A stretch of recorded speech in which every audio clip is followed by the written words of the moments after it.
Happy New Year, I guess, depending on when you watch this. Maybe watch it in the year 3075. This has been found under some sort of space rock in the form of a crystal with information on it. Don't they say that? We're going to have information on crystals? Dilithium crystals. Okay, that's a different thing. Anyways, this is just, you know, you're on in the background, relaxing. I figured because I wanted to play it and New Year's is coming up and maybe people want a relaxing thing on the background for their New Year's night/day. Potentially, stranger things have happened. Look at the television show, Stranger Things, for example. Anyways, let me just... I like to be able to see my audio visualizer. There we go, that's better. Okay, so we've done this once or twice before, which is basically I play this. And while I play it, put some relaxing music on. Maybe we think about our past year and talk about that. Maybe we don't talk too much. Maybe we talk a lot. We let flow what may. And I'm using the Royal We, or the podcast We, or the recording of this We, or the Wii Sports Resort. Cog Street. I don't know if I knew that. Oh wow, listen to these jams. Yeah, so I haven't played these, obviously. I don't know how many I'm going to have time to do, but we're just going to, you know, see what happens. It is a power wash. Boy, we're glad you're here. Oh, thanks. Alright, let's start my job. Oh, wait. I just realized I'm starting with, like, shitty equipment. Probably, right? Equip a new outfit, clothes, and washer at the same time. Oh, look at that, I got an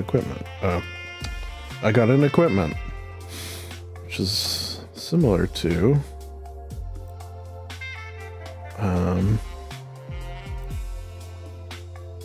where's my equipment? Shop?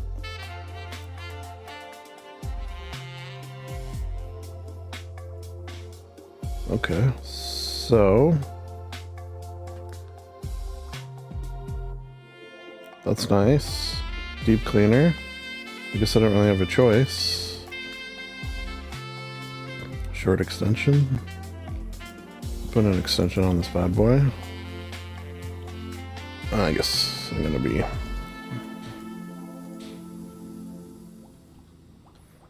take me a second to remember the controls.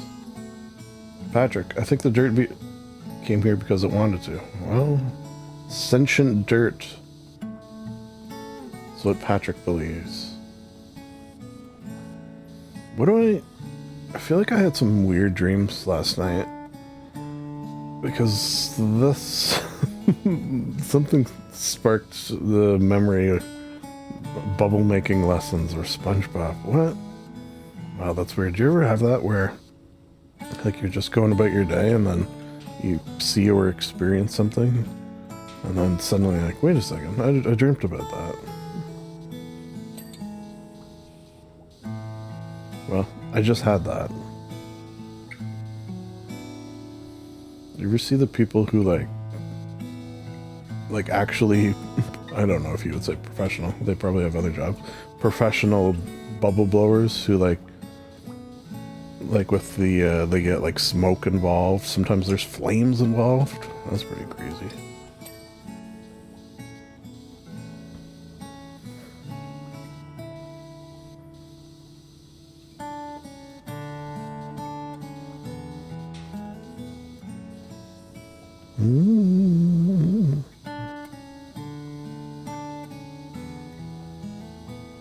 Alright, what am I missing here?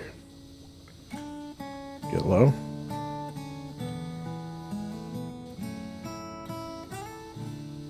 Get low.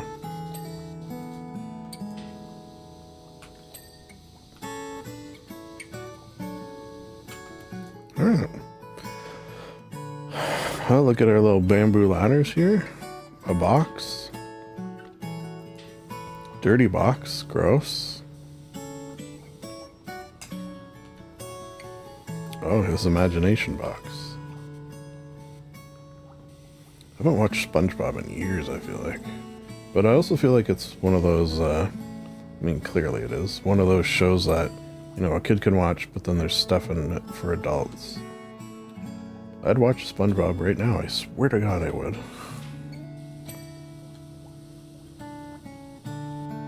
And I have seen many, many episodes. Is it still, like, airing and on and making new episodes? That I don't know. Actually met Tom Kenny, right? The voice of SpongeBob. Very nice. Actually, of the celebrity interactions I have had, he was, like, I would say even easily the nicest I had ever met.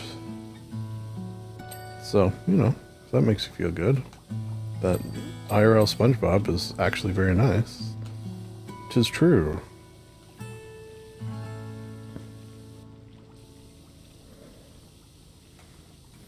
Alright, what are we missing in here?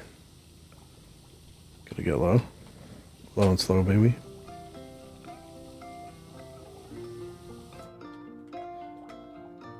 Oh, okay, gotta do this. Stone, stone.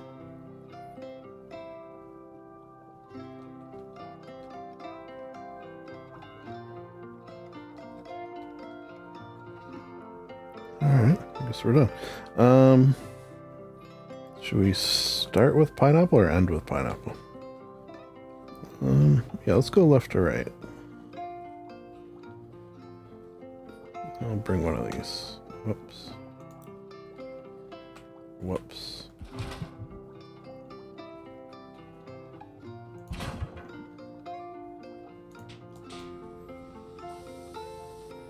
Yeah, let's clean a rock first.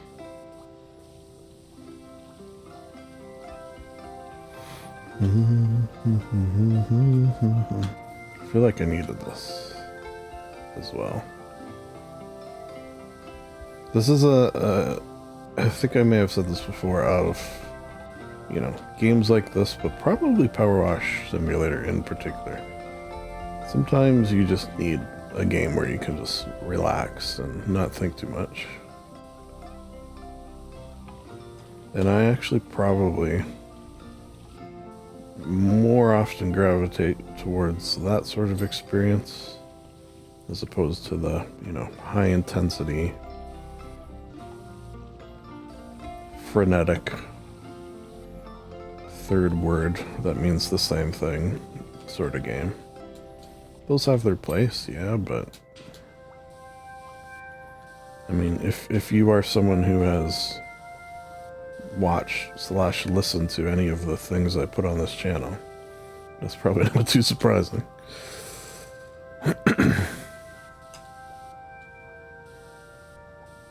Guess one thing is that like the pivot or that's where it pivots. Can you open this?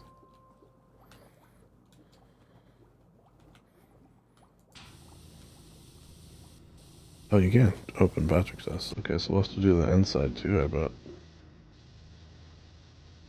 Was it gonna look like it does in the show? I was sort of liked his house. Like, it was very dumb. It's like everything made of sand.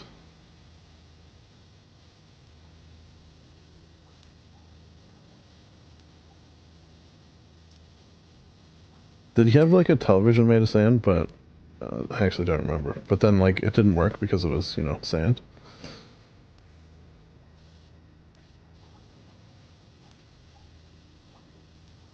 It would be funny too if, like, it played shows, but they were all like sand related. Like, let's see what we can do.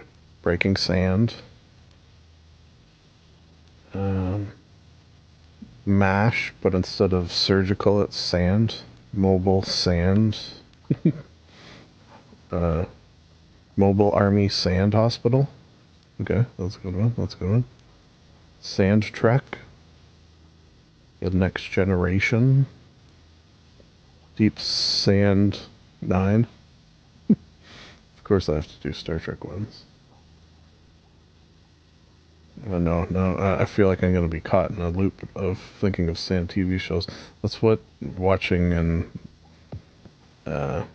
participating, quote unquote, with every episode of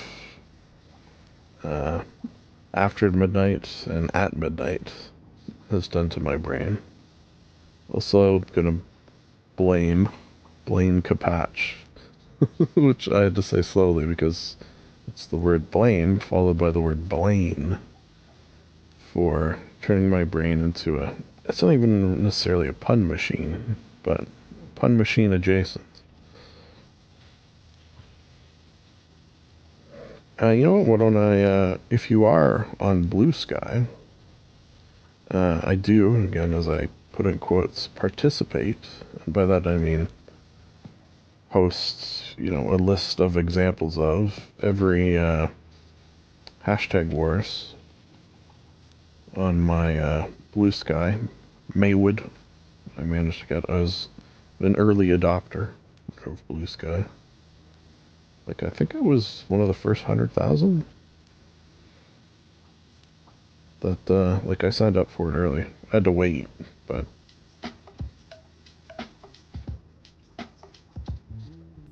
Or was I one of the first million? Nah, no, you know what, I think I was under the million. Oh, you know what? I did check, wait. I did check.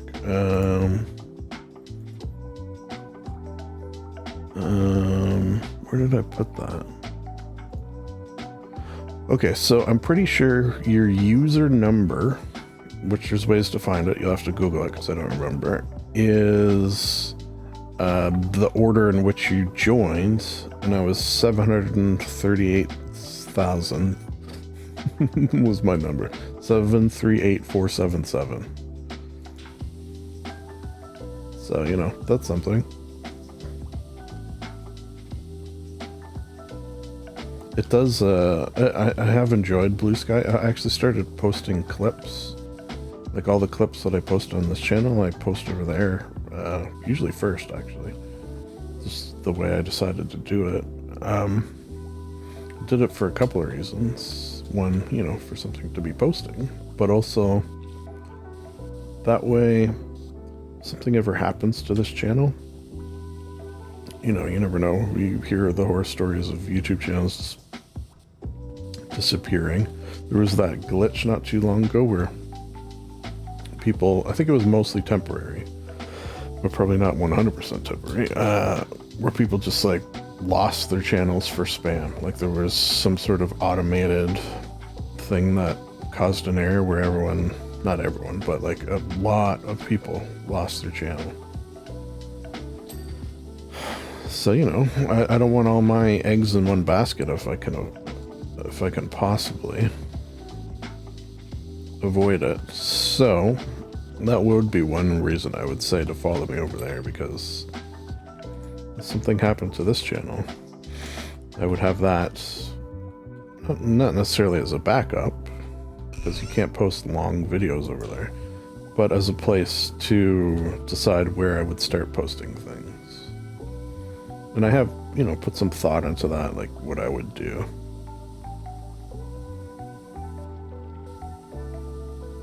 Like, I don't know how, I'd have to look into it deeper, and I don't really know exactly how Patreon works, but do like a free Patreon? I don't know if that's an option, just for like a place to post videos.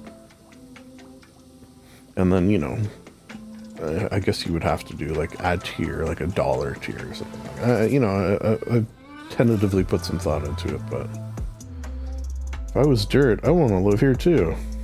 And I'd want you to live right down the way. Oh, Patrick. Oh no, this is SpongeBob. Oh, SpongeBob, that's so nice of you. Yeah, does this work? Oh, that looks like a screen. Okay, why did I think everything was sand? Wait, this is green. Okay, so this is not like how I remember it. Or is it that it was always this green? It's just it's been covered in sand, but now we're seeing what it looks like for the first time. That's the headcanon I'm going to use.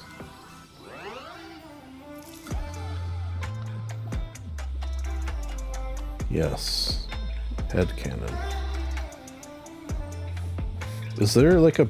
I almost feel like there must be somewhere in some piece of media like a bad guy, I assume bad guy, who's got like a head for a cannon, or a cannon for a head rather. That's got to exist, right?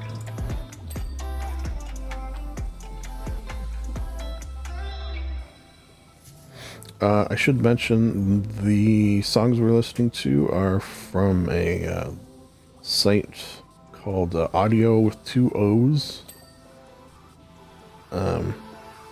Which, you know, if you're in the content creation, I would definitely recommend. It has one thing that I like of this sort of thing. Instead of a monthly subscription, you can do a lifetime subscription, which for me is kind of a must. Like, I you know, it's usually a high fee, but it's so much easier for my brain to justify it that I just pay once, and then for life I have access to like basically unlimited music. So what I do is, you know, go in and periodically pick a bunch of songs and download them, add them to like a playlist, and then I can have that as like background music. And I got like 7 hours of it so far. I actually haven't checked in a while, so I have to do that. Okay, so one thing I like to do is see if... Okay, we're good. It's just I like to see if there's any at like 99, 98%, which means I'm close. Speaking of close...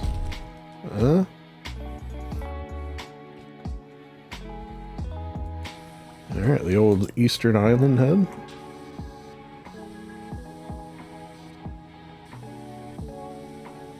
You know what's interesting about Easter Island? I feel like when I was a kid, there was always this like big mystery of how this, you know, quote unquote primitive culture moved these giant stones.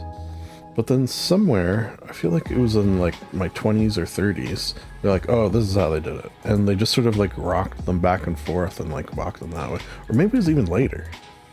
Yeah, in my late 30s. How old am I, you might say? You might ask? Don't worry about it. Old. But like, you know, in a fun way.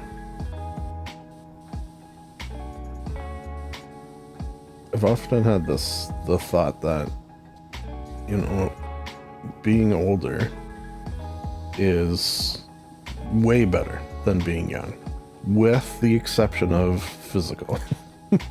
Like, literally, that is the only bad thing about being old versus young. Every single thing is way better, except for the physical.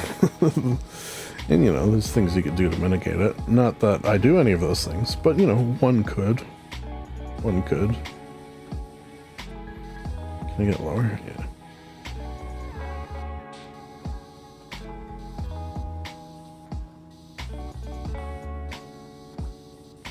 The spike doesn't make sense because they walk. They walk on the ground and don't like swim around. I mean, if you're asking SpongeBob to make sense, I guess you're doing it wrong. For example, fires underwater.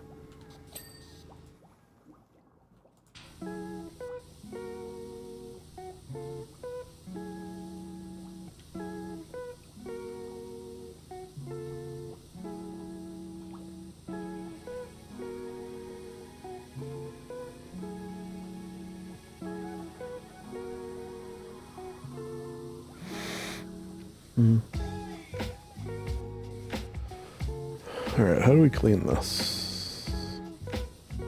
So what's the smart way?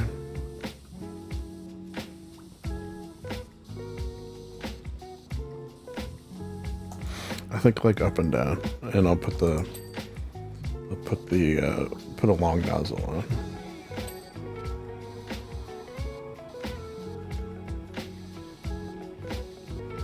How do I change nozzles again? Do I have all my nozzles? No, I don't. Don't have my really good one. Okay.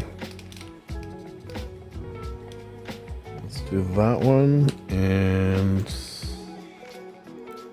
this. Pick that up. Put there for now.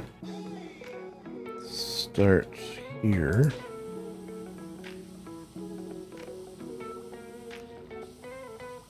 Yeah, I think that makes sense.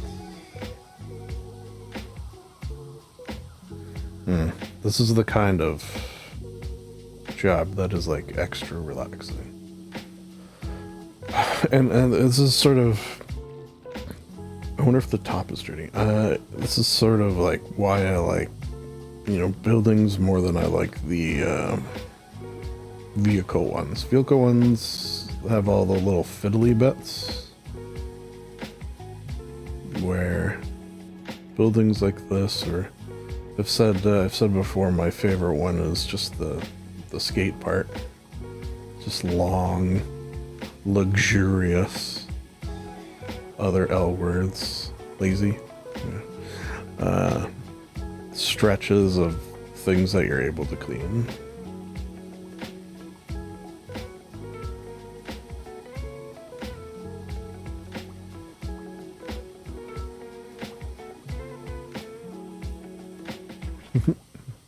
See the jellyfish in the sky there.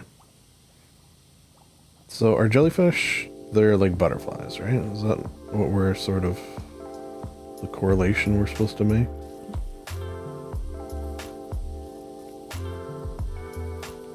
I feel like this was a good choice for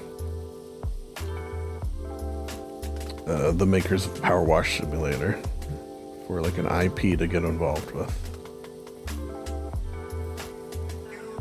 I mean, strange, but also like smart. Which, you know, they can go hand in hand, strange and smart. Look at, I don't know, Einstein, probably. It's funny, that picture of Einstein, I mean, probably this is just a known fact now, but the picture of Einstein with his tongue sticking out, that was because he didn't like getting his picture taken, and there was like, I guess like the paparazzi of the time, sort of, yeah. Was always trying to take his picture, so he would do that so that they couldn't use it. But then that ends up being like one of the most famous pictures of him. It's like that, the Bette Midler thing. Was Bette Midler? It was Bette Midler, who wanted the picture of her home off the internet. Take this off the internet. And then her outrage of having the picture on the internet had the opposite effect of people looking up the picture, you know, 1,000 times more than they would have otherwise. More than 1,000, probably.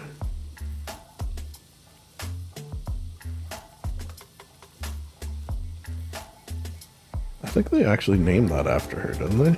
The Bette Midler effect. I mean, you got an effect named after you. That's pretty cool. Could be worse.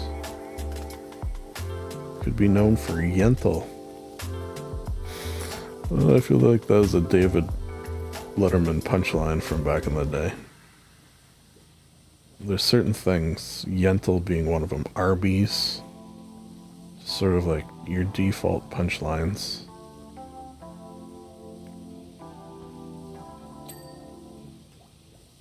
Yentl. Yanni? No. Other Y words?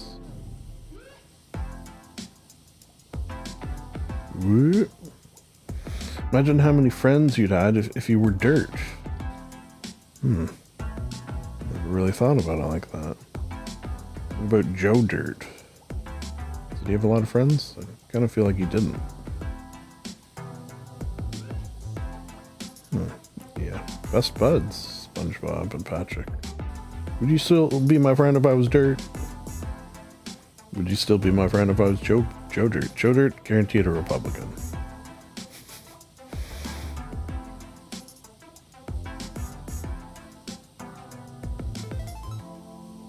Larry the Cable Guy, Republican. Who else? Tim the Two-Man Taylor.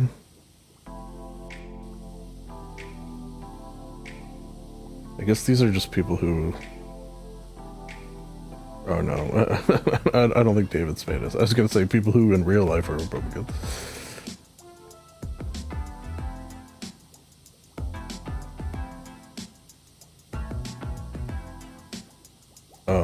Speaking of, what's with all this let's take over Canada? Now, on the one hand, you know, as a Canadian, I can look at that and say, oh, that's ridiculous. Anyone who would even suggest such a thing is clearly a fucking idiot. However, there was probably a time where people in Poland thought the same fucking thing. God damn. I don't want to have to join the army. The Canadian army. But, you know, you gotta do what you gotta do, I guess. I guess they need, like, nerdy tech guys, right? Does my Power Wash Simulator experience help at all? I will say to my sergeant who's sick of my bullshit.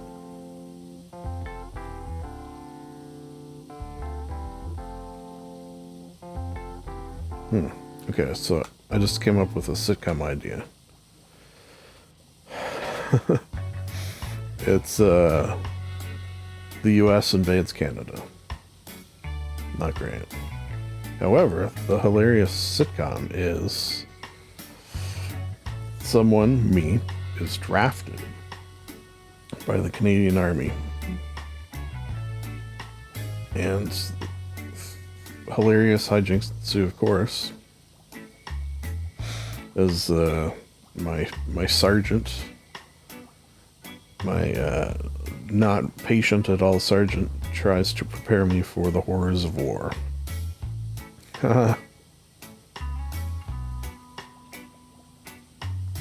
Sort of your Gomer Pyle. What's that one? The actual one? Hogan's Heroes. The fact that that show exists is insane. I feel like we don't get insane shows as much anymore. Maybe it's because the insanity has moved to the internet. Yeah, that's probably it. And capitalism has ruined the potential for insanity on, you know, things like network television. Because sponsors being scared of, you know, stuff. Oh, if you're unfamiliar, I mean, you could look it up, but Hogan's Heroes was a comedy sitcom. This is real. I should say. Comedy sitcom that took place in a Nazi concentration camp. Well, I don't know if it was a concentration camp or just like a prisoner of war camp. Yeah.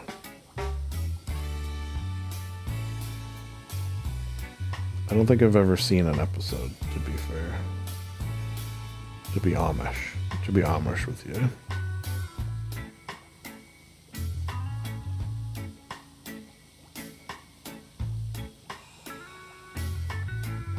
The song's got sort of like underwater vibes a little bit.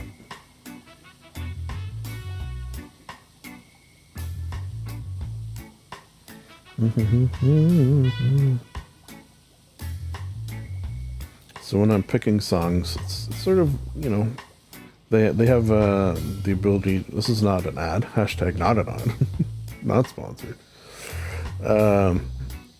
Like you could search by genre and stuff like that. You could search by beats per minute, which is interesting. You could search by mood. So I'm looking at lo-fi a lot. I enjoy that. Looking for beats per minute of the slow variety. And then, you know, certain genres.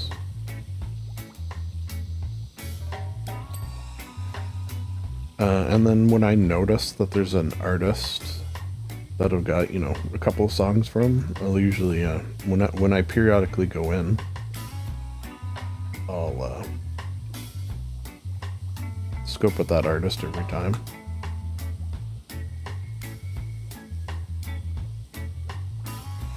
Alright, I'm starting to think maybe this would be smart.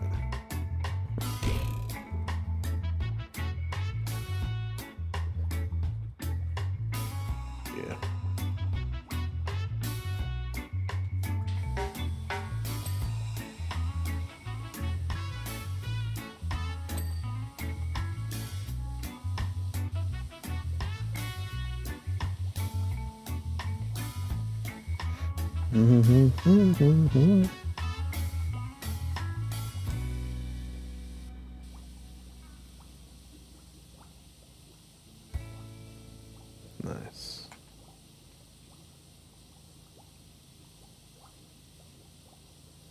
Gotta get those eyebrows.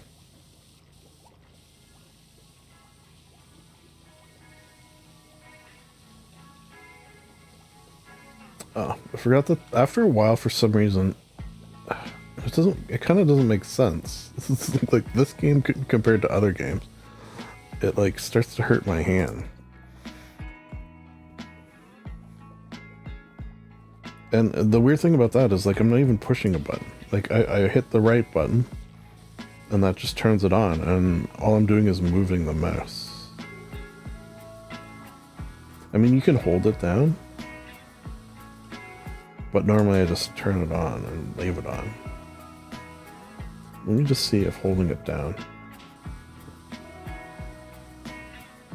The only reason I feel like holding it down might make sense is because, you know, in a typical game, you're not sort of just... I mean, that's the difference. I did clean up last night. Okay. Oh, I do have to do the top.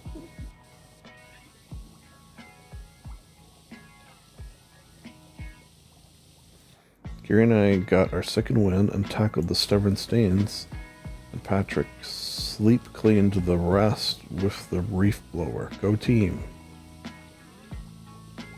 Sleep cleaned? Did I read that right?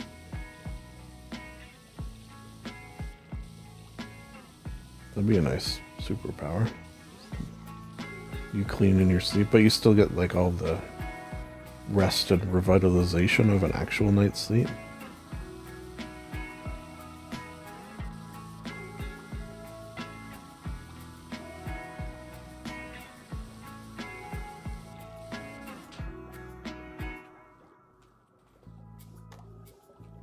Oh yeah, kind of forgot he had that up here.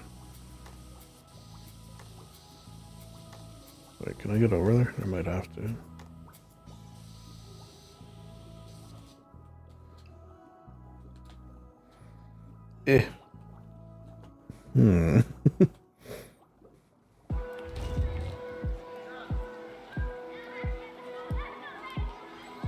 How do I put this down?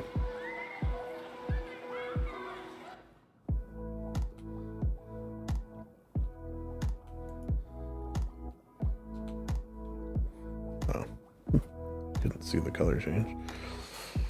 There's a way to spin this too, isn't there? Oh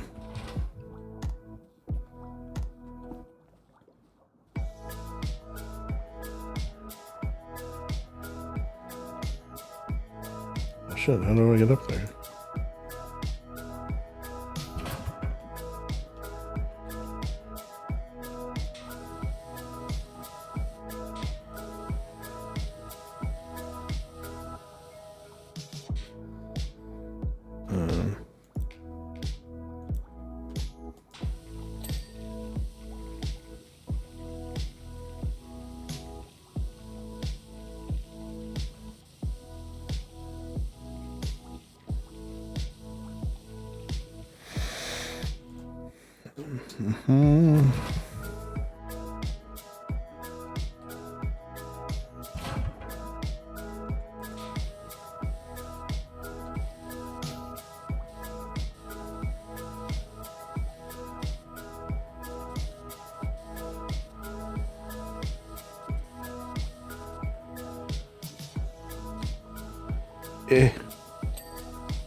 Yeah, sometimes you just gotta look at it all from different angles. It's just like life, right? I assume.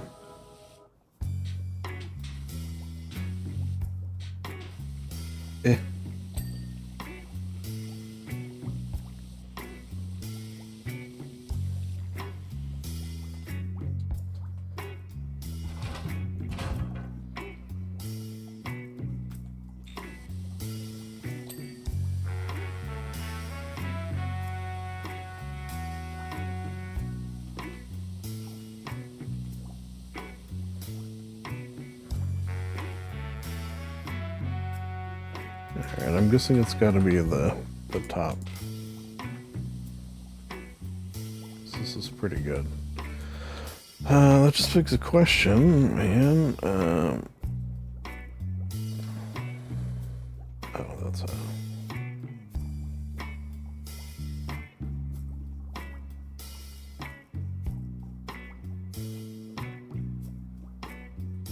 I feel like where I had it the first time is like maybe the best. Yeah, like that's as close as I can get it.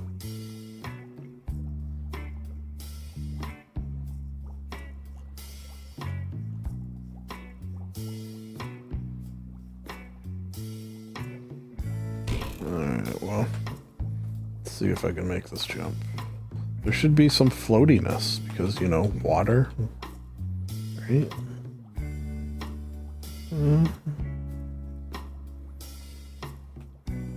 If I hop up on this. Oh my god.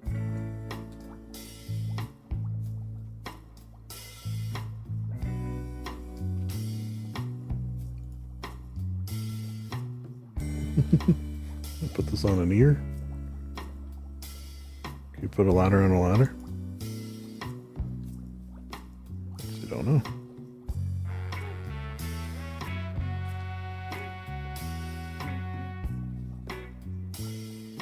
I don't think I can.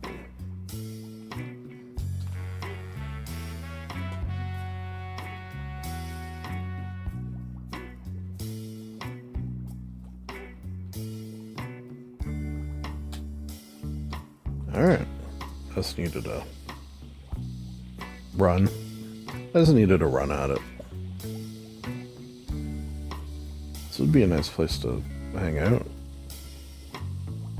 Hang out up here. How does he get up here? Swims, maybe.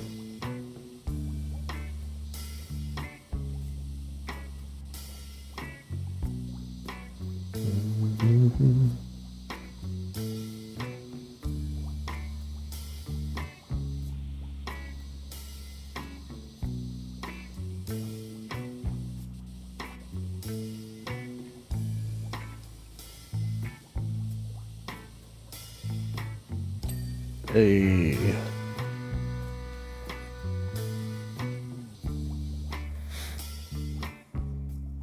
Ah, look at that view. Like, what are these?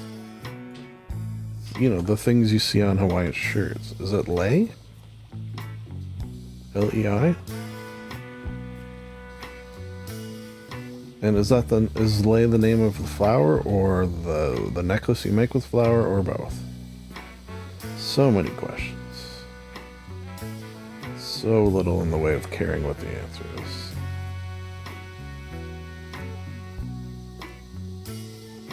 I feel like sometimes it's more important to have a lot of questions than have a lot of answers. Oh wow, that sounds like something a smart person might say. But it also sounds like something that sounds smart, but actually doesn't really mean anything. Both things can be true. Probably.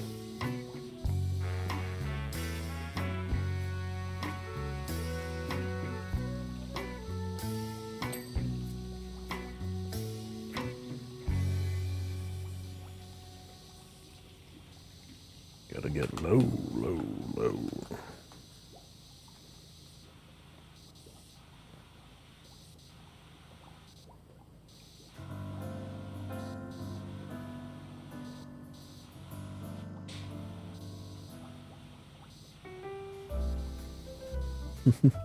It's funny, this song kind of started off like it's a little Charlie Brown Christmassy a little bit. Which is funny because I'm recording this on December 25th. Hey, Merry Xmas. I'm more of an Xmas guy than a Christmas guy. Take the Christ out of Christmas, I always say. I don't always say it, but I have said it, and I just did. So door, porthole frame, steps. Okay, so I think I'll be able to get all that.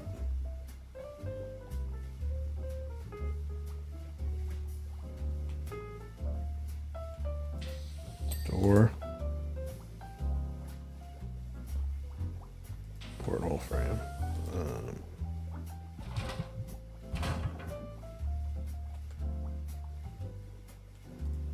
Are you kidding me? I feel like I might have to get, or maybe no.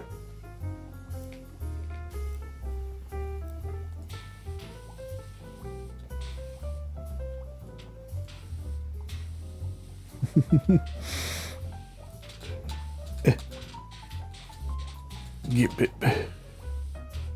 It's like so close. I think I might have to go over here. Alright. At least I know where it is. That's half the battle.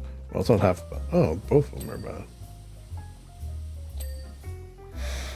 Alright, what was the other?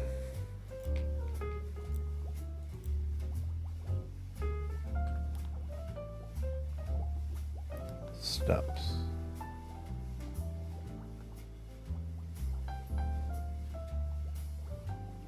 Yeah.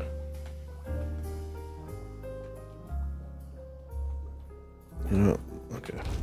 Get out of here. First one? Oh, good. I think, I don't know, 3 or 4. I think we're done. Yes. Okay. Last but certainly not least. I feel like the same tactic probably good for this. Let's start. We'll go right in the middle.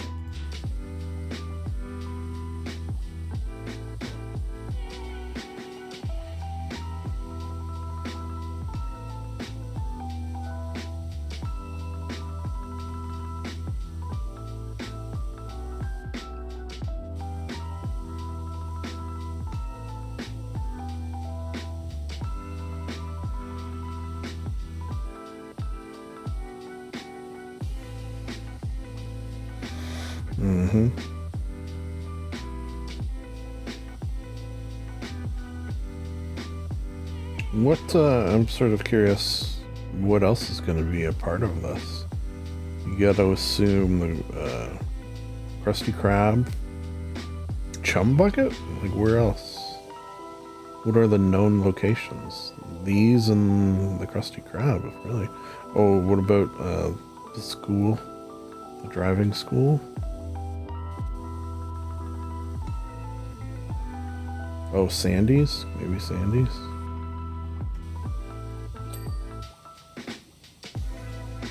That's sort of it. I can't think of another known location. The Goo Lagoon? See, I'm a SpongeBob knower.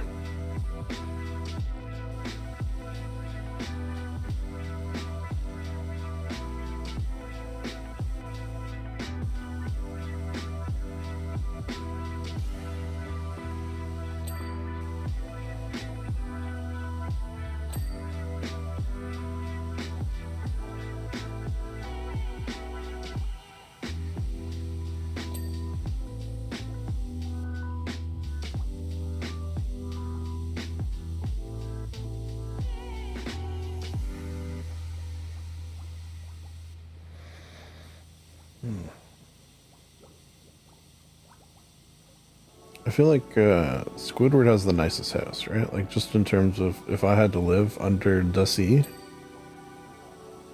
Pineapple, I mean, you're gonna have issues. It's gonna rot. Just under a stone? I mean, that would be second place, to be honest. But then, if I could live in an Easter Island head, it's pretty cool. Well, I'd do that not under the sea.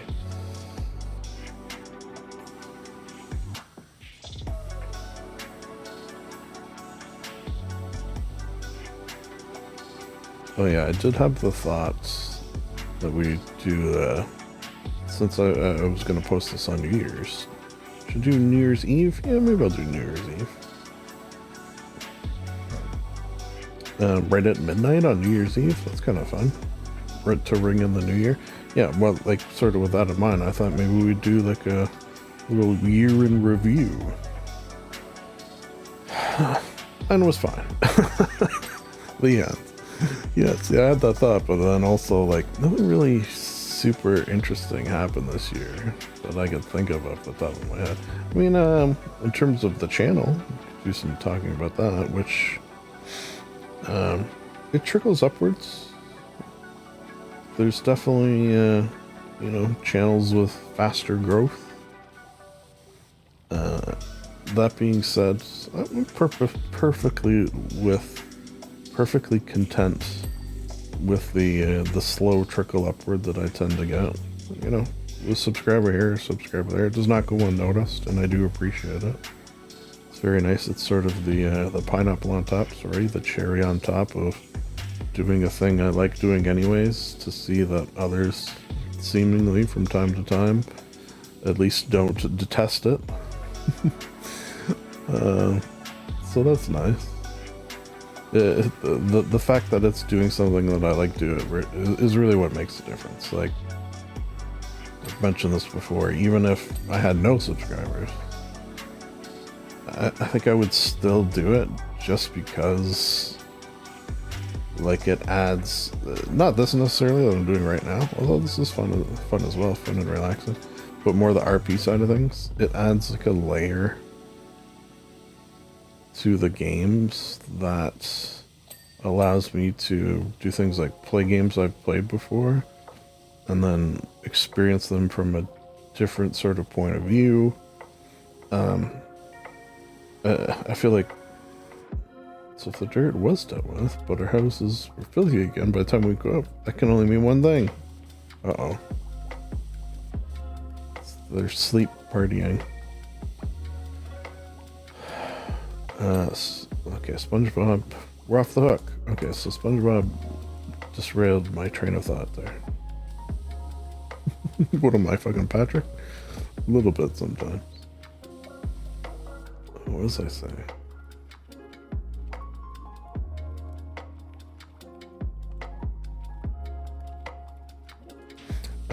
Okay, so yeah, how I would do this channel anyways, regardless of, you know, views. And there's things I could do to, I mean, there's even obvious things I could do. It's just I don't care enough to, because the slow trickle upwards I feel like is almost, in some ways, better than, you know, a quick explosion of, you know, subscribers and, I guess, popularity for the channel. Things like, you know, fancy thumbnails, what's up guys, that sort of, you know, to me, I don't gravitate towards that kind of content, so I don't want to make that kind of content. I more prefer, you know, just a person being normal. Being a normal person. I mean, I do like a weirdo, and obviously am, but a bit of the weirdo dusting. A little of the old neurodiversity, you might say. Okay, that was an interesting thing from this year. So I'll do a yearly, sometimes bi-yearly check-in with the old head doctor, the old shrink, just to not even necessarily to, you know, talk about anything serious. This year was actually just sort of a check-in to say some of the good things that were happening. That always gives me the thought that, imagine a world where even just like a yearly check-in with a therapist, I don't want to say mandatory, but provided free, what a different and no doubt better society we would live in. That was just the norm. Anyways, one of the things I brought up with my, I don't know, I sort of enjoy saying shrink. Just sort of, I don't know. It, like, I don't want to say it makes it less of a thing. Saying shrink as opposed to therapist, but I don't know, I just kind of like doing it. Anyways, spoke to her a little bit about like possibility of autism and where I might show up on the spectrum. And the sad thing is, to have like an official, you know, I don't want to say certified because I don't think they give you certification, but like an official diagnosis, it costs like $1,000, over $1,000. And while I would do it, that's a lot of money. Too much money, you might say. So I just sort of got the, I don't know how I would even describe it, but the yeah, let me put it this way. The possibility exists, at least according to my shrink, that autism spectrum, ADHD, you know, I'm somewhere in there. I've got some neurodiversity. And the reason that sort of was a good thing is because it sort of explains a lot. That's sort of classic, like, you hear some of the signs of being on the spectrum, and you're like, wait a second, why does this explain my life? Like in an eerie way sometimes. Like the weirdest ones to me are, that I learned this year, is that I'm always hot. Like sort of famously, I'm famously hot. Wow, that's on. And I mean temperature wise. And like I hate the heat, and it makes me, like, it does things to my brain, basically. Like it makes me feel like a different person when I'm like really hot. Like I can't think. Like I literally can't think. And apparently that's a possible sign that you're, you know, on the spectrum, as it were. Light sensitivity as well, which, you know, I always thought I just had, I didn't like bright lights, and I didn't think that was such a weird thing. And it's not such a weird thing, but apparently that's another potential sign. And then you start seeing these things and reading these things and saying signs that you might be on the spectrum. You're like, wait a second, holy shit. This explains so much. And it just gives you, or at least it did for me, just a sort of sense of, yeah, you know what? Things kind of make sense. And particularly, which a word I usually say slowly because I have difficulty with it, particularly in this day and age, when you can find parts of your life where you have moments of, oh, that makes sense. You know, it feels good. Because it's not necessarily something that happens on the regs these days. Alright, I think we're gonna have to get up high soon, but it was a good start. Where's my ladder? Oop. What does that sound? Like that door open? It sounded like a door opening.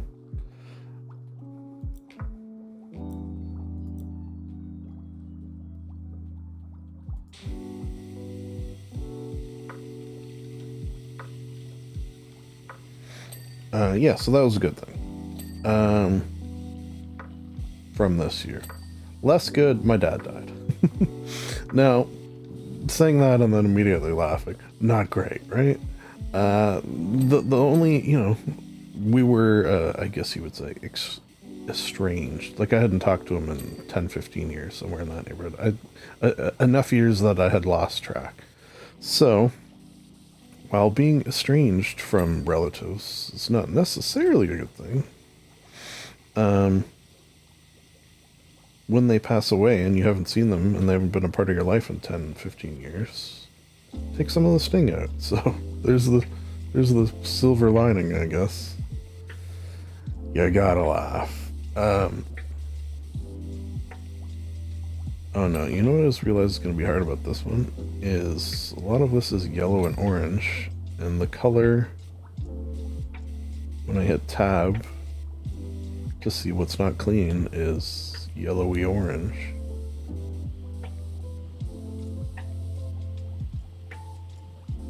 The missus's dad actually is pretty sick too.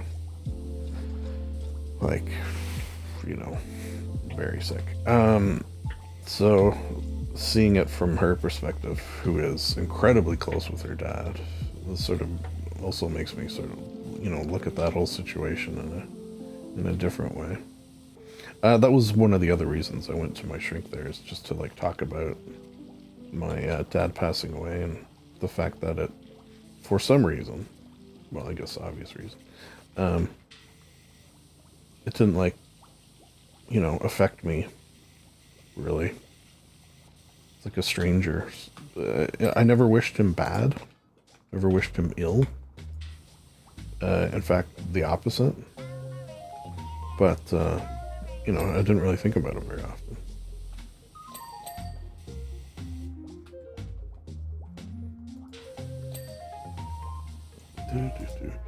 Been going well with D&D. Yeah, let's talk a little D&D, lighten the mood. So I've got, is it just the 2?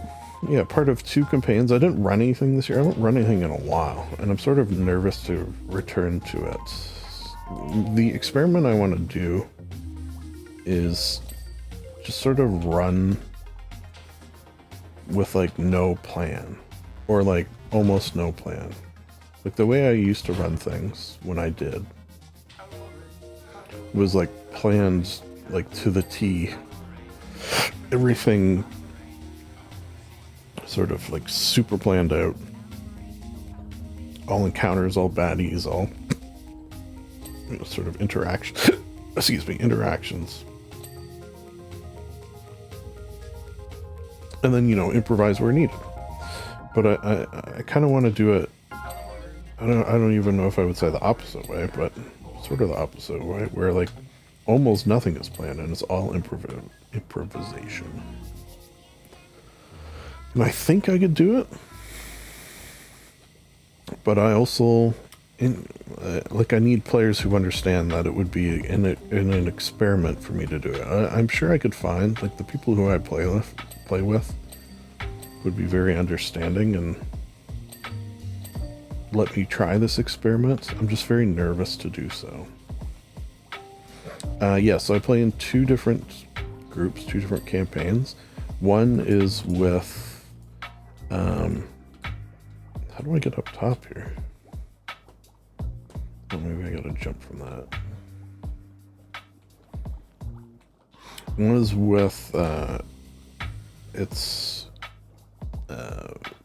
one of the guys who's the first group I ever played D&D with, sort of period. He's running it. The players are me, the person who ran that very first campaign I was ever a part of, and my cousin. Oh, and almost forgot, one of the guy who's running it, his brother, who I've also played like a lot with. We played in West March's campaign. Just needless to say, played a lot together. Played a lot with all these guys. So that's like my sort of like, I'd almost say like comfort food campaign. Up to and including the fact that I'm playing sort of a character I've played before. Not specifically, but yeah. But a character, basically his brain taken out of his skull and put into a robot. Basically, playing an auto gnome, which has been a lot of fun. And the auto gnome has the brain of this former character because it takes place in the same world as the former character. So yeah, so me and some of these players were in a West March's Discord server, and the DM decided he wanted to take that world and then run his own campaign in it. So I took one of my characters from that West March's server and put his brain in the body of this current character, because it like takes place sort of far in the future from that campaign. Needless to say, that's been a lot of fun. incredibly powerful. I'm playing so it's an auto gnome artificer. Um, I don't, I, yeah, I've had some powerful characters over here, but this guy's like insane. The way they sort of interact with one another. I went with the battle. What is it? Battle. I forget what the subclass is. Battle master. Battle something. Artificer. And basically, I'm riding around inside a larger body, and I can like come out in the smaller autonome body because you can be small size as an autonome.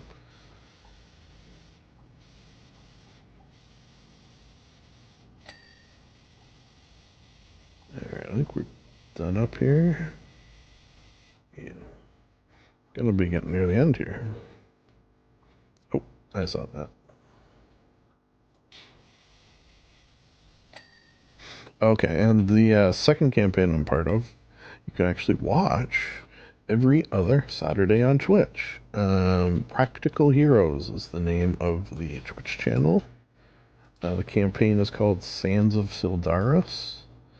And we've been going for, geez, has it been 2 years now? We've been going strong for a little while now. And that's been fun in sort of other ways. That has like that's more like when we play in the other one, we doing a lot of battles. The RP is there, but it's a little lighter. It's sort of more how I pictured, just D&D with friends, hanging out, that sort of thing, hanging out and having fun. And on the Twitch streaming, which is also available on YouTube, Practical Heroes, also available in podcast form, Practical Heroes. Uh, it's still fun, but we're, way more into the RP side of things. So it's been fun to sort of stretch my legs in that direction.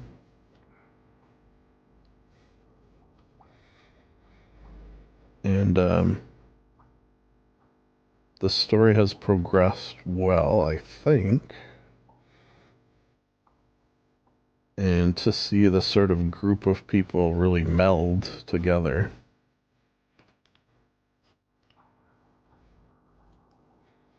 has been a lot of fun. So, check that out if you so desire. Well, this looks pretty clean to me. Is there something behind here?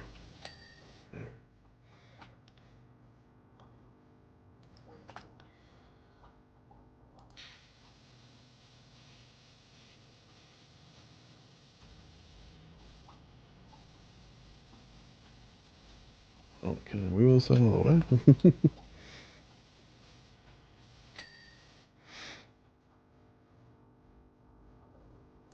And that one I'm playing a bugbear rogue.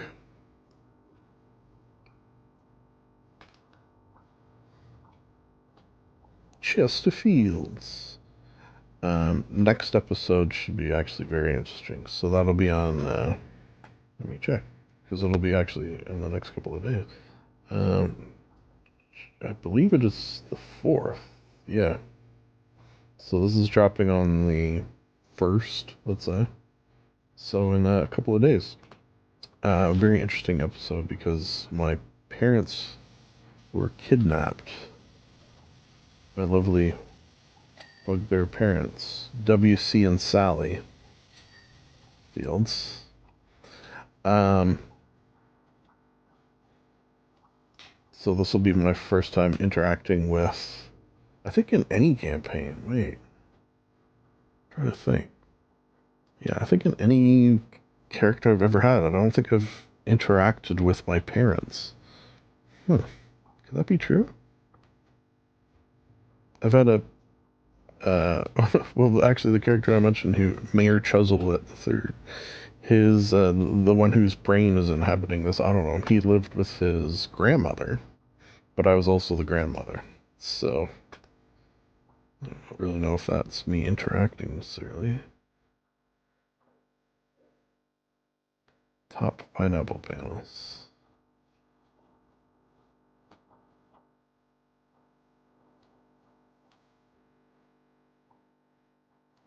Oh, am I seeing flashing anywhere?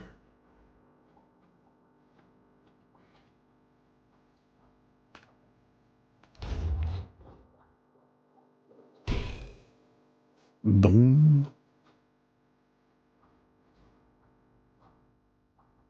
Oh. I see a flash.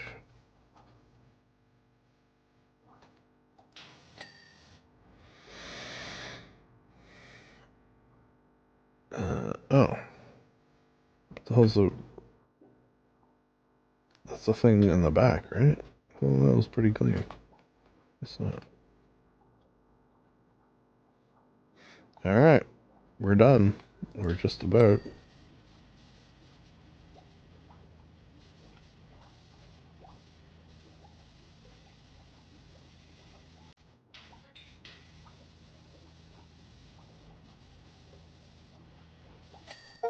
Hey, complete the Conch Street job. Actually, I didn't know it was Conch Street, like the name of his street. Wait, what am I dressed as? I dressed as SpongeBob? Apparently. Nice. Barnacles be gone. Your angry little squirter is a wonder. Oh my god. Sandy's got to see this thing. She's gonna love it. Yeah, Sandy loves squirting, so I hear you. Okay, we're gonna do a bus. I feel like there should be less nooks and crannies on a bus of a cartoon because, 2D. Be funny if it was just a 2D image. Alright, so as I say, I'm not the biggest fan of... Oh, shit, we're down here? Ooh. What's this place called down? Rock Bottom. Scary. Scary. See, I know things. Buzz stations. I wonder if, like, there's gonna be big scary monsters down here. Help me. Help me. Alright. It's enough hijinks. We go here. Squidward. Okay, you're doing it terrific. Here's my best joke. Okay. A Squidward joke. Expectations are low. What's gray has 8 legs, 9 brains, and dies after mating.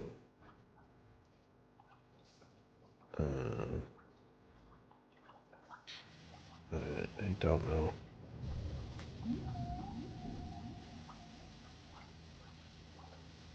No, wrong book. Hang on. Okay. This is just like a animal fact book. A biology book, rather.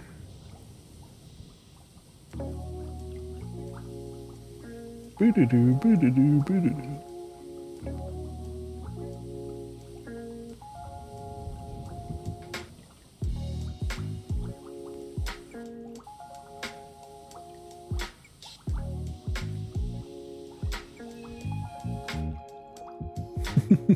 It is less relaxing down here.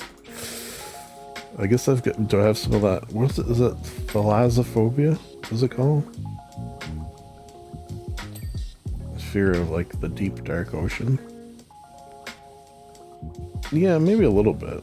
But, like, not to any huge degree. But just, like, enough of an edgy feeling. Because I played Subnautica. Ooh, Subnautica 2. Is it in the works? Or, like, almost done? Something like that. It's coming, eventually. Maybe I'll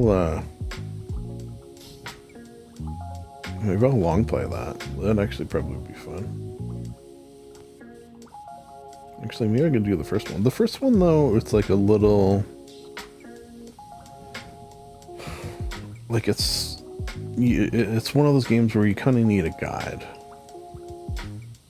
Like, doing it yourself without a guide is don't get me wrong, fun, but if you want to, you know, quote unquote, progress the story, which that's kind of how it was designed. You're just sort of, it's almost environmental storytelling more than just, you know, actually, you know, going point A, point B to progress a story purposefully.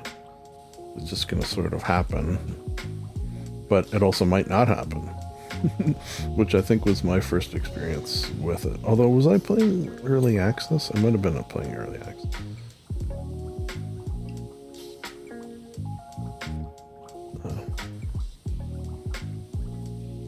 Portholes are filthy. What's that sound? That's a little... I mean, it's this whale sound, right? Right?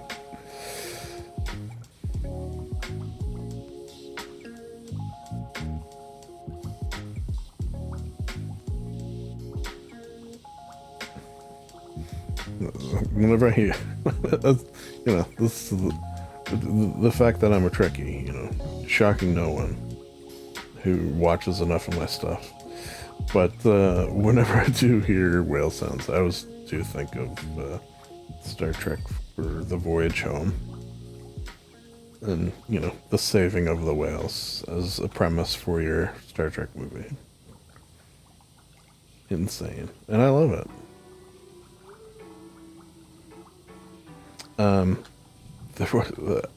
I talked about this on my podcast, I remember, but say what you will of the television show Picard, which, you know, I will say, not the best. Good, and I loved it, and it was Star Trek, and I loved it, but also not the best. Anyways, there was a scene in sort of the present, let's say, where one of the actors from Star Trek 4, The Voyage Home, appeared in Picard. You know what, I'm not even going to spoil it because it was so shocking to me. And such a delight, such a Easter egg delight. One of the best, you know what, one of the best Easter eggs in media. Yeah, that's what I'm going to say. I'm going to go that for. How does a pirate ask another pirate what regional accent it has? How does a pirate ask another pirate what regional... How are you? What?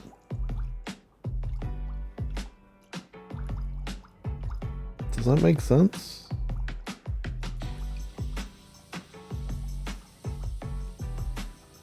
Okay, good.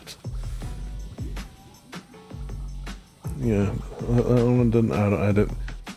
If it was funny, I didn't get it, and I'm pretty sure it wasn't funny. But keeping my Squidward joke expectations low, I think is a good idea.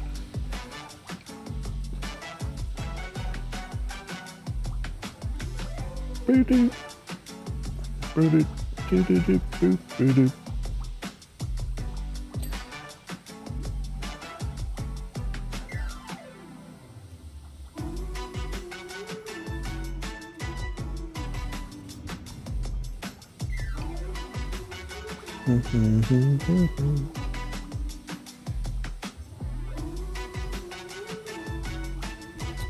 I guess the year in review, we're still doing that, which why not?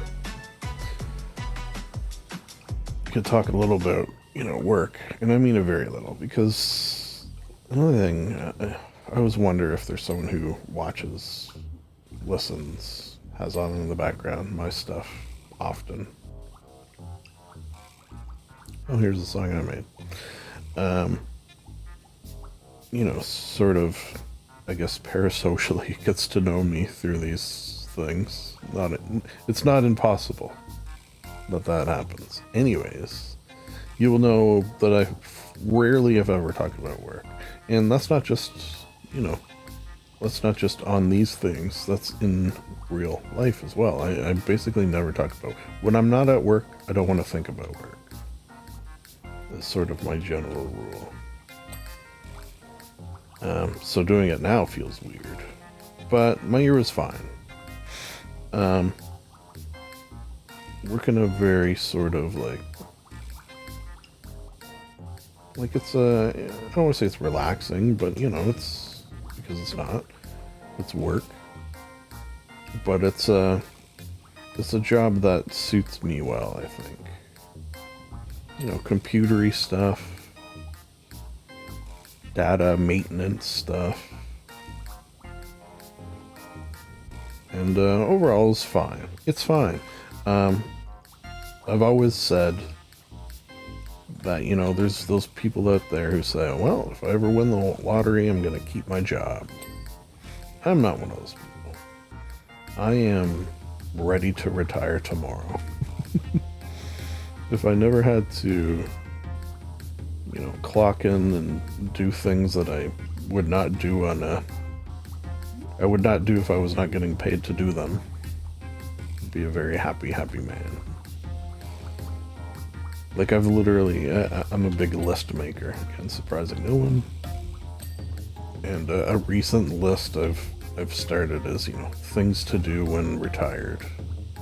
Oh, actually, one of them is that okay, this is the joke. One of them is potentially streaming, which I did try for a while.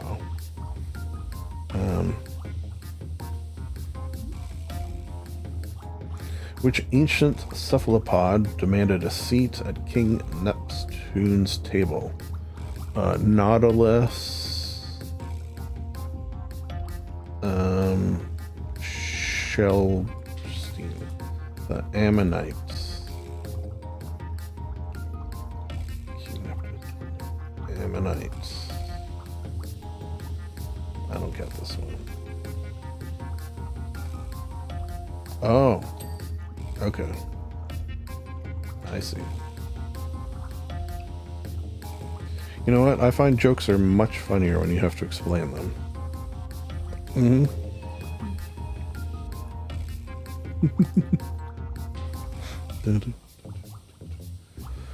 Yeah, sort of on the note of retiring and streaming, like when I did try it the first time, the reason I stopped because it started to make playing video games feel like work. Like I have to do. It's that time again. I have to record,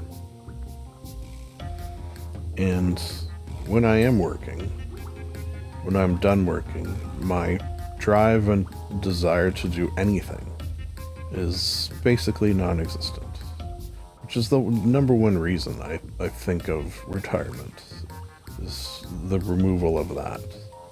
It's just work done. Okay, now I have to spend, you know, the hours of after work to bedtime trying to stop thinking about work and relax my brain and have it just shut the fuck up for a goddamn second. And then trying to record the playing of video games in that headspace. We're trying to stream, sorry. Or even record. Not that I ever do record after work. Yeah, I only record on weekends. Or days off. Which, you know, I'm getting sort of a taste. One of the things I negotiated at this job is a certain amount of admittedly unpaid days off, so that I don't know, and I know how fortunate I am when I say all this from a place of privilege, and I don't know what the percent would be, 80%, 75, somewhere in there, between paid days off and unpaid days off. Most of my weeks are 4-day. So I have most Fridays. Most weekends are long weekends for me. So that's sort of given me a bit of a taste of the life. of not having that, you know, just drain. There's really no other way to put it. Just the drain of having to do what you don't want to do. The mind numbing. This guy knows what's up. St. Patrick's joke. It's like a Don Rickles joke. Or a Mitch Hedberg joke. Alright, let's get on top of this baby and see what we see. Dirty. Just as I suspected.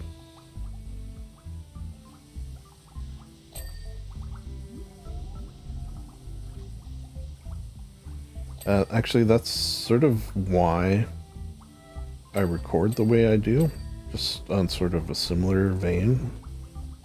And by that I mean normally, this episode being an exception because it's gonna drop in a couple of days. Record freakishly far in advance. Yeah, like I'm up until I think I'm up until June, which I should maybe start dropping episodes closer to one another. I originally started dropping them one a week. Then I went to one every... I forget what I did, but it was like less, it was like 3 days or something like that. Then I settled on one every 5 days, which seems to be pretty good. I feel a sneeze coming on. But I also feel like maybe I should even up that. Or maybe have it a little more fluid. Yeah, like I just finished recording, what game was it?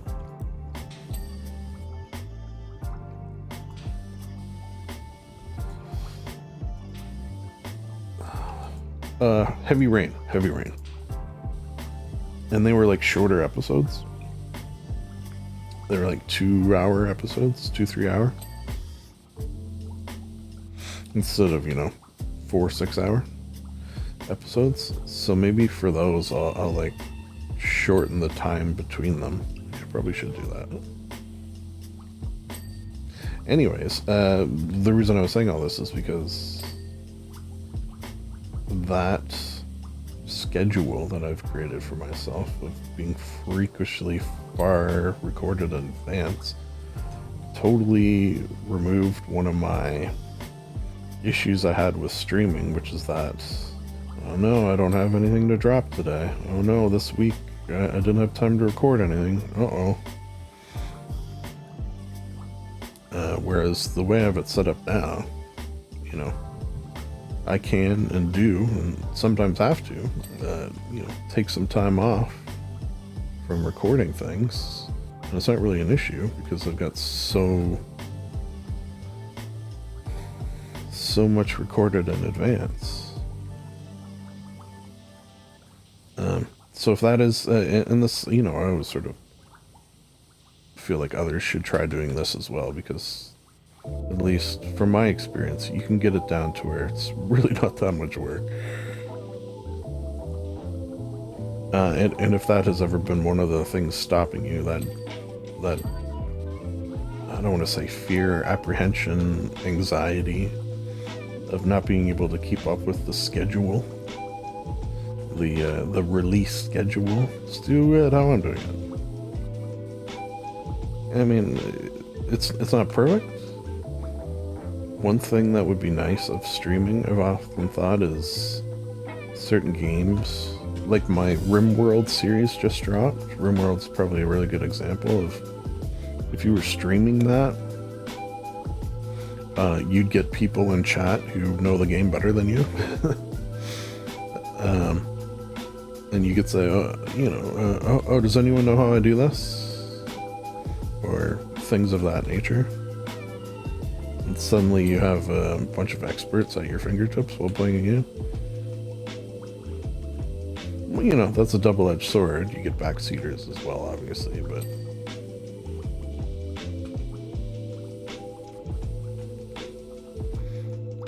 what are we missing here? Headlight housings.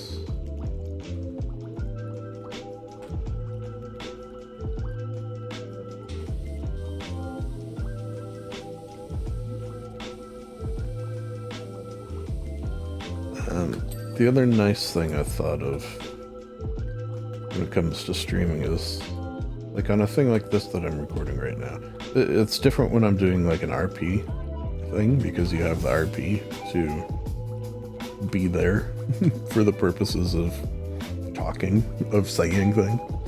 Whereas here, you know, I'm just vamping, man. Just vamping.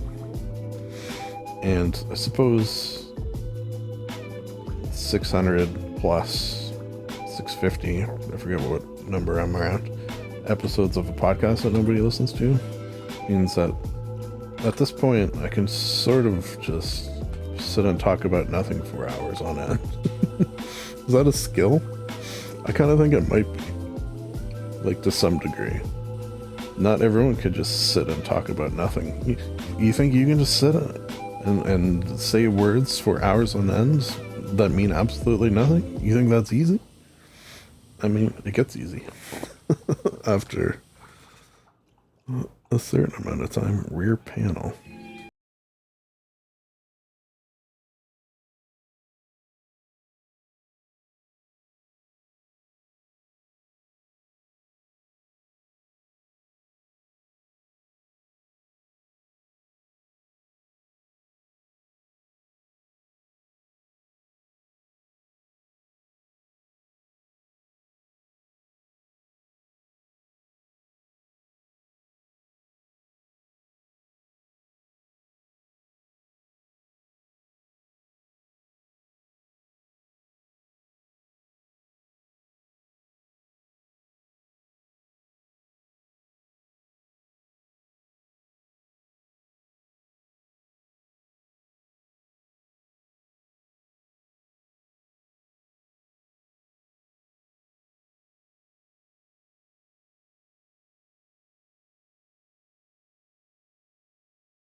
Alright, inner tires.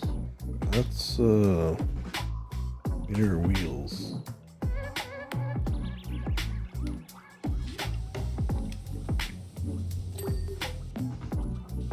It's a job for this guy.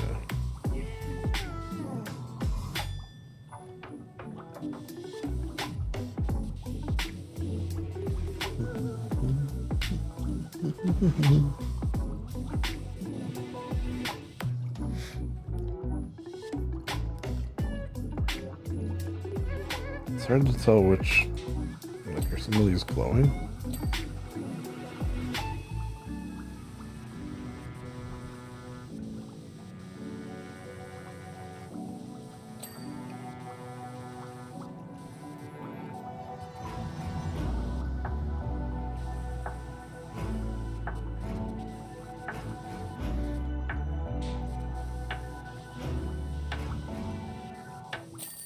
Hey, complete the Bikini Bottom bus job. Brr, brr, brr, brr, brr, brr.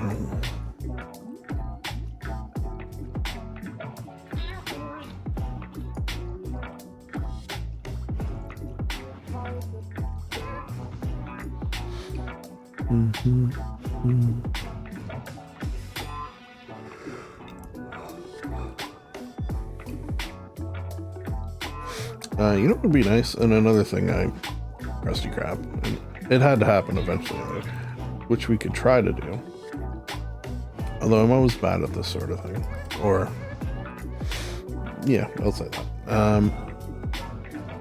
Trying to get audience participation, that is. And, you know, if someone listening to this wants to, and it would be, you know, one of those things where this would be an amazing thing that I do not expect to happen, but would be cool if it did.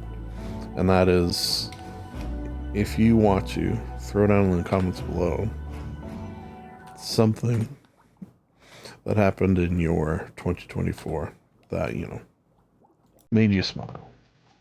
Something that you unapologetically want others to know happened to you, with no judgment, that just made you happy. Wait, I have to do all this? Oh boy. Is this dirty? Floor. Yeah, okay. And imagine everyone, or a number of people, just threw that down on the comments. Feel free to congratulate people on their comments below. That's the sort of thing I like to think would be nice about, you know, being actually popular, having many subscribers and views. Not for the subscribers and views themselves, but for things like that. You know, you get a positive community. This would be a would be a goal.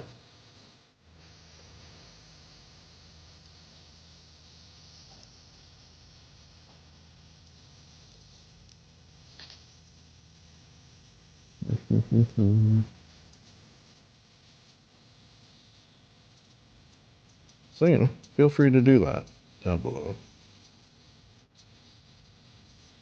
I'll tell you what, you do it down below, I'll congratulate you. You'll have one.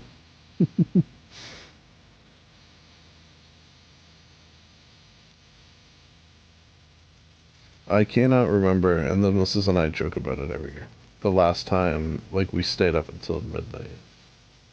That, you know, you reach an age where the desire or drive to do that, it goes away. Surprising no one, I'm sure.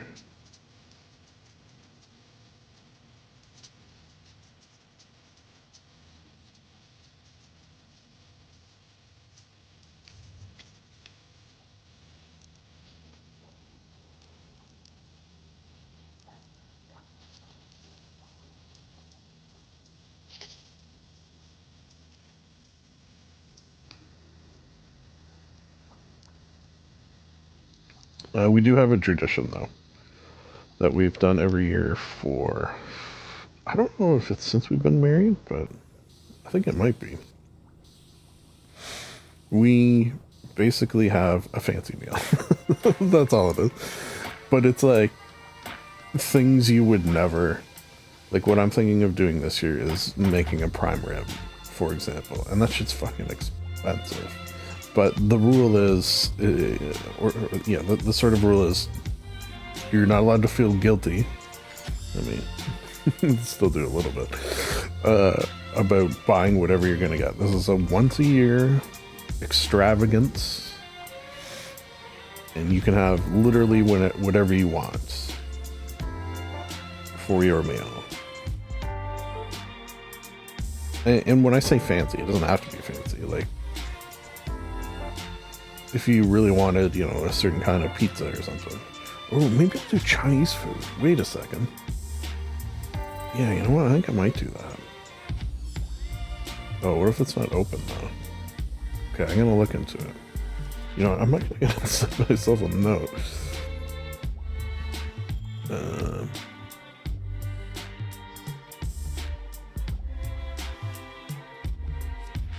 Where are we? Yeah, because I was gonna actually do prime rib, but now that I think about it, Chinese food taro bag is anywhere open though.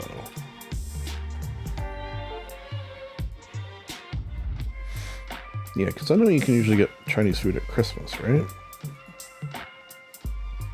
But New Year's?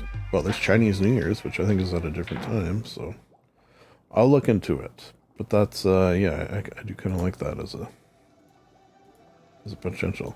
Then I'd also have leftovers, which is nice.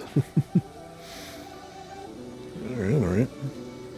I recommend it as a tradition.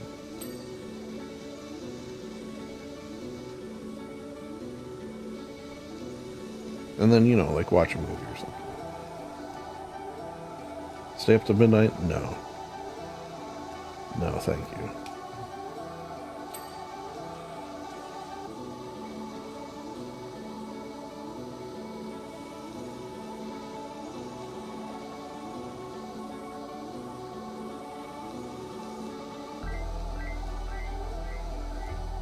Dumpster. Oh wait, is the chum bucket over there? Oh, do I have to do the chum bucket too? Looks like. Yeah, I do. That's interesting. I've been hired to do both.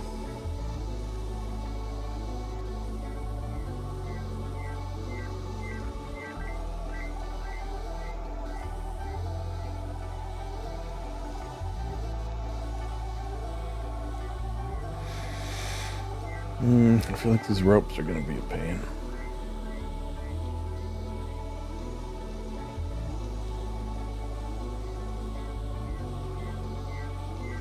So did Red Lobster go out of business? Or did it not go out of business? I know here in Canada it had a little hiccup, but they're still open and they're still running.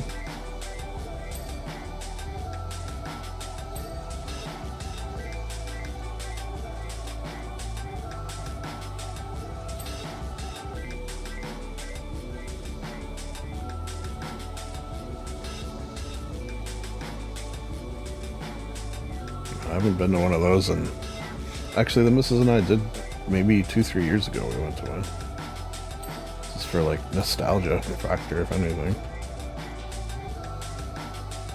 We don't eat out very often though. I just don't I don't know, I like it. As a general rule, I'd rather order in. I mean, that also has to do with the dislike of leaving the house, if at all possible.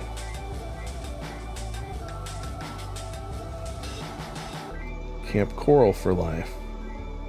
Starfish Rugel. Bear barnacle head. Oh my. Dogfish loves catfish. Nice. Oh, that's a bit weird. Fred was here. Who's Fred? Nematodes are people too. Oh, handsome Squidward. Ravioli, ravioli. Fun. I put the FU in fun.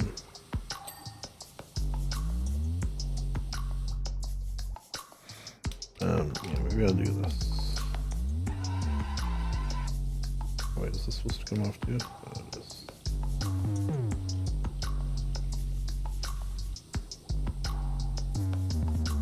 Do do do do.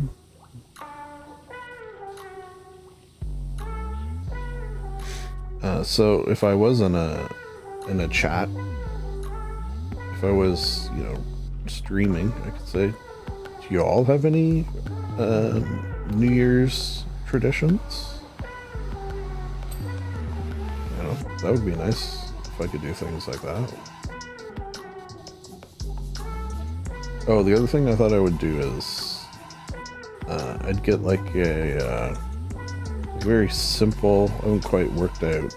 I'd have to like, you know, talk to people and figure this out.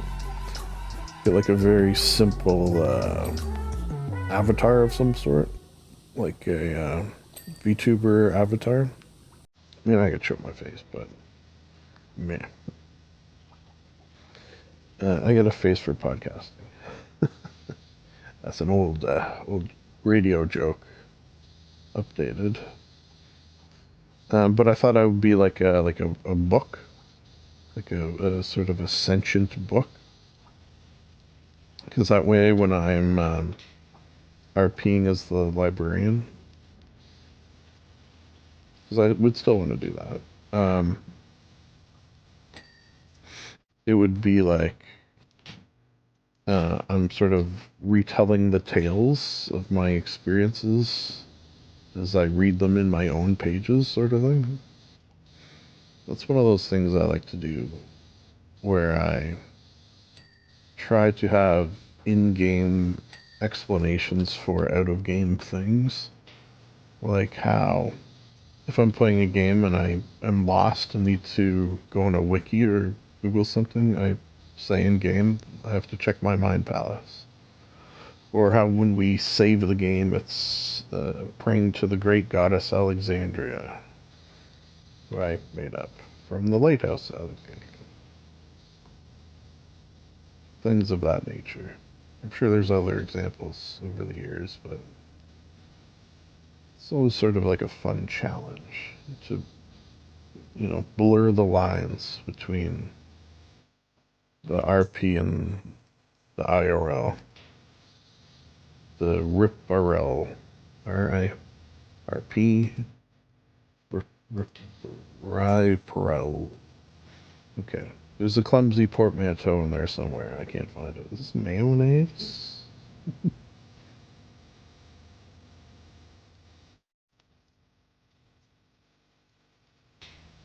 It is mayonnaise. I think I might need some, actually.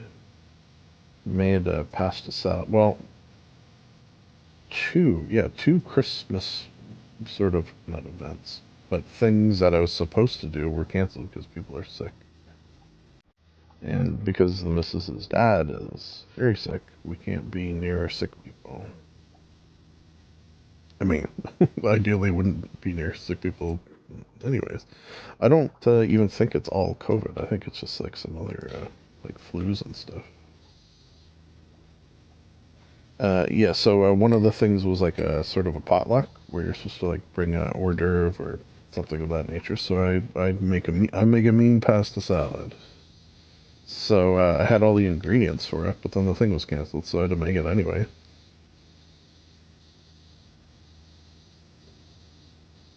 Excuse me.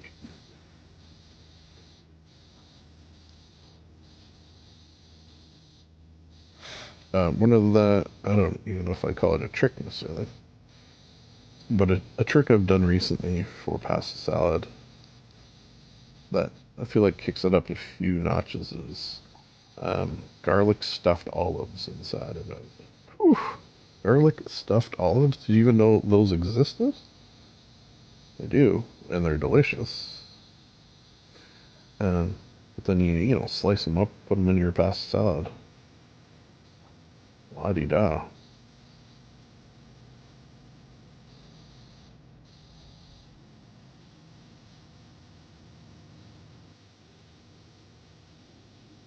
Speaking of fancy, that's not quite. I mean, you know what? If you really wanted to, have that for your New Year's meal. It's allowed to be anything. When I say fancy, it doesn't have to be. It's just sort of things you would not necessarily normally have. It's maybe a better way of looking at it.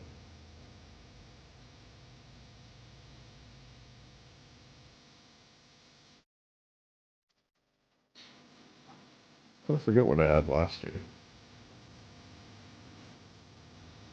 I feel like I have defaulted to some sort of beef quite often because you know it's so expensive and it's not something I buy on a regular basis.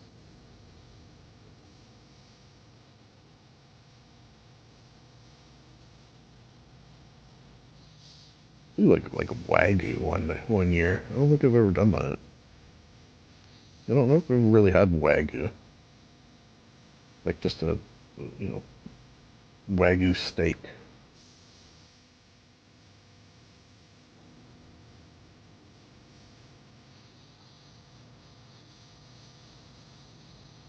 I wouldn't even know where to get it actually.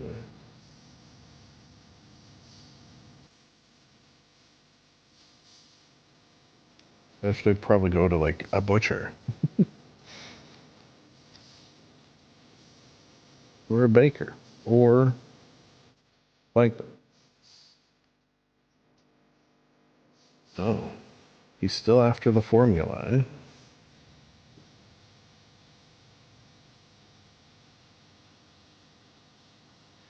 Never in my wildest dreams did I think he was capable of such a foul deed.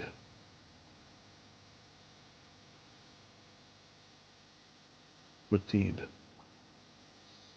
I thought it was something only a real lowlife like myself would do.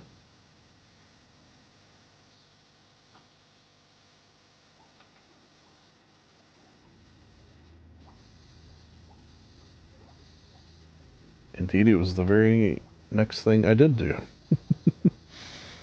Oh boy, what an asshole.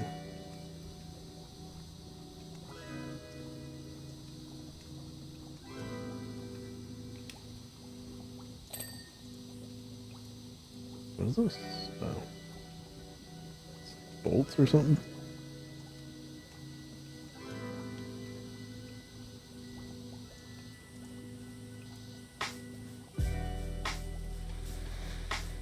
Mm. Alright, well, I suppose we could look ahead to 2025 and what's in store. Oh, wait a second. There's a certain thing that is going to be really, really bad and potentially just like world shakingly bad. So maybe we don't do that. Or we do it on a more personal level. What do we have planned? I mean, I don't really have anything planned, to be honest. Sort of status quo. Yeah, okay, so let's not do that. I mean, was it saying that the thought of looking towards the future is something I don't want to do? And it's not for any personal reasons. Like, IRL, my actual, you know, day-to-day life, it's pretty awesome. And there's not much I would change. Maybe see friends more. That's it's a lot of a me issue. The whole desire to never leave the house, you know, sort of detracts from that a little bit. I mean, I could have people over. That's a different thing. Maybe I'll try to do that more.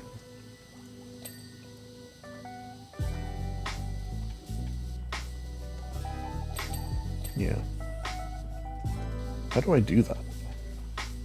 Like, what's my reason? It can't always be, yeah, come over here and have a bite, a couple drinks.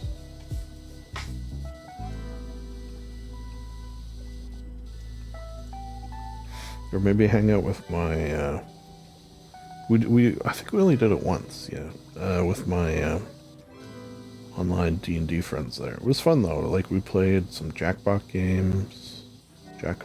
games, sort of hang out. I did have a couple of drinks there. Okay, well that's the thing that sort of, did it change this year or the year before? I'm like not really drinking anymore. Yeah, I'm not like a never drinker. Like I'll have a beer here and there or whatever. Glass of wine. I'm actually going to be drinking tonight though. For the first time in a long time. Yeah, but for all of 25, I basically did not drink.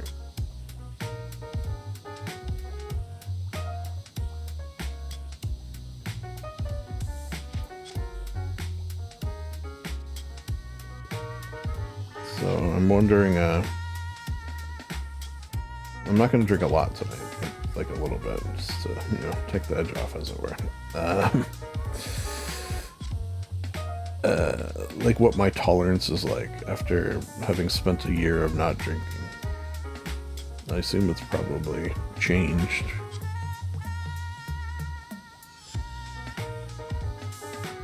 Just as my pot tolerance from smoking every day has likely changed as well.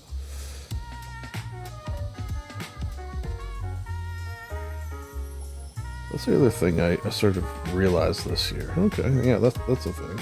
Some self-realizations I had this year. Which, you know, I feel like those are important. More important than maybe accomplishments sometimes. One of them is, I sort of realized that for me, smoking pot is not really a social thing. Like when I'm craving being social with people, it's not something that is aided by pot. Yeah. In fact, the opposite. It detracts from that desire for human interaction. Now that being said, the sort of inner thoughts and journeys, let's call them, that one can experience by smoking pot from time to time, on a sort of personal level, can be more transformative. How about that?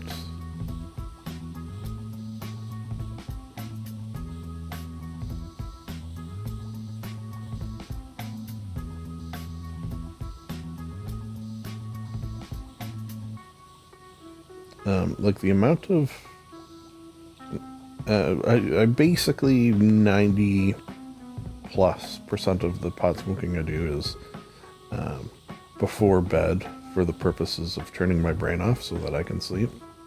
But you know, some people poo-poo at that, but you know, it works for me. And the other percent is basically the same thing, but then just smoking like a little too much.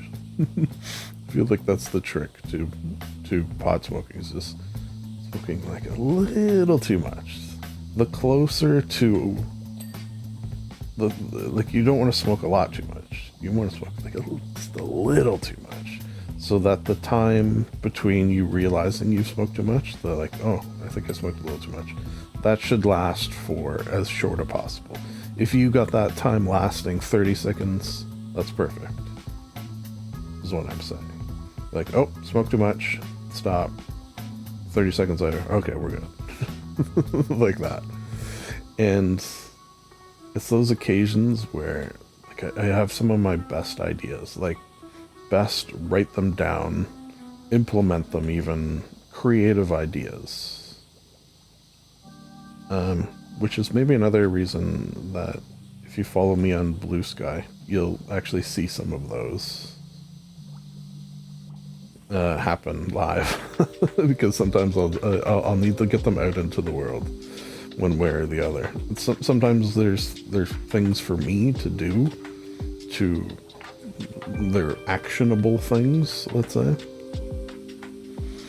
A lot of them revolving around this channel, like ideas I'll have of things to do.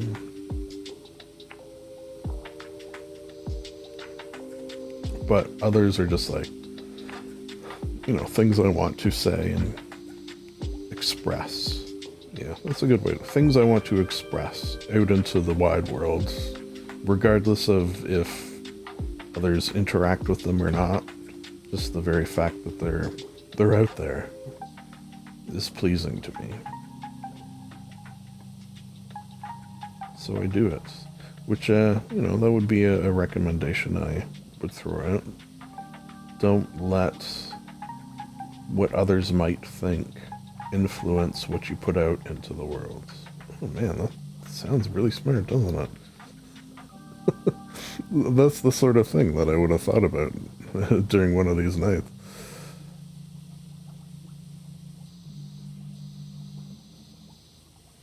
That's something I've enjoyed of seeing pirate softwares sort of rise in popularity. So this was like a fight they had. A muck fight.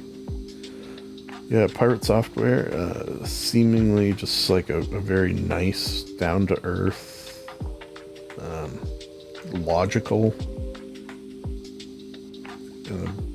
dude who has, I would hazard a guess, purposely tried to create a very sort of chill, kind viewing audience. Like, I feel if people come into his chat or whatever and start being dicks, they're not going to be in his chat very long. He sort of seems like the type who cares enough about his, I don't know if you would say chat experience and community, that he's going to take the time to curate it to be, you know, kind, considerate, thoughtful, and just not dicks. Which, you know, that's very nice. I think it's something I would strive for.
often, but how accurate my demographics are. But I do apparently have like a fair amount of younger viewers, like 18 to whatever. And the only reason I think that might be that a person like myself, or like, you know, I don't want to compare myself to people who are actually really good at this, like Northern Lion or Squeaks or whatever. But it's because I have a respect for young people that maybe older people don't always have. And sort of see that the potential that we're going to need them to save the world is by no means a small reality. And the fact that they often show that they are going to be capable of doing so. Like, enough of the old white men, basically, is what I'm saying. Let's get some new white men. No.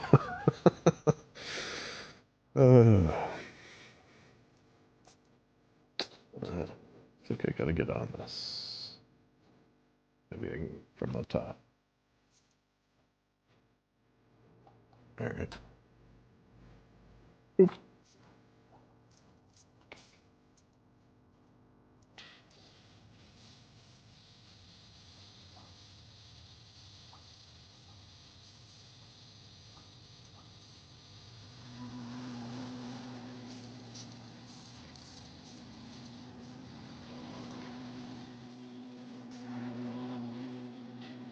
Get out of here. Okay, well, they sound like bees. Are they bees? Maybe that's it. Do they live in hives? Not the bees. I don't even remember. That's like, what is that movie about? Wicker Man. I have seen it. I do remember not the bees, but like I remember virtually nothing else of that.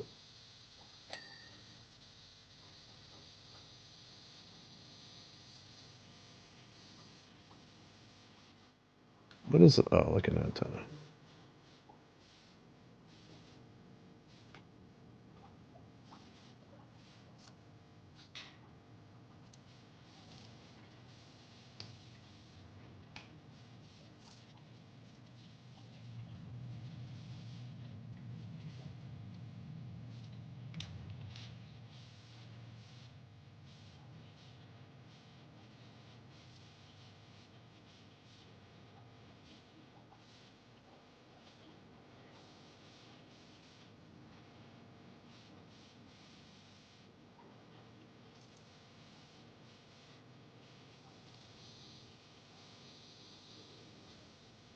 Hmm.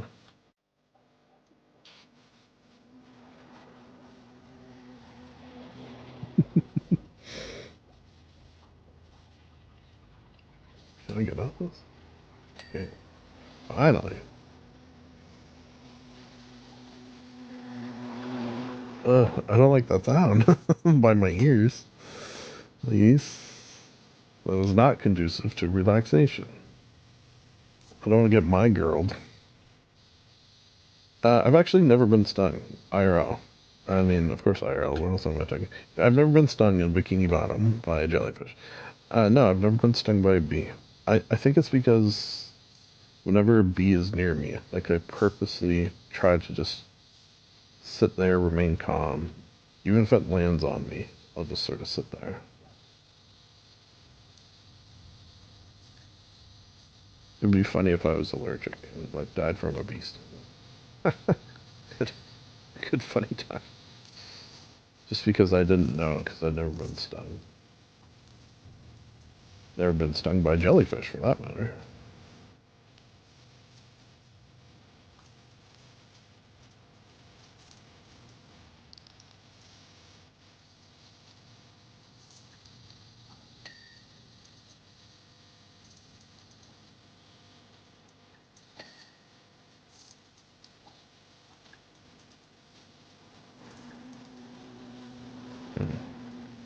Alright, I want to get that from this roof.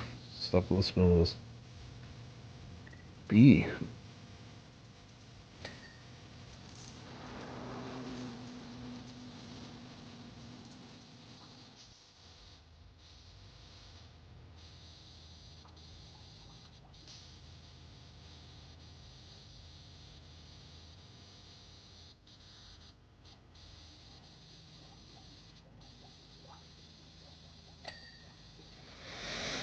Lovely.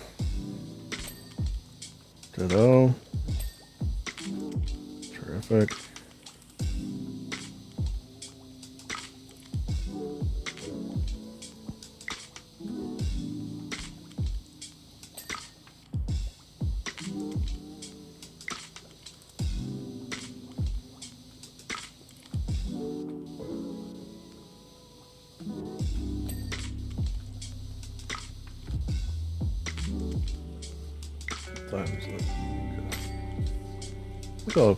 Well, it depends how many there is, because I think I'll have time to do all the SpongeBobs. I don't actually know how many there are.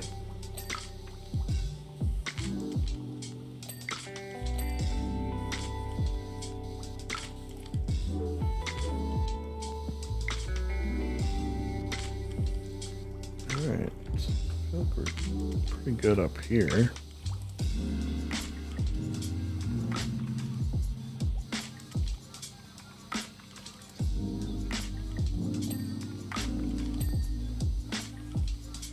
Good, good.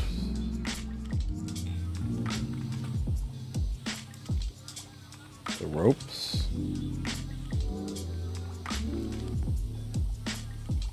Floor's not done, really.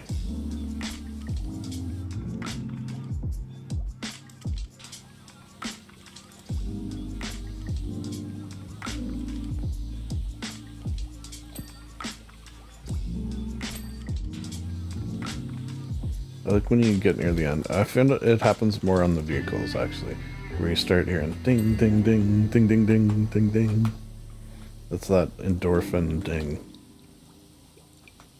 Who doesn't love the endorphin ding?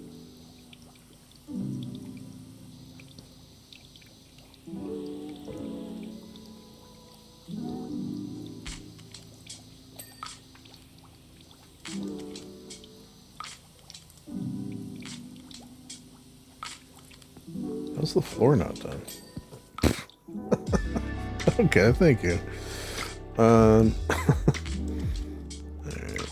Roof planks. Alright. I'm gonna have to get back up there.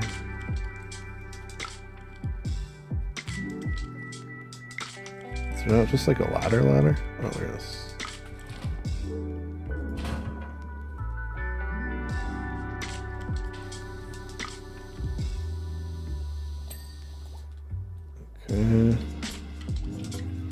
Okay, I think we'll do sign that. Oh, sign and then side wall planks.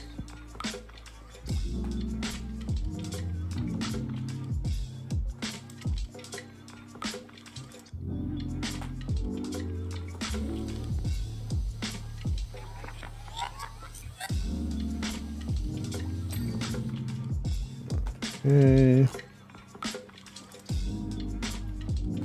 Doors? Is there a back door? Yeah. I feel like it would say back door.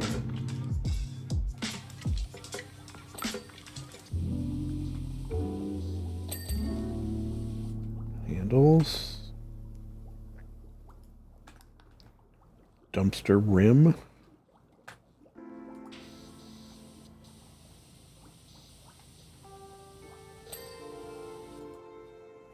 Okay. Rope. Flag rope. What's a flag rope?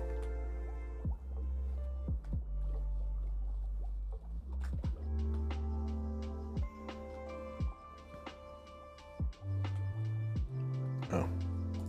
The flag rope. You know, the rope that holds the flags. Idiot. I think from up top.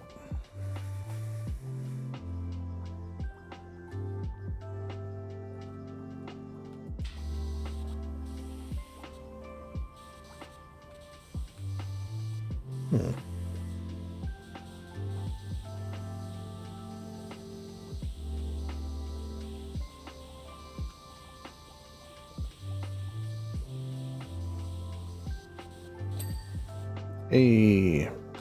Alright. So that's it for the Krusty Krab, I think. Can't we just leave the chum bucket as it is? Screw him after all, right?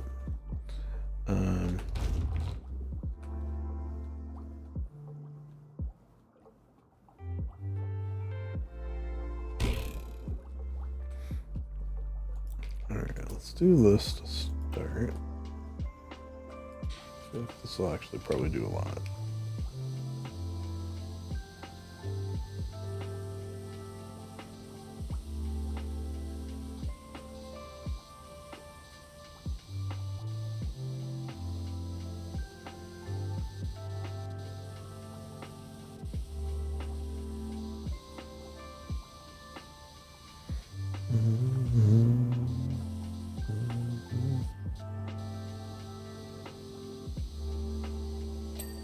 Oh, you know what?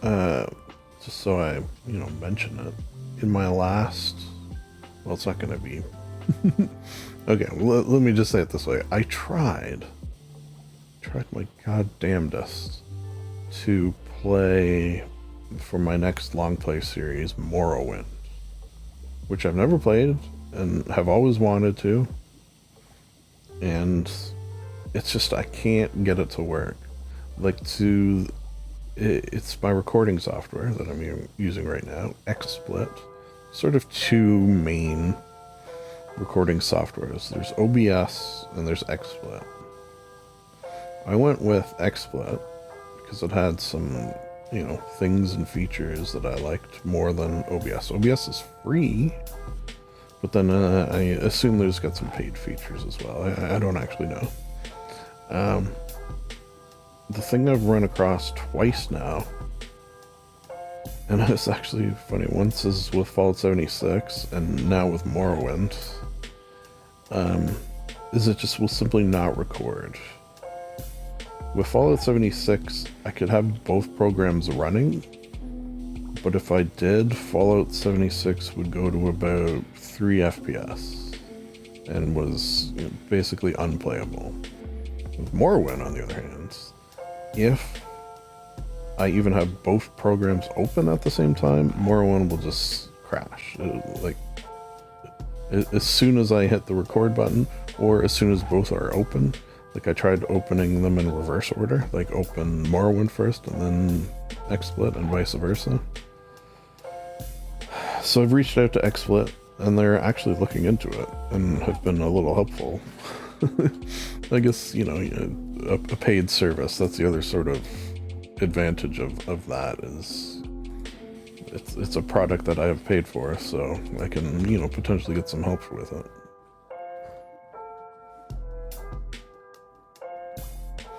It's covered in dirt. Oh, god damn. I missed it. I missed the joke.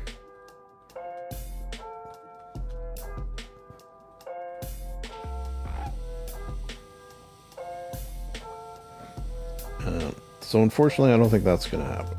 I mean, maybe it will. Maybe XSplit will come back with, okay, do this, do this, do this, and then it'll work. The other issue, I think, is because I'm using mods. And even tried, or not even tried, but debated trying OpenMW, which is, I don't even know how to explain it. It's another way of playing Morrowind. It's kind of how to look at it. But it's not compatible with some of the mods that I really wanted to use. And the other thing, that was giving me issues as well. Yeah, it was just a whole mess. What sucks most of all, not most of all, but most of all is that I can't do it, but what sucks as well is I have, like, I can play the game. I can play Morrowind with the mods I want. And, it would probably be a fun experience, I assume. I just can't record it. So we'll see. What I decided to do instead, and I'm actually going to start recording tomorrow, is I'm going to record Halo, which I've never played. Oh, well, I shouldn't say that. My cousins had Xbox. I was a PlayStation guy. My cousins had an Xbox, and 2-3 times, like not a lot, I played for probably a total of half hour in my entire life. And, had some enjoyment, so.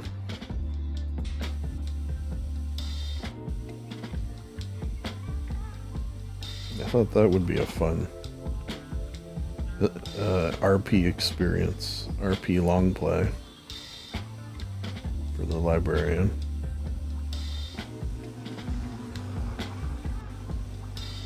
Alright, how are we doing on this thing? Is it done?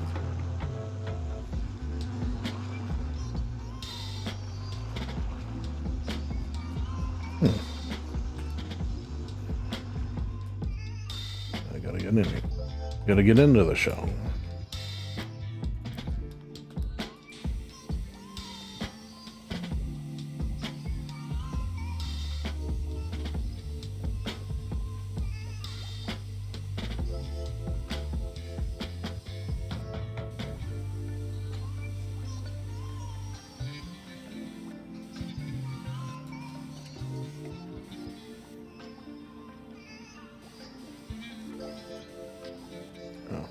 That side.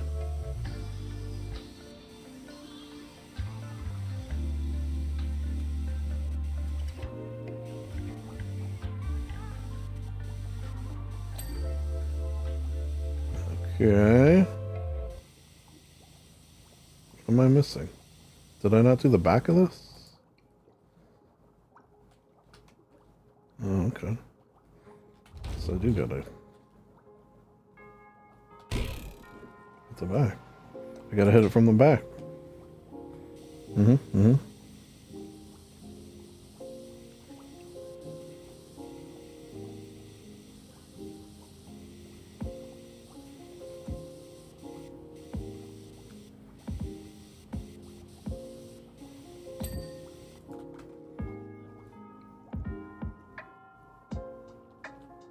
It's another Christmassy sounding. I guess just any song with bells in it makes me. Not the bells, as in Richard Belzer, of course, but bells. Okay, I guess, yeah. I missed a spot or two. Fine. So sue me.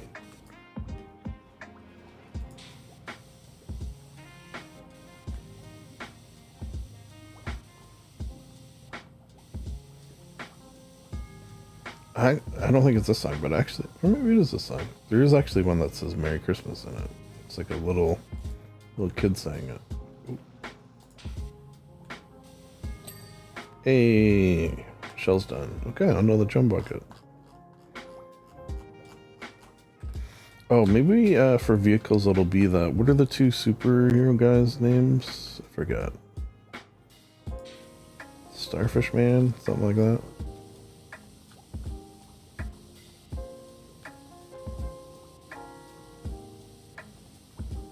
Barnacle Boy.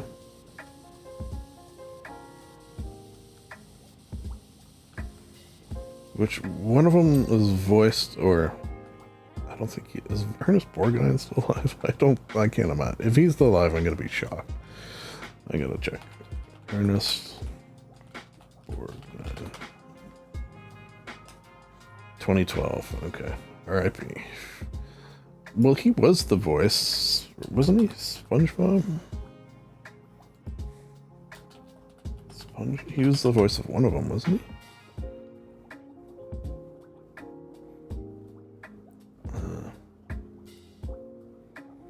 Animated. He was Mermaid Man. So who's the new voice? Did they get a sound-alike? Ernest Borgnine. I don't know, just sort of fascinating. You know what I mentioned earlier on? Like just sort of default punchline. And not for any nefarious reason. Just like, I think because it's a funny sounding name. Ernest Borgnine. Abe Vigoda. Is it V or B?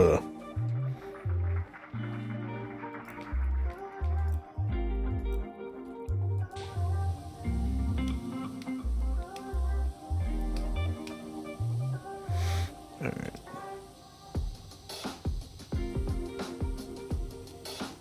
Chum.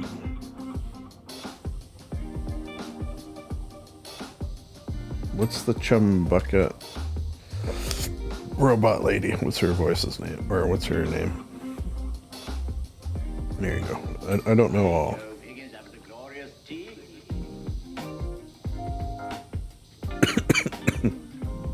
Excuse me. should have got a glass of water if I was smart. Might have to take... I'll tell you what, we'll finish this. How long have we been going? Well, one of two things are going to happen, and we'll see what the next one is. Although it would be kind of nice to finish them all. And...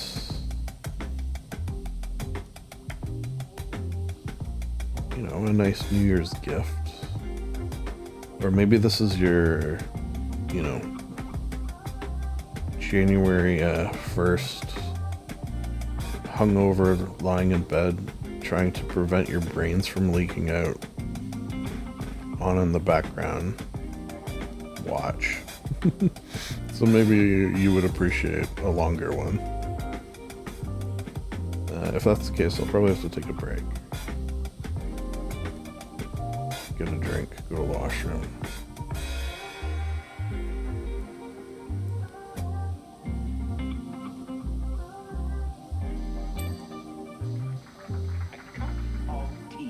Cup of tea. It's a weird song. And I'm here for it.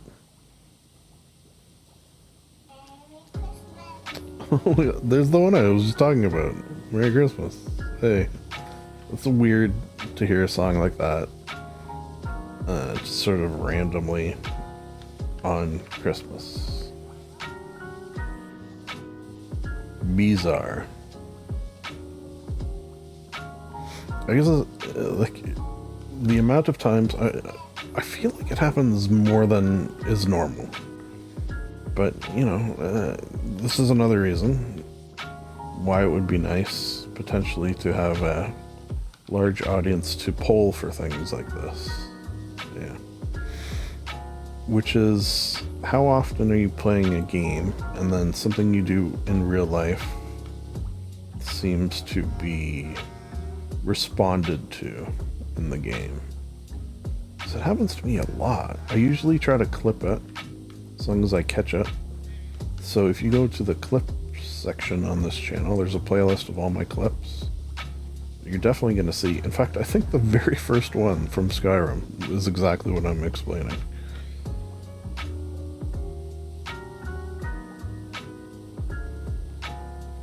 I don't know. It just seems to happen more than I would consider a normal amount. Sometimes, yeah, you know, coincidence, yes.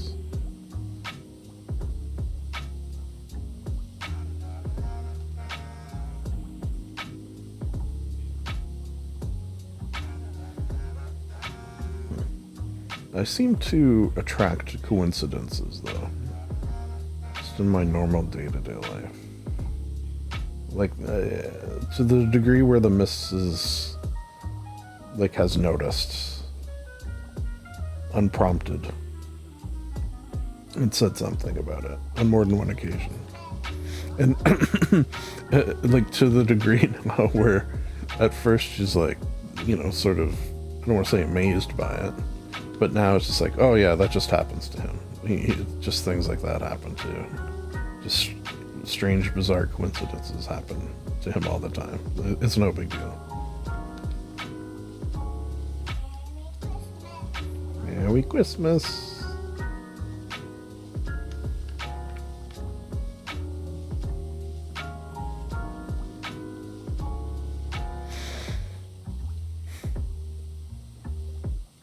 It'd be sort of funny if this game gave you the option to not clean the chum bucket. Like, you know what? No, I'm not helping evil plankton.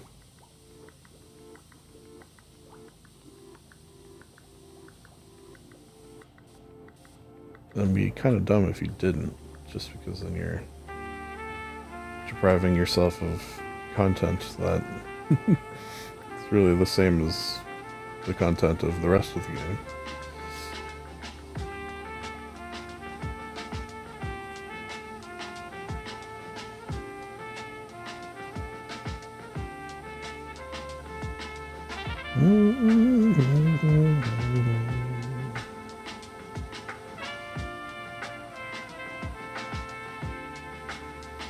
I feel like I have started to learn these songs a little bit now.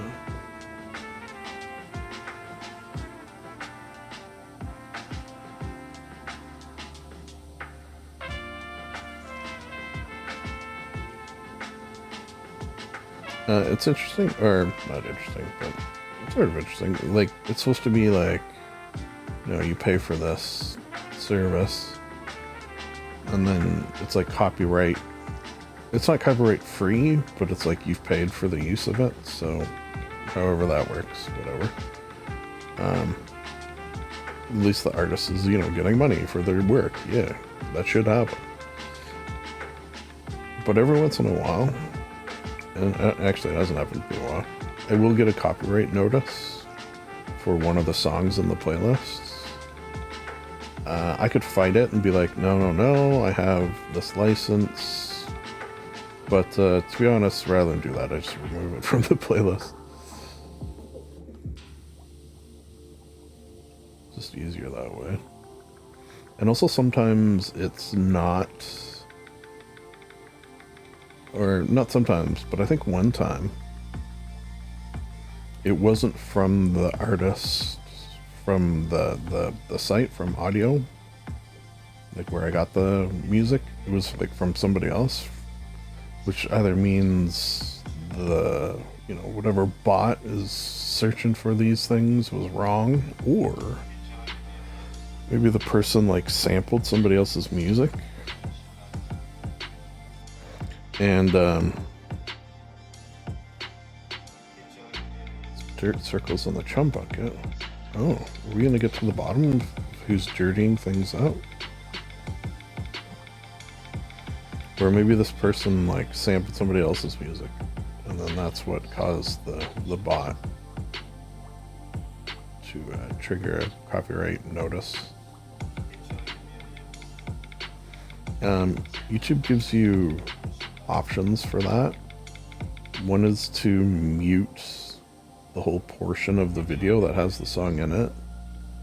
But the other option, which I think they say is in beta or may not work, is to mute like just the song, but then leave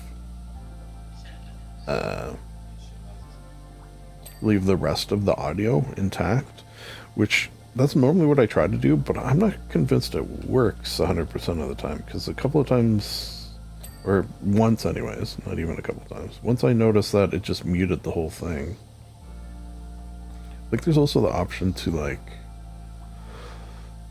let me stretch. I need a stretch. Option to like replace the song with a non-copywritten one. Maybe I'll try that next time. Like, does it try to get close, or does it just like any song?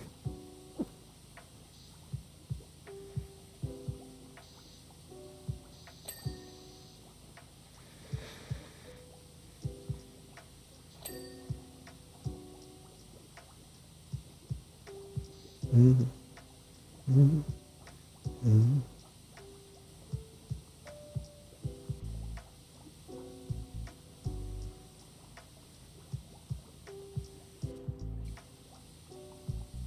Wanted to mix it up and go back and forth for a while? Sure. The world is your oyster. Or clam. Or oyster.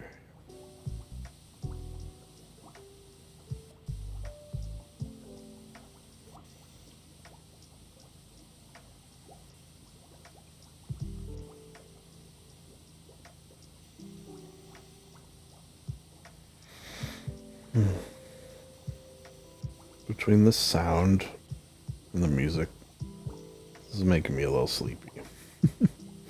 I'm like incapable of napping though.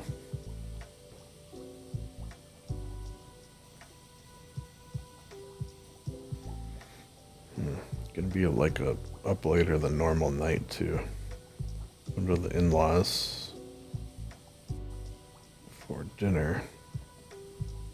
And I thought old people are supposed to eat early, but they apparently did not get that memo and like to eat at like 6:30. Whereas normally I eat at, 4. But that's my my schedule. Weirdness. Up at like, well, let's use today as an example. 3:44. Out of bed around 4:20. Breakfast. normally would have lunch at nearish as 11 as I could make it, but usually a little before. And then dinner at 4.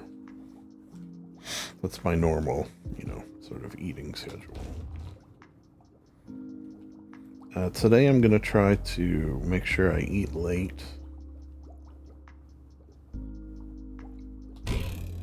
Late lunch, and maybe a big lunch.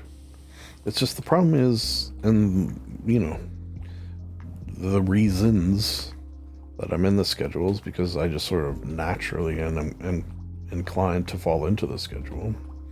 But also, if the later I eat, the more I should turn this thing around. Let's turn this thing around. The more likely I'm to get acid reflux at night. Hello?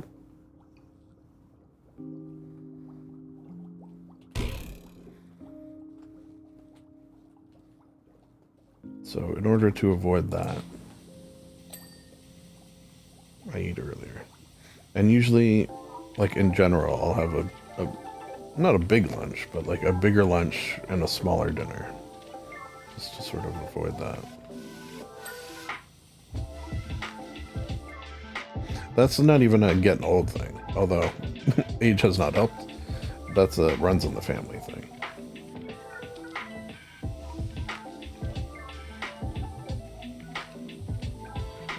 Like a young age teenager with heartburn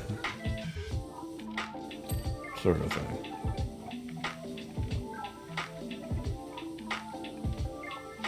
Definitely not improved by age. Weird thing there too is, I did really good for a while, and I don't know what changed. There was a time, many years even, I'd say, or not many years, but years, where every night I would take a sleeping pill and a Zantac, a heartburn pill. And then I started smoking pot at night, and I didn't take either. For years. I didn't take a heartburn pill, and I didn't take a sleeping pill. So that was nice. But then one day, the heartburn came back. And I don't know what changed. It kind of sucks. And I never was able to, I haven't been able to figure out if it's a specific food or, I've had some thoughts, maybe it's Italian food maybe? Things with tomatoes or onions? I don't know.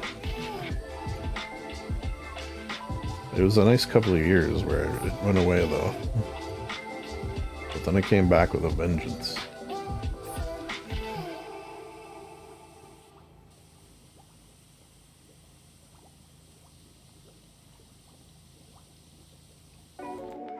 Is there no ventilation up here? What the hell?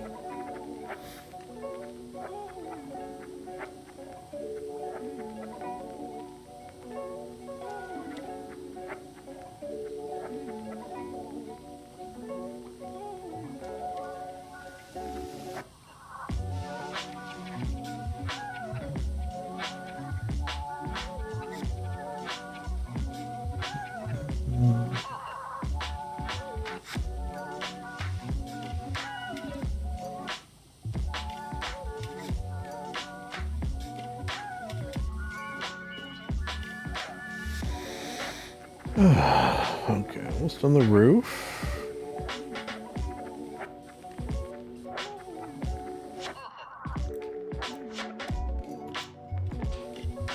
Yeah, that makes a difference.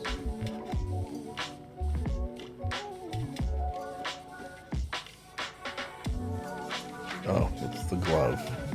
I forgot. So, this giant glove holding this bucket makes me think that they do know of the existence of humans. No?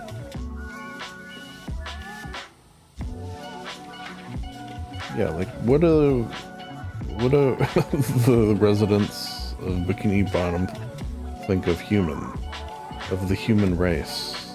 Do they know of what goes on above the surface? I suppose there's the movie with David Hasselhoff. Is that what they think humans are, like him? I met him as well. He was nice. Not Tom Kenny nice. I haven't had much in the way of negative interactions. These are all at cons. I used to, in the before times, go to mainly Fan Expo Toronto was the main one I went to. I went to a few other ones. And I would, well, you can see for yourself, were you to Google Nerd Cane Adventures, you could see a cane with the head of a saw being autographed by many celebrities and held by even many more. I would say probably crossed 1,000. I would definitely assume over the years. Cosplayers. So basically, if you've ever been to a con, you'll know there's a lot of waiting in line. I got a not great back. What hurts my back, strangely, more than anything, is just standing still in a line. like moving about, picking up stuff. That's usually okay, get the odd twinge. But what hurts it most is just standing. Standing still. Weird, right? So I came to the realization that if I'm going to be doing that for, an 8-hour day or whatever, there's no way I'll be able to do it without the aid of something to lean on. In this case, a cane. And then I wanted something, different for me to get autographs on. My first thought was a globe. Might be kind of cool. People to, autograph a globe. I'm glad I didn't go with that. Then I got to carry that around all day. Kind of a pain. Then I realized, after searching for some canes, that the one that I found would potentially be a cool thing to have autographed.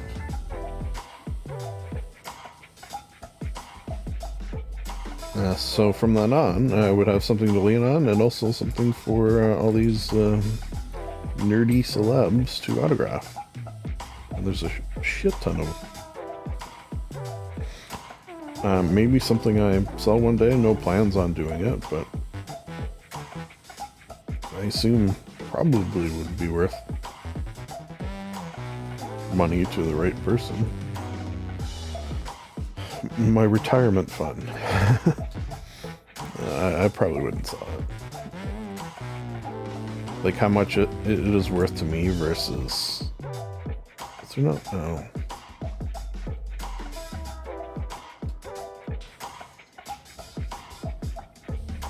Versus what it would be to be worth to somebody else is probably not conducive to a equitable bargain for all parties concerned, let's say.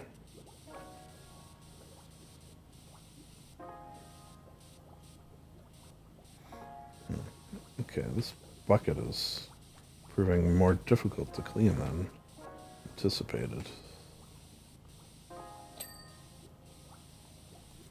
Okay, glove, handles, upper rim. Okay. Working on it. I think I might need to get on the other side.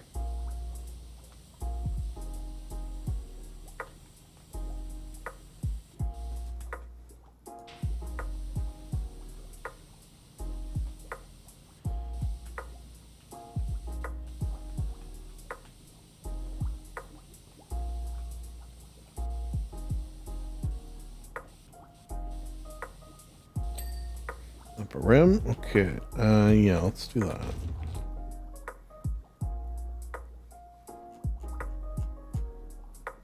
I think. Potentially a good spot.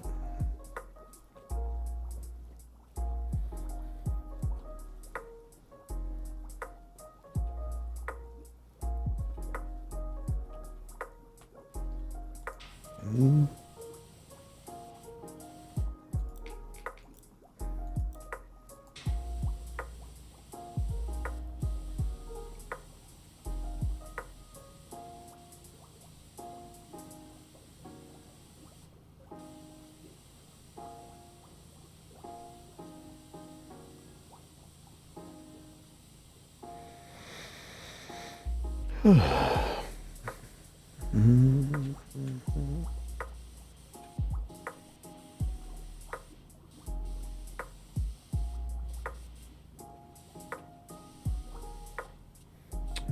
I going to get to the sides as well? I think I might.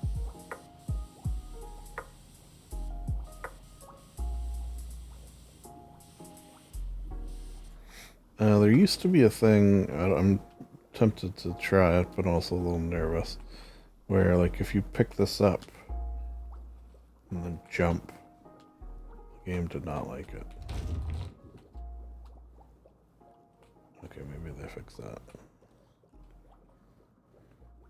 Yeah, like I remember falling through the floor.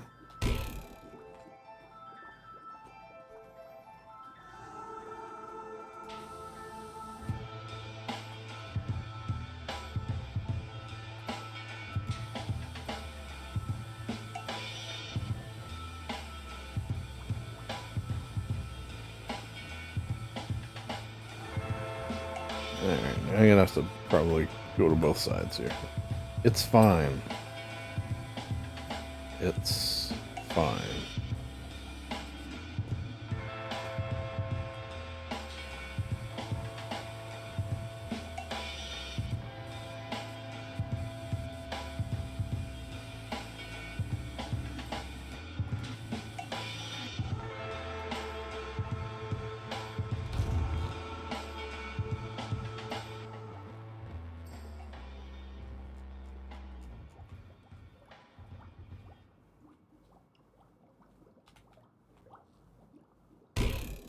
Bong. Bong.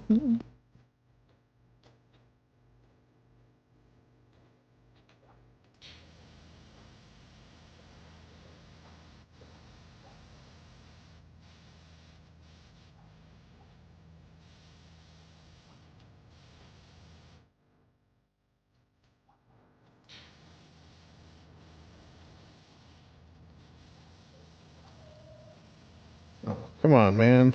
I was really hoping that would do it. Wait, is it? That's not dirty on... Oh, fuck, I think it's dirty on top. How am I supposed to get that? And what about this?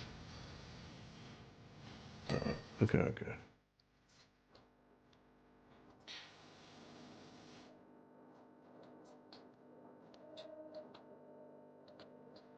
Oh, okay. Alright, alright. I'll allow it. This is a fitting end as well. Kind of nice to be finishing at the highest point. That appeals to me for whatever reason.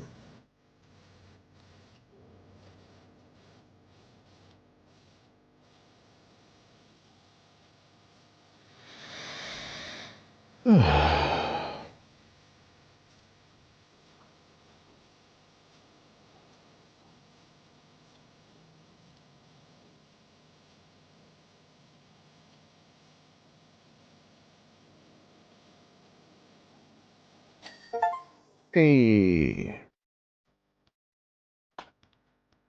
Lovely.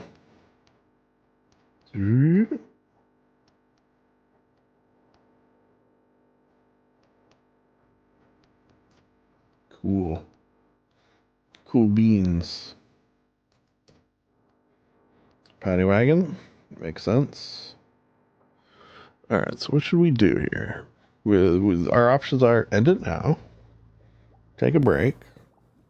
Don't take a break. Let's get a look at this anyways.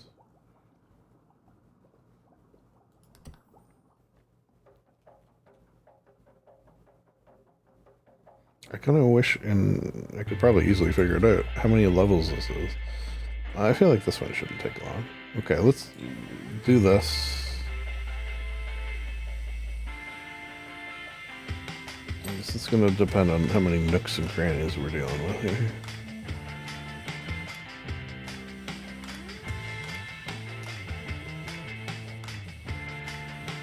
And then we'll see what the next level looks like. If it's like a giant one, you know, we'll put a TBD.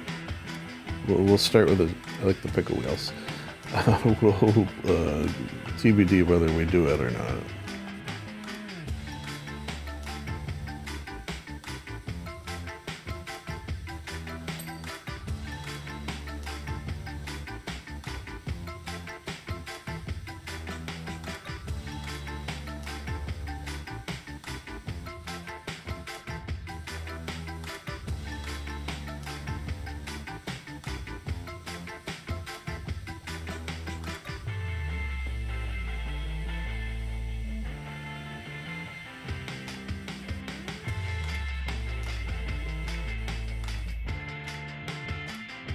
The hell was that? Am I going crazy? I didn't imagine that, right? What was that? Yeah, that. Angry tomato? Or orange? I honestly don't know what that's from. Is that from an episode I may have missed? It's freaking me out, man.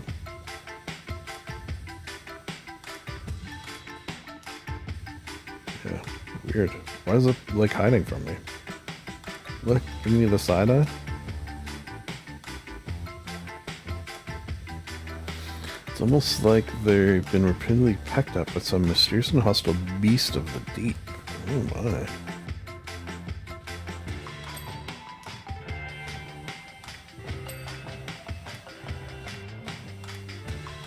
Who did this as one almighty mouth on its hands, or should I say its face? Jerk face.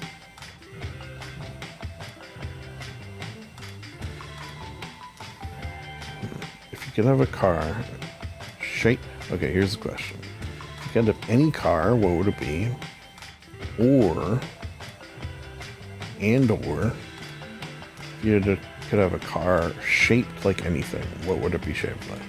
Or any fictional car. Yeah, okay, let's do it. Fictional car.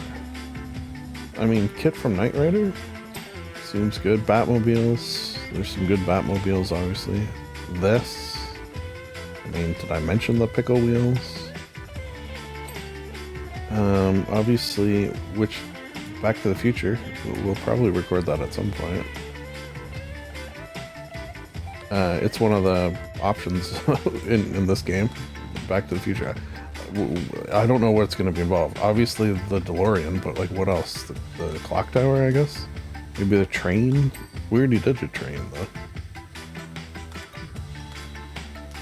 The train, I wasn't a big fan of the train one. So many fiddly bits.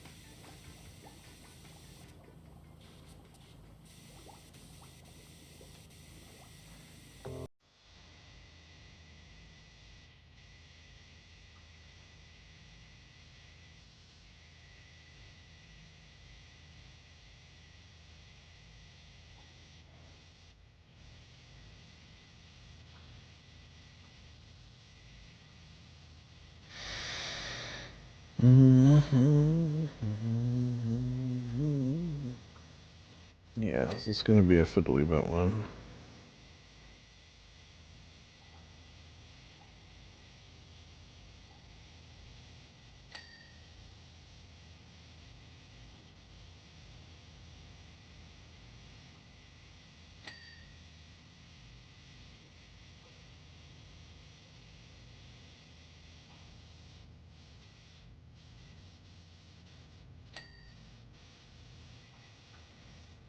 So, is this propeller what propels this?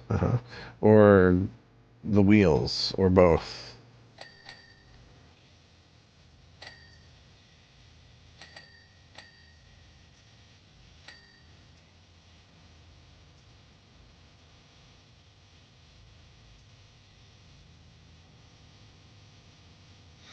TARDIS. There you go. I figured it out. Although that's not really a car. A TARDIS shaped like a car, disguised as a car. Here you go. Or like the USS Defiant or the Enterprise. Okay, well, with those you get a holodeck. Well, not the Defiant.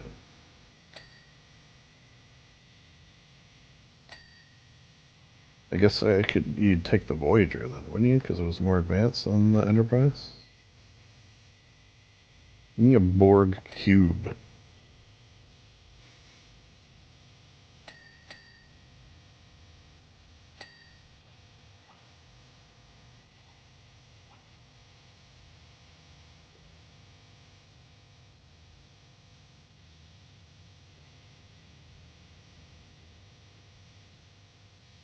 Open hood? Okay. Good thing I saw that, because I wouldn't have noticed. There was one, I forget what, I honestly can't remember what it was. For some reason, I think it was an alien one. Where, or no, it was like a Ferris wheel or a roller coaster or something like that. Where I didn't know the possibility even existed. That there was like hidden parts that you needed to, open. Like this. Because the game doesn't really tell you that. You just sort of have to notice as you hover over things. Which I feel like the potential for not noticing is not small.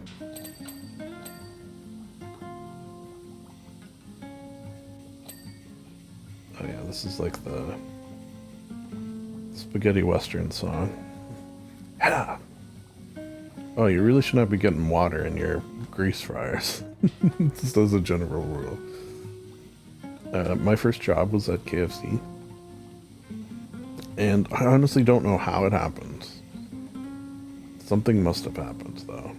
Where I was like cooking. So I was in charge of cooking the chicken. And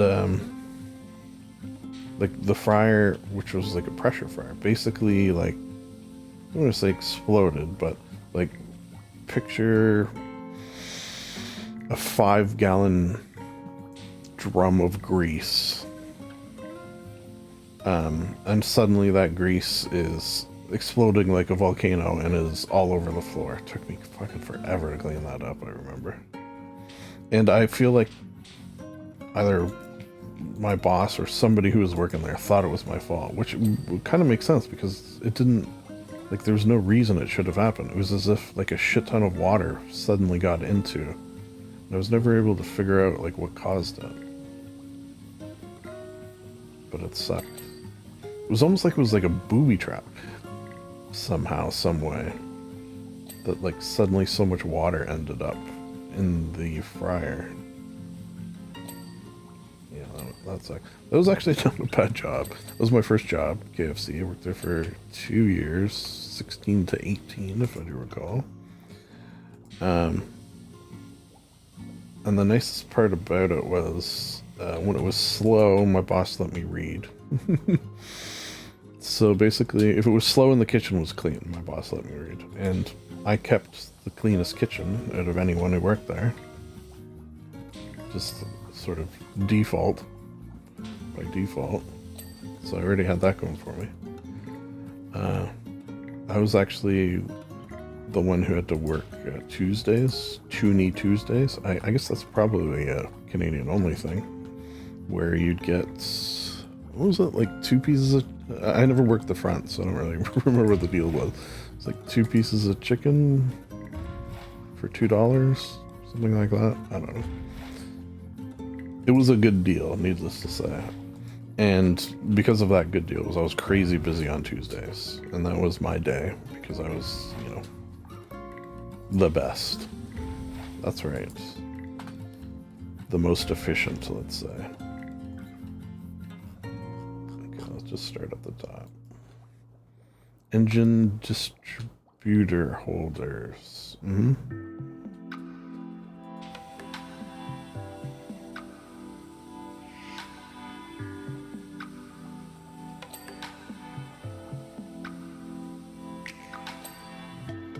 Okay. grilled seats. Just like normal seats on a hot day. When you get in there. Ooh, hot, hot, hot.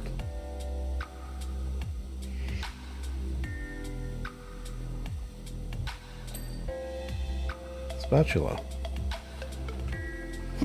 Purchased at Spatula City, no doubt.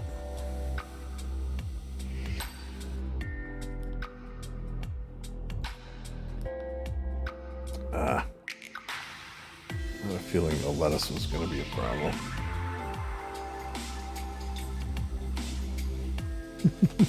Just like in real life. Oh, okay. Nice. Pickles. Really? I thought I did a good job on the pickles. Apparently not good enough.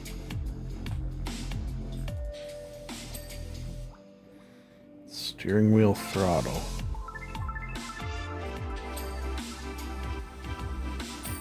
Hey! Complete the paddy wagon job. I sure did.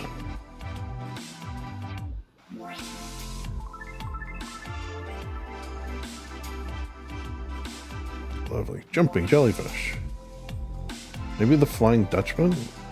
The invisible boatmobile. Wait, is it going to be invisible when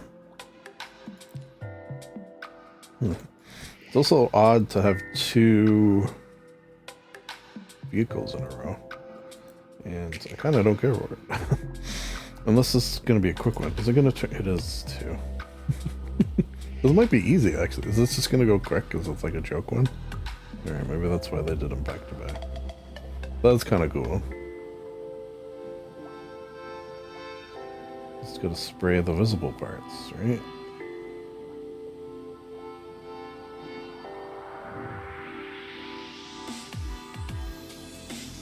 Big filthy grin on his face.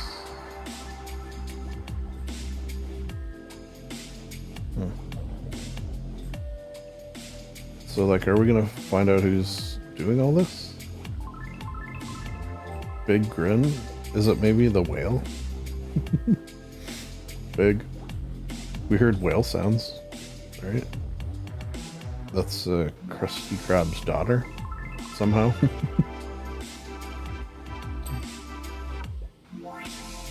Don't question that too much. How Krab would have a whale for a daughter.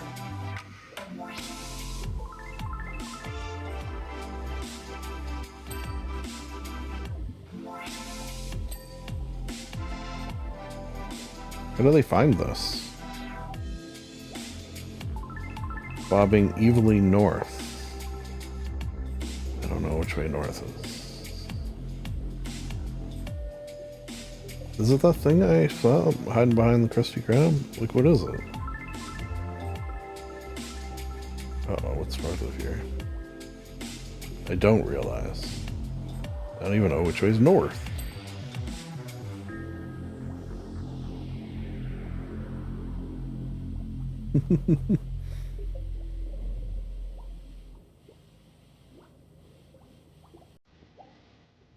All right, pretty good. From here, we're done. From this angle.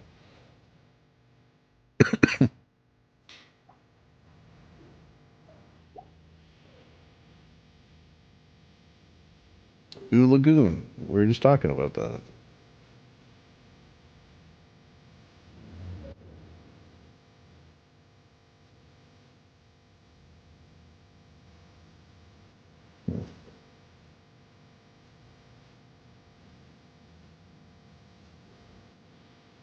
So is it like a creature from the Goo Lagoon, would you say?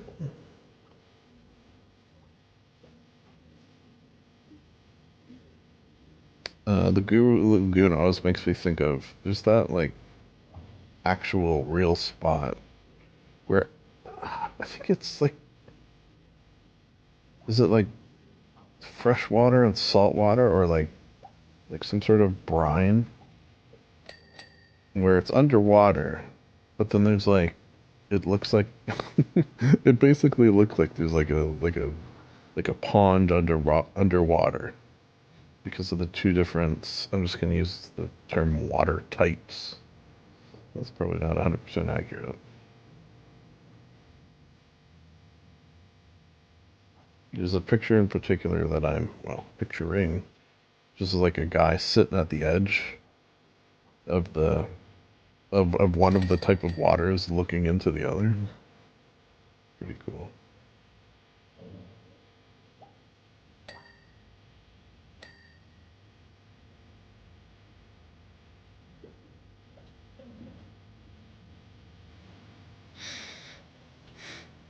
Does this, I don't remember, have the ability to be visible should the desire arise?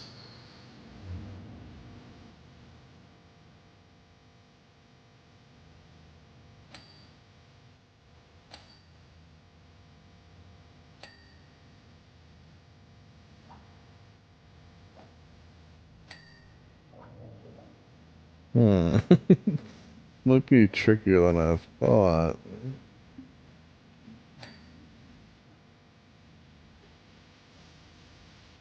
Oh, maybe if I use soap for some spots, that might make it easier.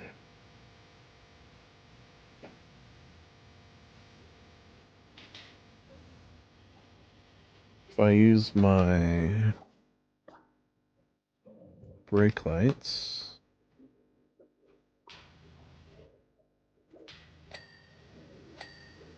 Okay, okay, that actually did help. I could kind of see it. Door handles.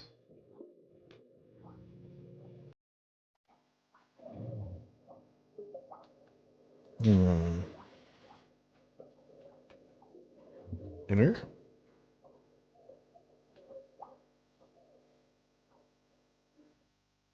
Damn. Oh, propeller. Wait. I saw a thing. Heel. Peel. Key and peel. Oh. Okay, okay. Stern. Okay. Stern. Mm. My nautical knowledge is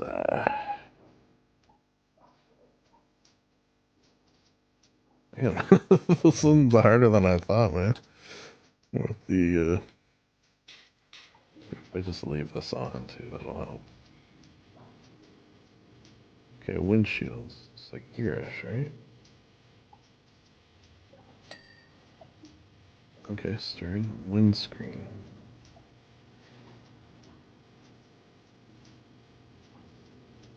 I'm pretty sure it's this. Oh, okay. I kind of got lucky there. Ooh. Hey, beautiful. That was a fun one just because, you know, it's not every day you get to clean an invisible anything, really. Fun. Fun times were had by some. The Mermalair. Do we ever get to see this in the show? I don't really remember it too much. Okay, this is going to be a big job. So, I think maybe we. Hmm. I still got some time. Still got a lot of time. But I also wanted to do some things. Maybe we roll for it, and then this is a trick I haven't mentioned in a minute, but you could roll for it. You do your inky dinky donkeys, whatever the whatever your choice is, where you have a choice of two things: play or not play, and you roll for it. So, for example, I'm going to say evens is play, odds is we stop playing. And then, regardless of what the answer is, say it lands on don't play, but we're disappointed by that fact. Like, okay, I kind of did want to play. Then we just play. We somehow, some way, it tricks your brain, and it works 90 some odd percent of the time. It doesn't work 100% of the time, but it definitely works more often than you would think. You sort of come to the realization that you didn't know which one you wanted until you were given result of your action, and then it suddenly clicks into your brain. Oh, okay. Well, that means we're gonna play. So let's do that now. We'll say evens is play, odds is stop for now.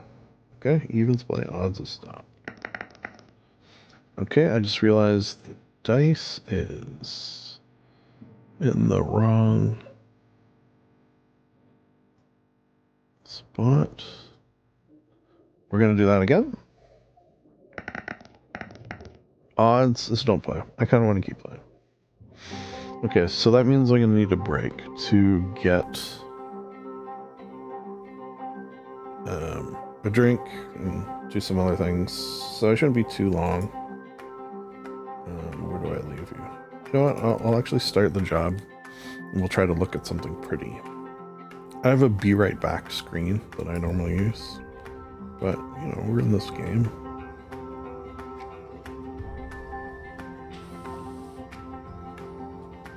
Let's try to look at something interesting. Or we look into the scary void. Yeah, scary void it is. Alright, I'll be back and hopefully not too long.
Hi, I'm back. I did Google as well. This is the last one, so okay. We'll do this and then we'll be done. Hey, look at that. It's nice to have them all in one. Alright, how do we want to start this thing?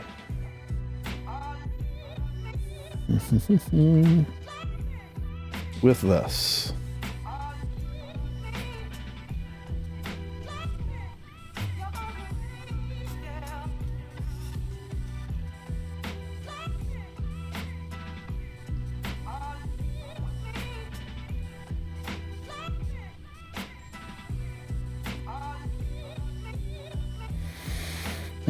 Did I miss anything while I was gone?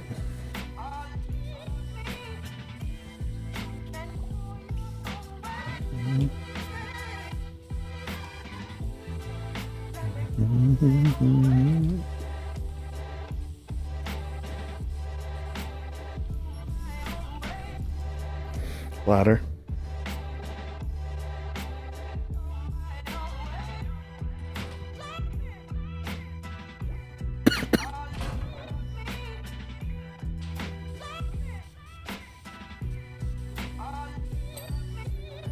Bingo. Well on our way.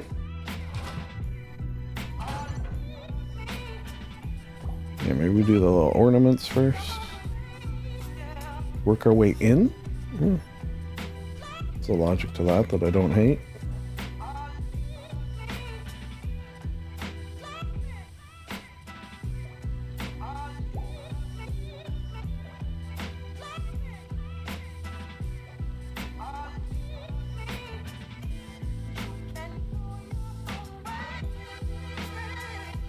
I feel like I should not be able to stand on this.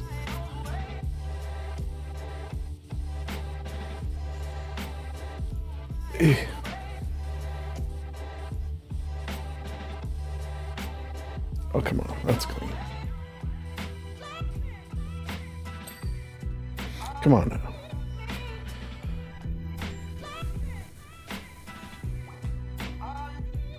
This thing? This famous thing from the show? That we all know and love? Oh, okay.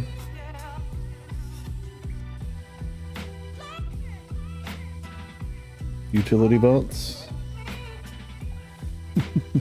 That strap that he wears for some reason.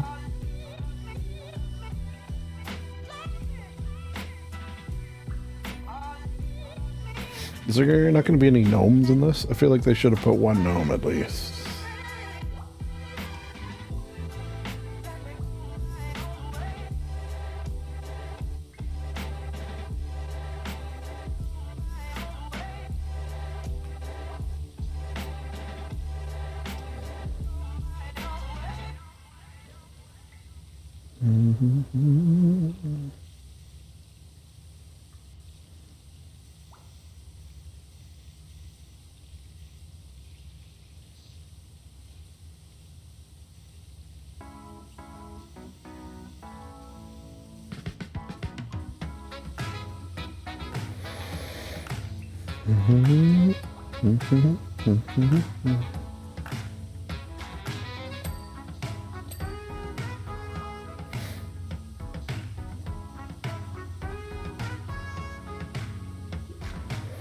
I don't know why this just reminded me now, but I had a, like, yeah, I guess I'll call it weird. Weird, interesting comment on a video today. Which I'm pretty lucky in terms of YouTube comments, in that the amount of nice ones far exceed any that are not. Like the not nice YouTube comments I've had are virtually non-existent, to be honest, which is, you know, it's nice. So that's what made this one that I saw this morning even weirder. I think it was on a RimWorld one, and it was along the lines of, "Don't listen to the negative comments, keep having fun." Like, I appreciate the sentiment. Like, I don't really have that negative comments. Are you seeing things that I'm not seeing?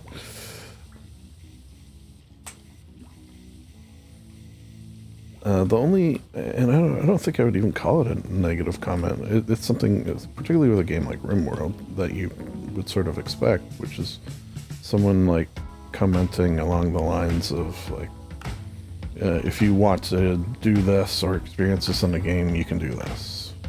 Now, the fact that I record freakishly far in advance means it's sort of a moot point, in that it has no bearing on what will happen in the playthrough.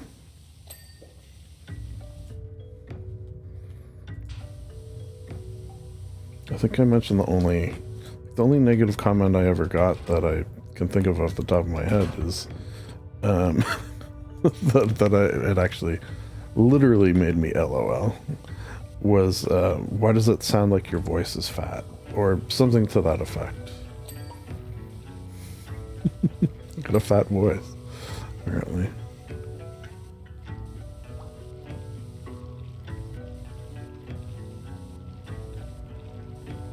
Maybe they meant PHAT, but they spelled it wrong. Yeah, that's it.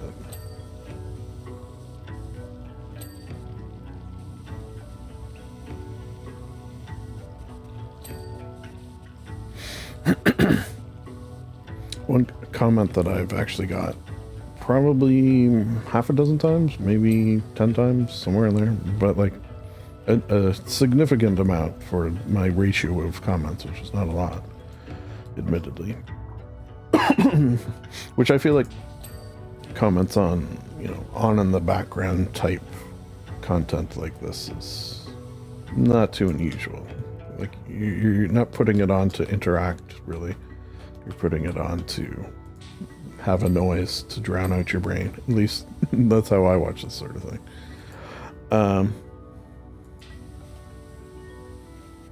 That comment I often get is, this should be more popular than it is, which I suppose people can take that in a negative way, but I was taking it in a very positive way. It's that, I keep doing it, people keep watching it, subscriptions trickle slowly upwards. I'm fine with that. I can understand how saying things like that sound like copium, as the kids would say.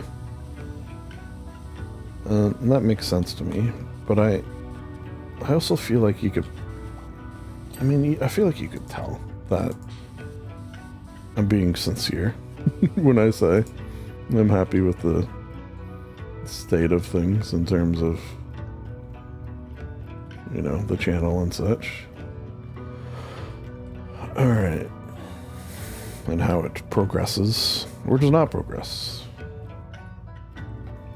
Alright, so this looks like it's got fiddly. Aqua glove. Right on the glove. Get low.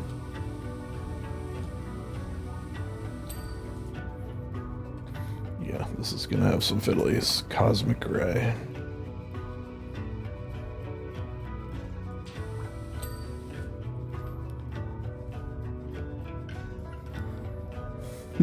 Radar boot. It's like a boot, but it's got a radar on it, basically. Of course, it's dirty underneath.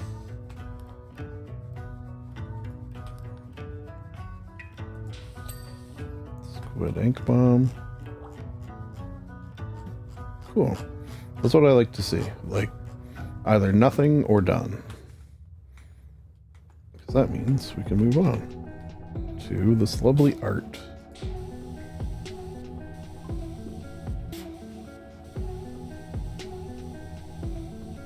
Oh, this is them when they were younger. Okay. Nice.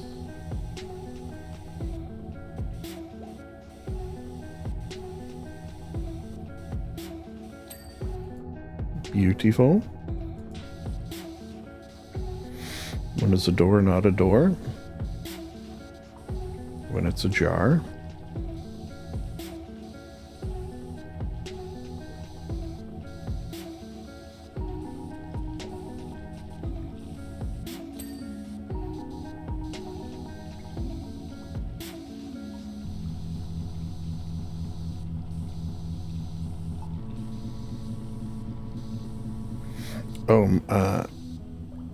So this is gonna come out like January 1st or 31st at night, whatever.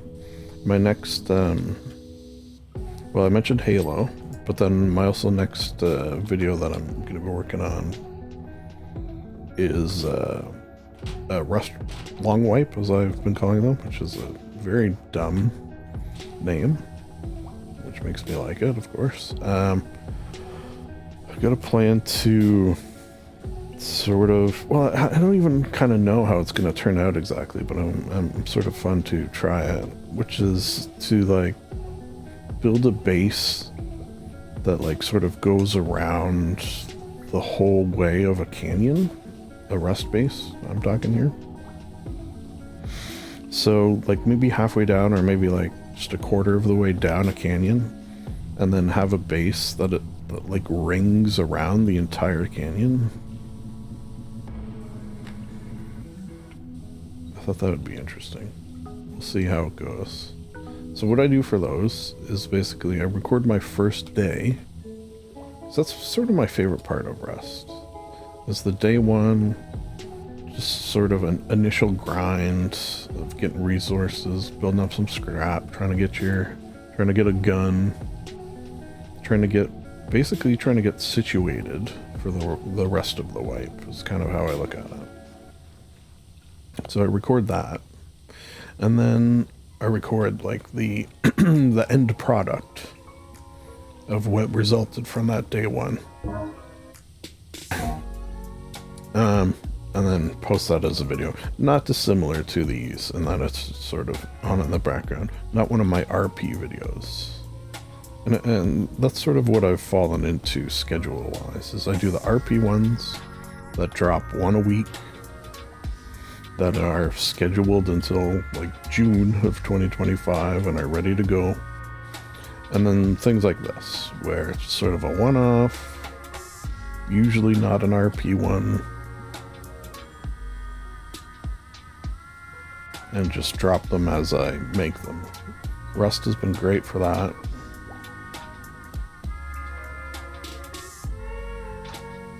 This has been great for that. There's other things I could do that would work for that.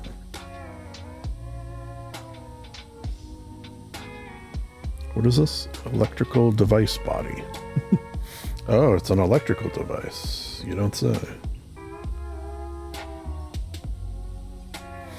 Alright, so probably have to get up. Wait.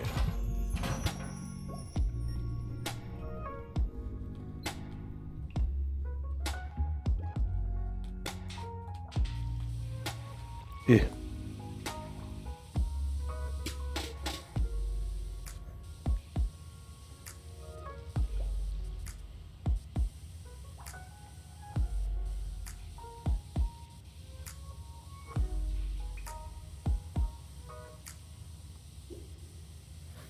The last one I did last month for Rust, that is, was fun to make anyways, and I think came out kind of cool.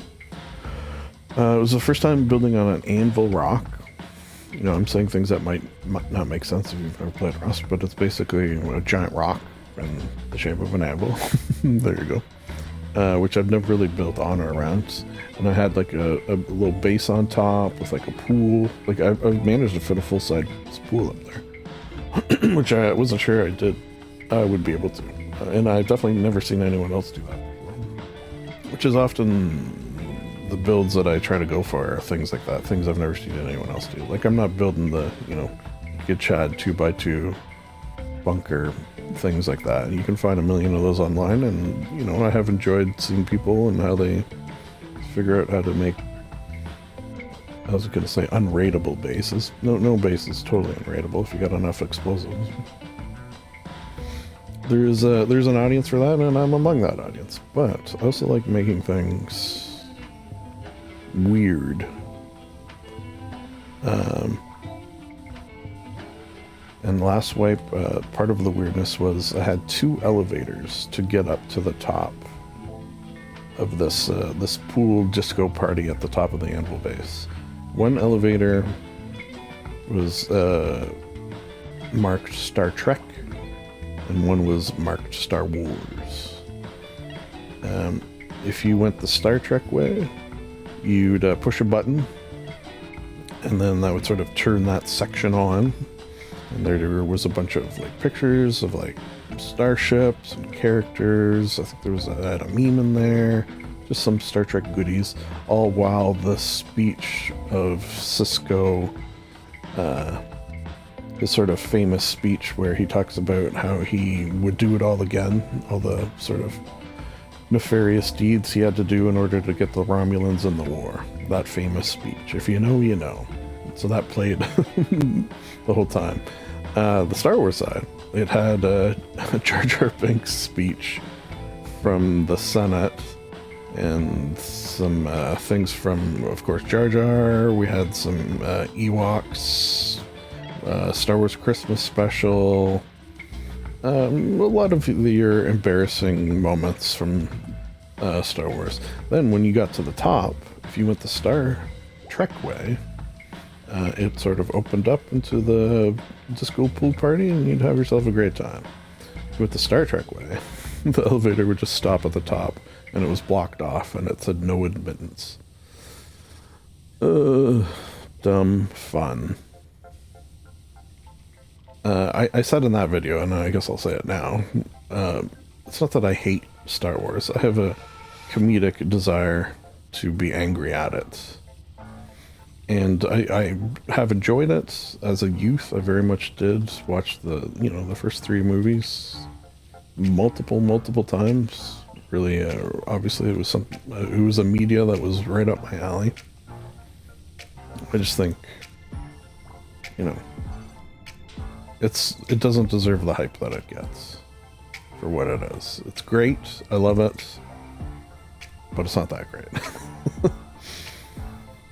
It's funny. My cousin who I mentioned who I played D with, he's like definitely I would say the biggest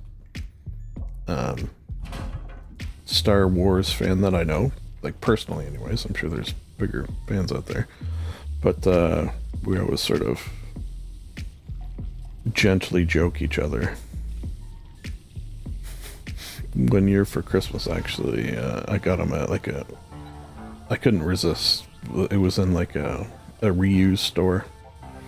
It was like this giant Jar Jar Binks like poster. It wasn't even a poster. It was like on a hard particle board back or something. Like it was big. So I got him that. I wonder if he ever hung it anywhere. I'd be kind of surprised if he did. But maybe he did.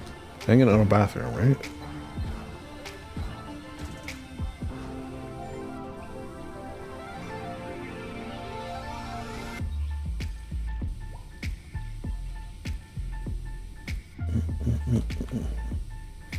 I feel like this is more fiddly than I thought it was going to be.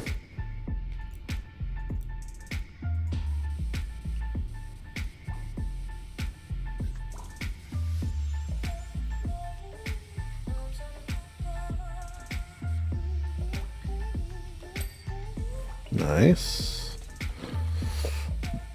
Body done.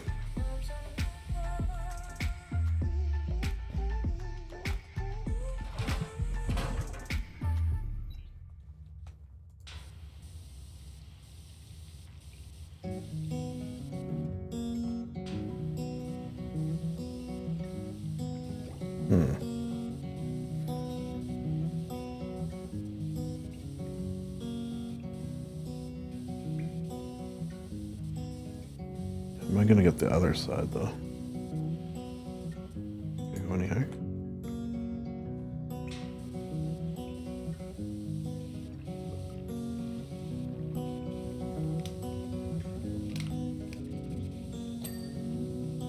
Okay, maybe this is the way to go.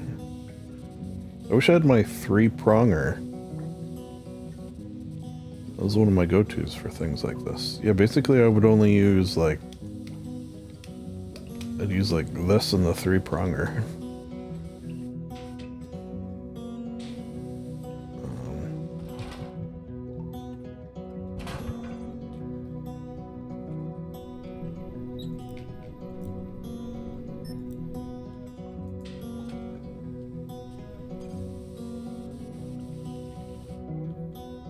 Yeah, how do I get that?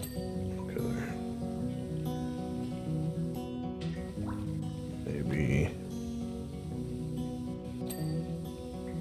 Okay, okay. I think we got it.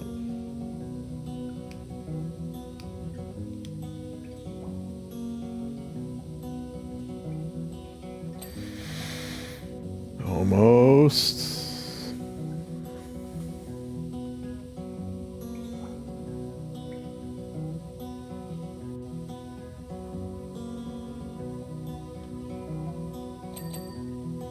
Ding ding. Is that it? That might be it. Might not be it either.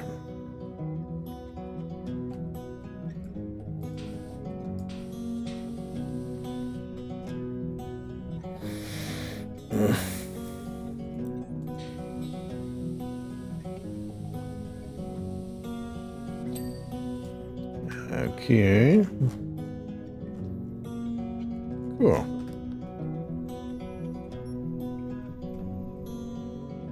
What else looks fiddly? That thing, maybe? I feel like that might have been the most fiddly.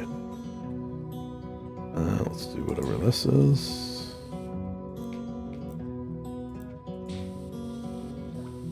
The wall alarm.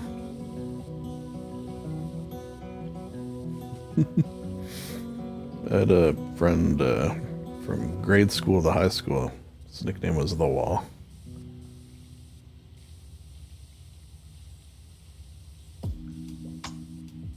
And you know what? There'd be times where having an alarm to his presence would have gone on awry.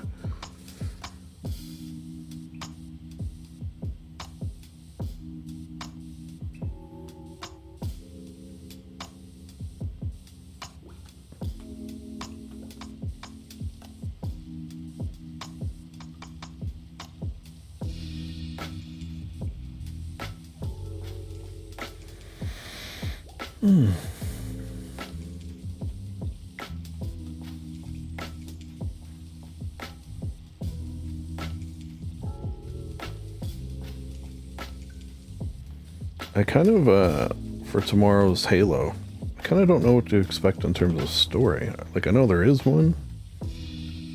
I know he's a silent protagonist, which actually is very helpful for the sort of RP side of things.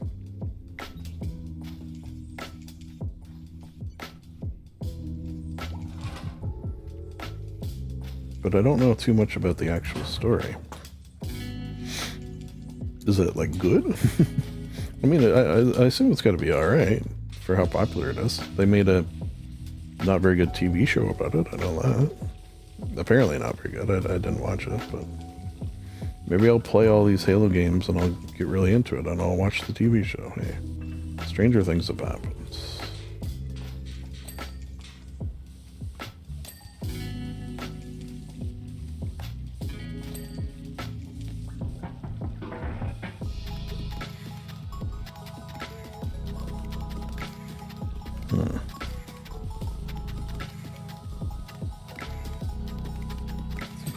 Okay. Sometimes ladder placement leaves a little to be desired. Alright, is that? Yes. More out. Kind of tempted to leave that for last. Alright, let's take a break on these, which look kind of easy.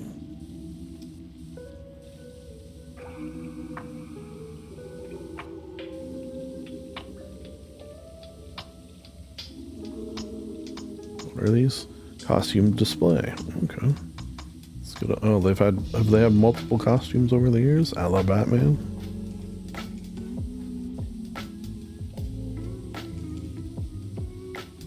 I'm a little partial to the Keaton Batman costume, you know. Obviously, hit me at the right age. Which I wonder if that's one of those things where your favorite Batman is the one you experience for the first time at being a teen. Or younger.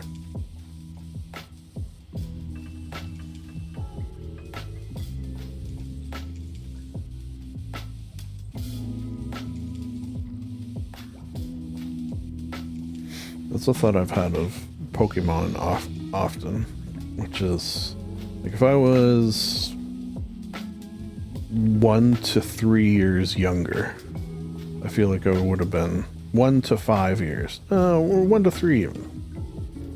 I would have been much more into Pokemon than I am. Because I can understand the appeal of Pokemon, but I think it was just aimed at a younger demographic. So I never really got into it. But I get it. Yeah, I understand the appeal. It's like that, whenever X-Men comes up, a bunch of things, mutants, Pokemon, whatever,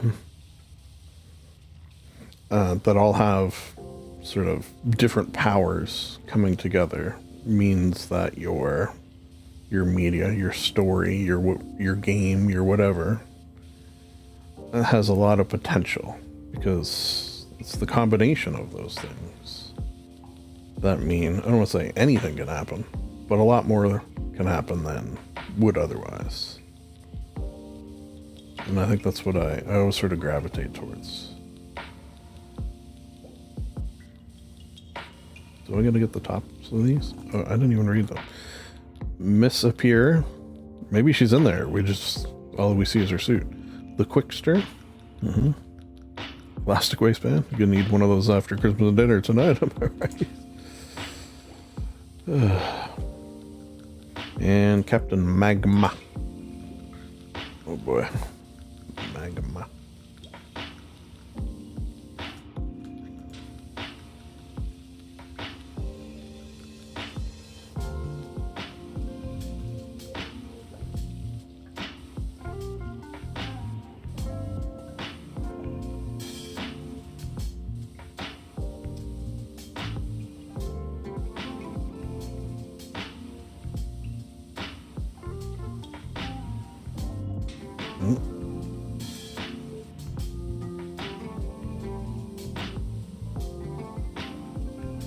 Oh yeah, are we gonna, when we finish this, find out who's been doing all this? Super acquaintances. You know, evil doings, first thought, you know, Plankton, but he got it too, unless he did it to himself, to allay suspicion. Who would you be, SpongeBob?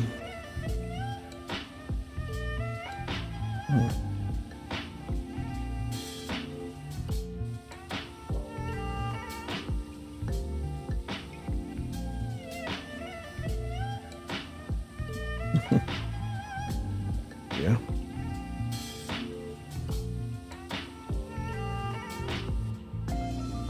Or you could change the channel on TVs that don't have a remote, like they used to. My first TV didn't have a remote. It was like a hand-me-down. Had knobs, had UHF.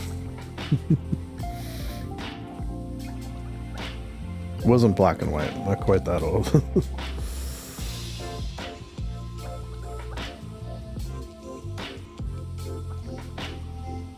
I did for like a long time have that TV and had like Nintendo hooked up to it. Like even after I got like a more modern TV.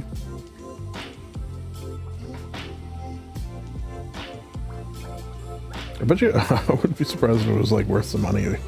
I have no idea what happened to it. Probably sold it in the garage sale or something. I don't know. Yeah, but aren't those CRTVs? CR? Is that what they're called? Those old televisions like worth money now?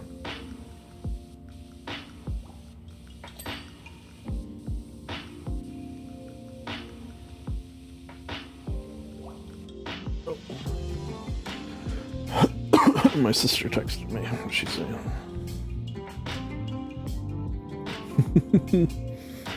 They do not look happy. Texted me a picture of my niece and nephew. On Christmas Day, no less. My nephew does not look happy to be up.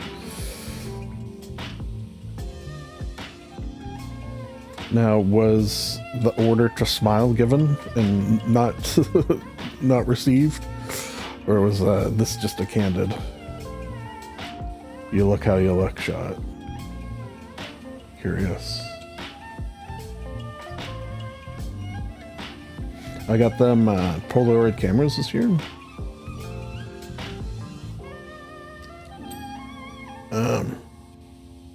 Fortunately, because of canceled, because I mentioned before, everyone's sick. They don't, have them yet. We're gonna have to do that. But the way I'm looking at it, disappointing, yes, but also they get another Christmas later. We get two.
Good.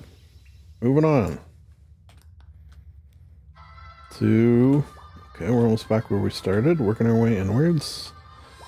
Do this thing. What is this? Hand of Justice. Love the Hand of Justice. It's blind, Probably from the lack of eyes.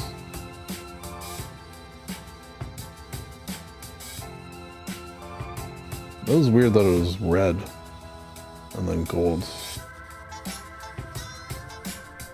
I don't know.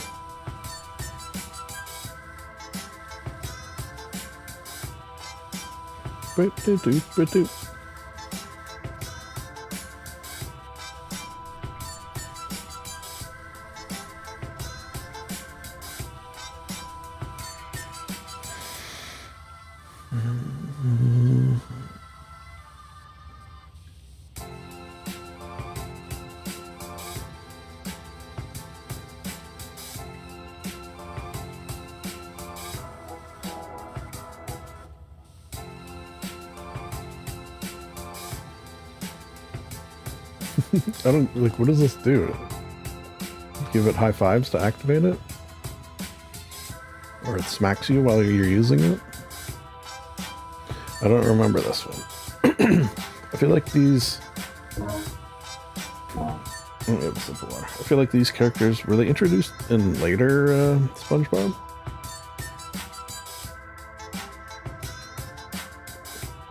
Or maybe they're just more fleshed out in the later ones. Like, I know of them, but I don't know much about them. Ernest Borgnine, he was still voicing when I was watching.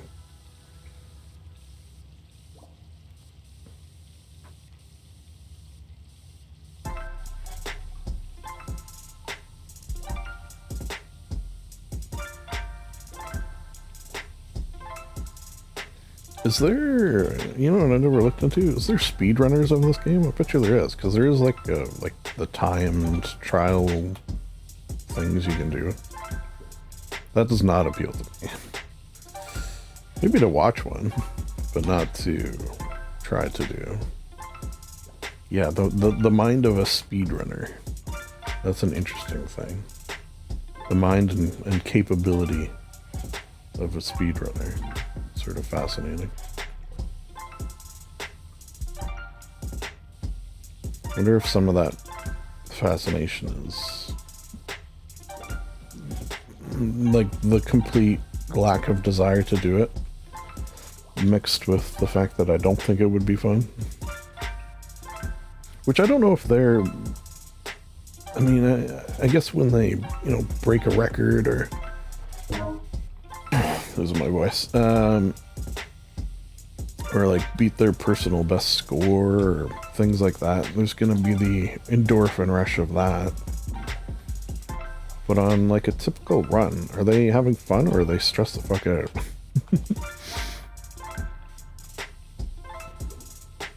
I feel like the answer is stressed. But what do I know? Ask Squeaks. Oh yeah, do you hear about the trouble he got in for winning like speedrunner of the year, as he self-admits he's not exactly, like in terms of skill as a speedrunner, in terms of the speed part of speedrunning. He's not, he will say himself, others are much more deserving of the reward than him.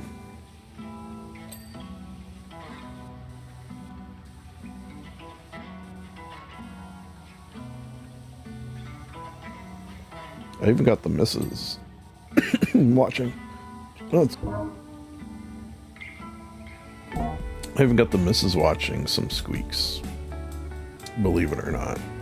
Specifically when he plays horror games. She's a horror fanatic and enjoys seeing him terrified. Which I also do, to be fair. I do like watching... Like, you're not gonna find anything really horror related on this channel. I was thinking maybe if I like, I don't know, some sort of like sub thank you or goal or something like that. Like we reach 1,000 subs and I play a horror game. It's just, I don't like though. Like I'm playing to relax, obviously. Like what I'm playing right now. Look at how I'm playing, look at what I'm playing. Look at how I play in general. Using whatever tools I have at my disposal to make even hard games easy for the purposes of relaxation. Nice. And playing those does not relax me. I get like sweaty. Like a scary horror game I feel like is scarier than a scary movie. Like I watch scary movies all the time. As I say, this is their favorite genre. And rarely, if ever, do I have fear watching a horror movie. I mean, occasionally, sure, but very rare. Whereas playing a horror game, it's like I'm sweating. I'm not having a good time. This thing? This thing? Let's do this.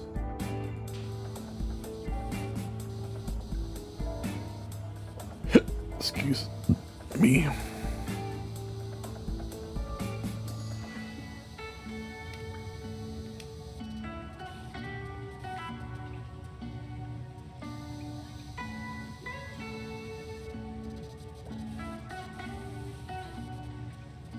Maybe this is a good nozzle for this sort of hole. I wish I had my 3-pronger though.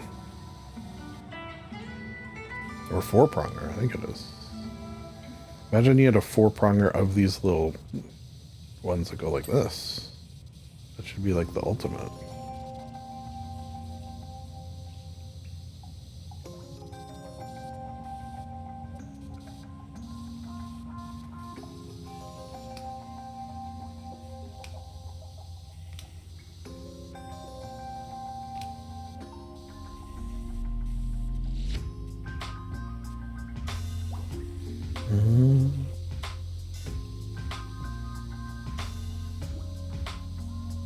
One thing I like to do is like stand in one spot, completely clean from one angle, like this, and then move.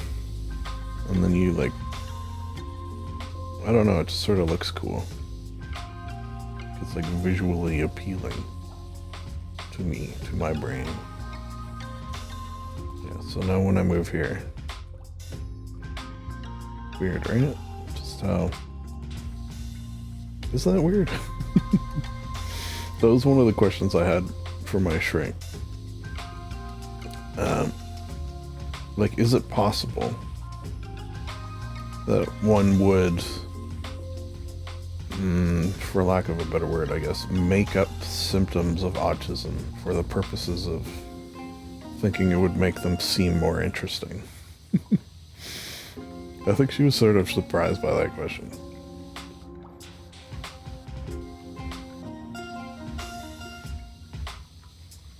The answer was yes. I mean, this was months and months ago, so I'm not going to remember verbatim, but the answer was yes, but also she didn't think maybe that was my case.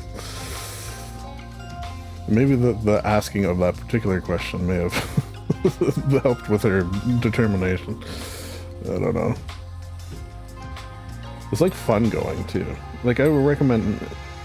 It's hard because I know a lot of people watch this are in the States where, well, you know, it's not free here either in Canada. I feel like it should be free everywhere. It's paid for by insurance. So the insurance at the job I have paid for it. So that's something. Are there insurance plans in the US that would cover like mental health care stuff? I assume. But then maybe that's like, I would assume even maybe that's like not the norm. You need some like real fancy coverage to cover that. I don't know. I'm not an expert. I do wish it was universally covered on the planet. In the society we would have if that was the case. How would it look different than the society we have currently crafted? Would it be, okay, let me just put it in the simplest of terms. Would it be better or would it be worse? Let me have a guess. Which?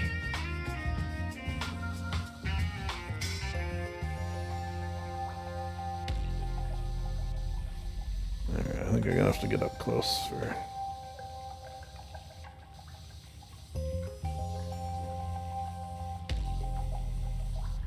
to finish this off. Is this where they make the crack? The meth? The sponge meth?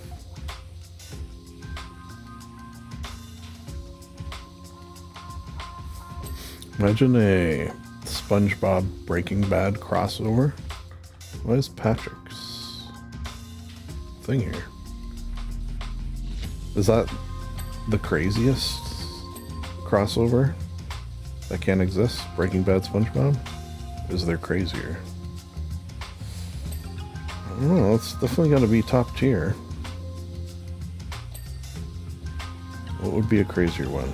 Shout out in the comments below. Here you go. Attempt number 2 for audience participation. Craziest TV crossover would be ...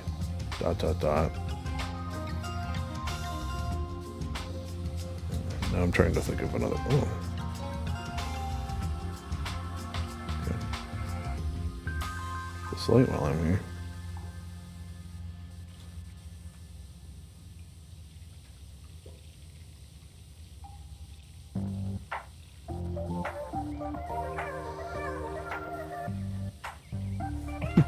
I thought of a funny one. Gilligan's Island and are not Lost.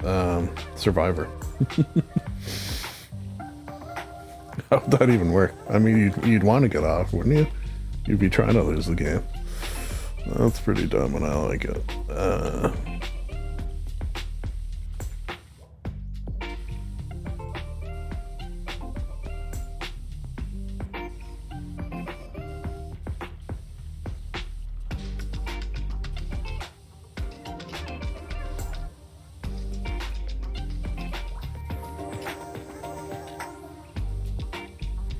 This will make it easier to see my other ones. So I clean the light and the bulb.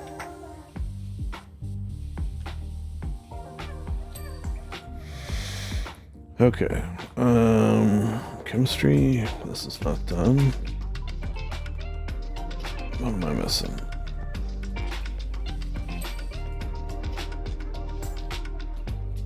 Done. Not done. Done, done, done, done, done. All right. Let's see. Anything almost done? Yes.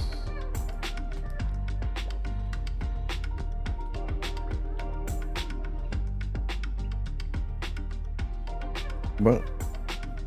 Pulley pole? What was this one?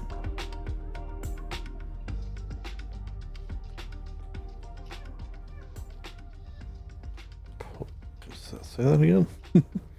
Hand of Justice. Oh, I didn't finish. I didn't check that one. Okay, that's my bad. Normally I check when I'm moving on. Small pulley. Okay.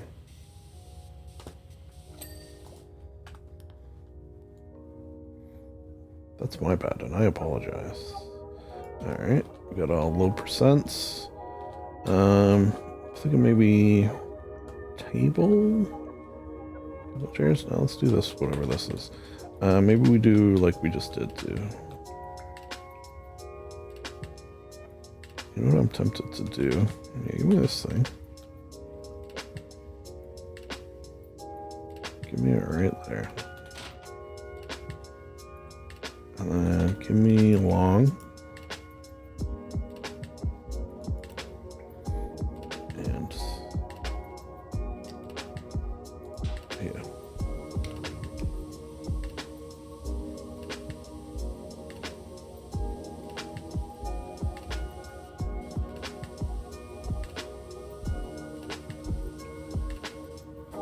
I haven't watched the Dark Knight series, and you know what? Actually, I should talk to the missus about that, because she did say she was interested in watching them. I don't know if she's seen them all. I think she's only seen the Joker one. I haven't watched them in like a year, like probably over a decade. Or how long ago did they come out? It's funny that playing SpongeBob Power Wash Simulator reminded me of my desire to watch the Batman Dark Knight series. Yeah, like I barely remember them all. So we got Joker, Bane. Who else? Who else do we have in terms of bad guys? You got a Catwoman in there. There's 3 of them. Who are the bad guys? Joker, Bane. I don't even remember. Scarecrow's in there, I think. Oh, Two-Face.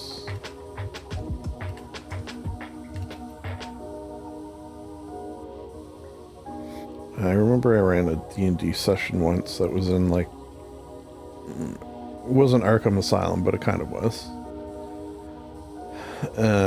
And each sort of level had one inmate, and each of the inmates was a play on a Batman villain.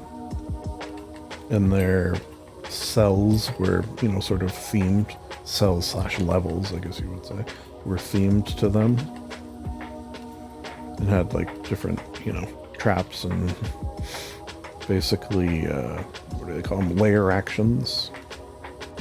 Don't sleep on layer actions. If you're DMing, there's no reason not to have layer actions, like ever, basically. It doesn't have to be even something specific to the... It's more important to be specific to the environment than it is to be specific to the baddie, I would say. Like you're in a canyon fighting goblins, sure. Layer action, the sound causes rocks to fall. Dex checks for everyone, including the baddies in that case. That might be fun. Might be fun if all the goblins are wiped out by falling rocks and you don't have to do anything. That's more memorable than just a goblin fight.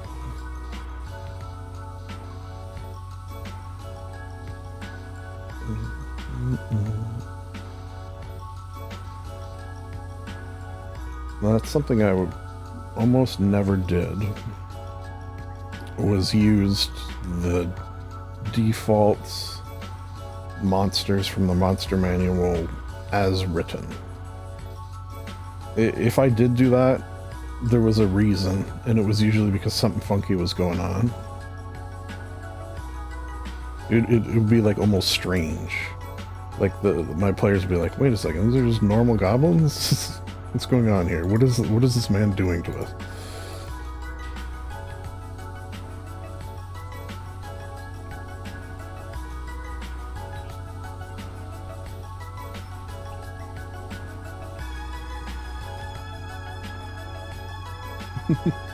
This is sort of a weird setup. My new gaming setup? Cool.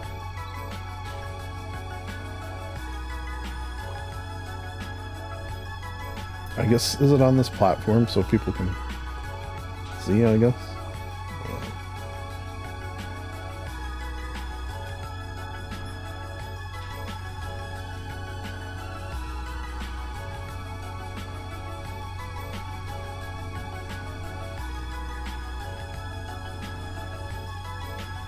That's actually how this channel started. It used to be called the Alphabetical... Yeah, I don't know if anyone knows that. That's how this channel, when I first started it used to be called the Alphabetical DM. And what I would do is I would nonsensically rate every... what was it? Every monster,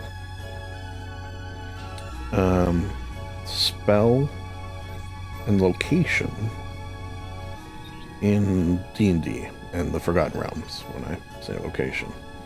I'd also then, again, nonsensically, like I'm just sort of making shit up, similar how I rate, quote-unquote, things on my podcast, just sort of like dumb made-up ratings. And then each episode I would take the monster, the location, and the spell, and I only did 10 episodes because it was so much work. Whereas this is easy.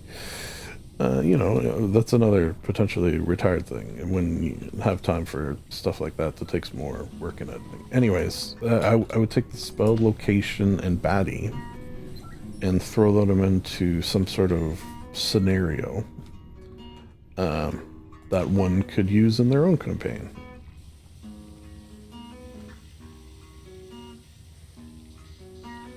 I would then also, like, I had a few things I would do, like answer questions, because it was brand new.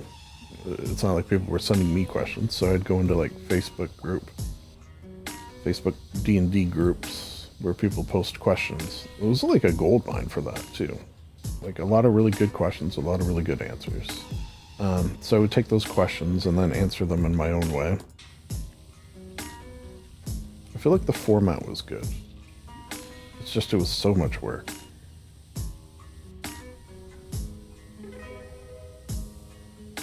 But yeah, that's the origins of this channel.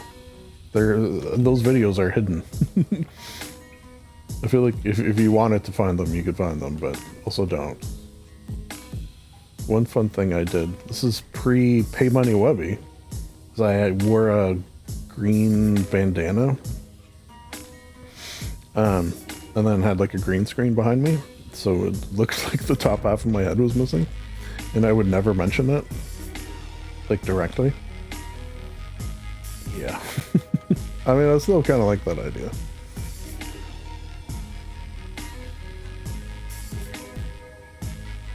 And then it was like sort of like the ideas were pouring forth from my head. Was the thought.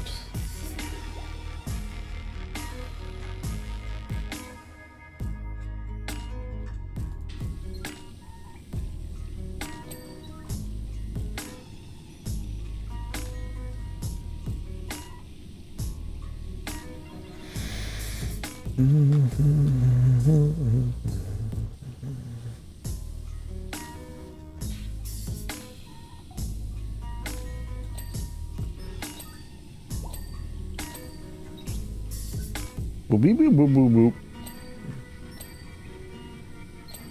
It's my button sounds. Is that the song or this thing making beeping sounds?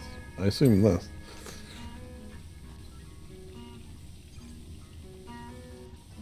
If it's the song, it's weird.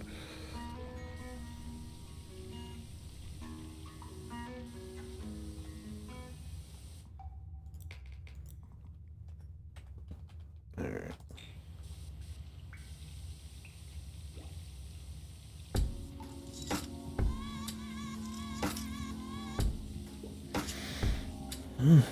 Wow, not even half done. Okay. That's surprising to me that we're not quite halfway done. I guess the pillars, they're big, but they're not going to take as long as some of the other stuff. Okay, so yeah, I'll do this. Then table, central table, then pillars, and then that thing in the corner.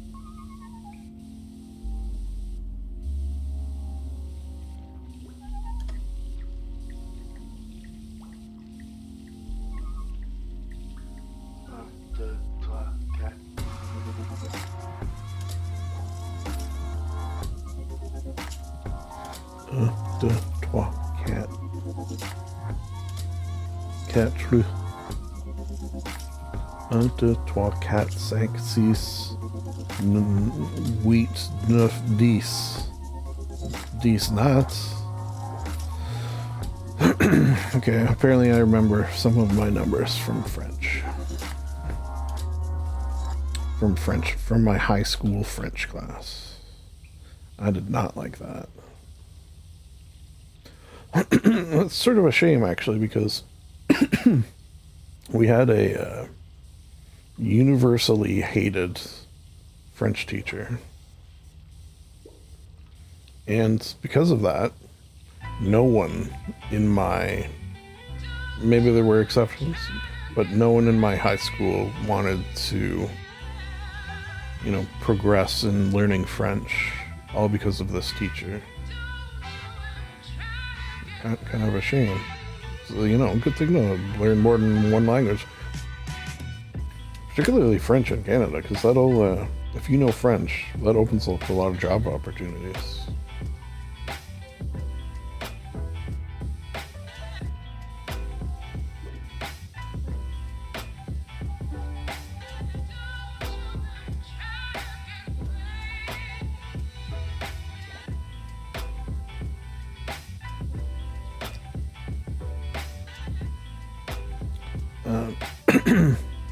I mean, statute of limitations are over. But and allegedly, I'll say this, I may have thrown a rock through, not her window, it's not like I knew where she lived, but the window of the French classroom. Maybe. I was a bad kid. At a period of bad kiddedness. Nothing too bad, but some bad. Just the right amount of bad.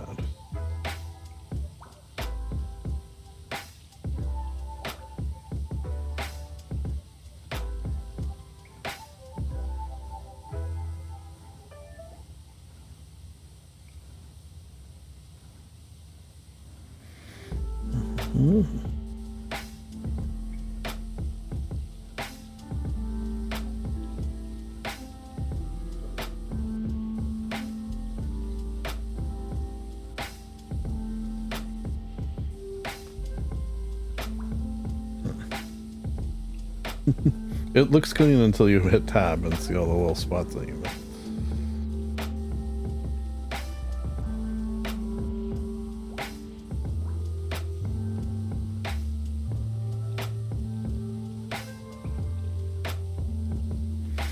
Alright.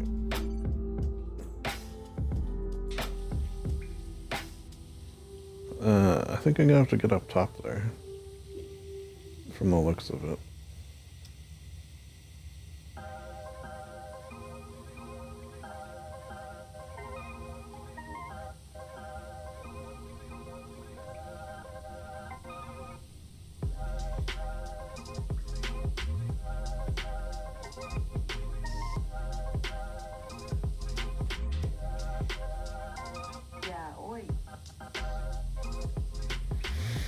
Computer stand is almost done. What am I missing? Just little fiddly bits.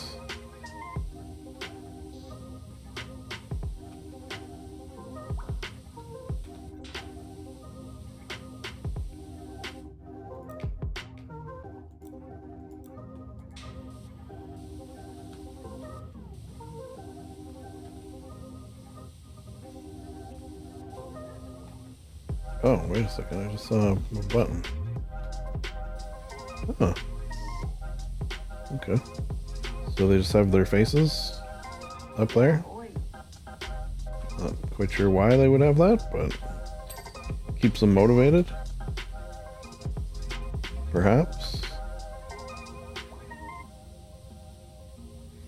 Oh, there's a lip. Can I walk that? I don't know if I can or not.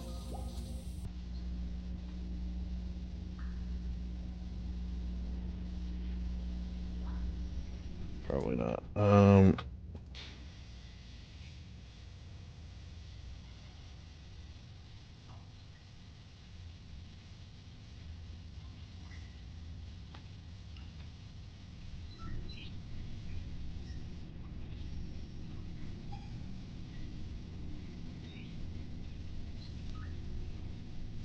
Bleep, bloop, bloop, bleep, bloop, bloop, bloop, bleep.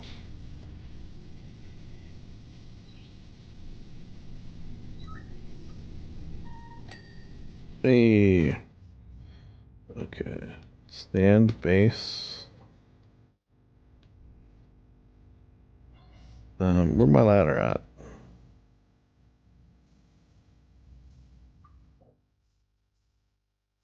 Hello?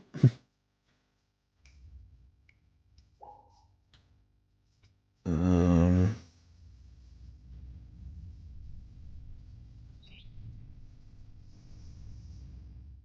Has anyone seen my ladder? Oh, there it is. Let's do here. Okay.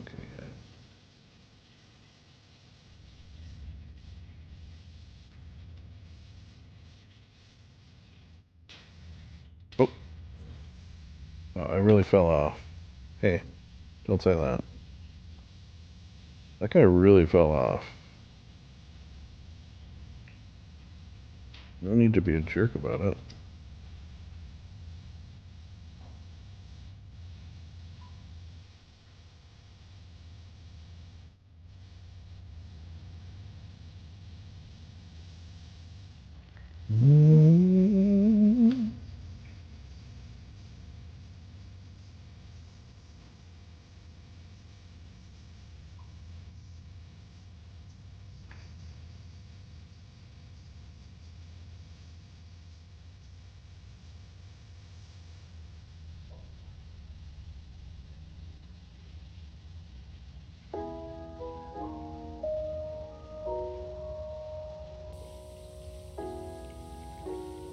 Okay, half done.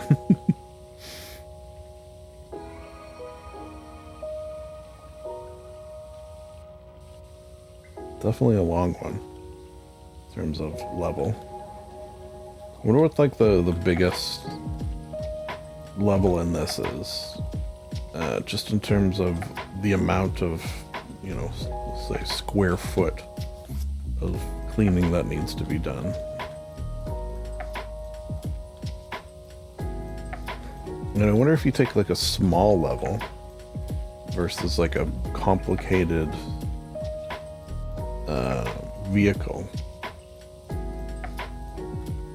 like what the difference would be. Would you be surprised? And it would be like, well, because of all the little nooks and crannies, it's actually the vehicle's got more surface area to clean. A nerd would say. A nerd like myself would say. Well, I might not say that because that involves math and numbers and figures and such, which my brain does not do.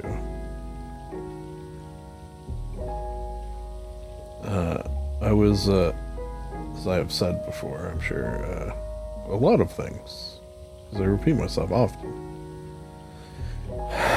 But one of the things is I was like straight D's in math, basically. And I often felt they weren't even actual D's. They were more like, you know what, this guy's close enough and he's not an asshole. Let's just pass him D's.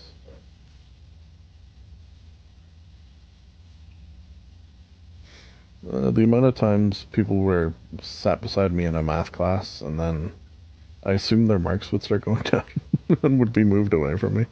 It's, you know, the number is not zero, let's say.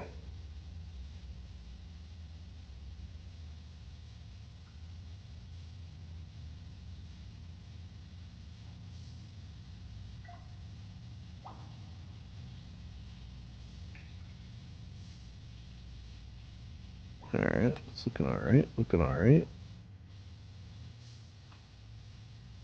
Can maybe get down. Maybe get down and do this side.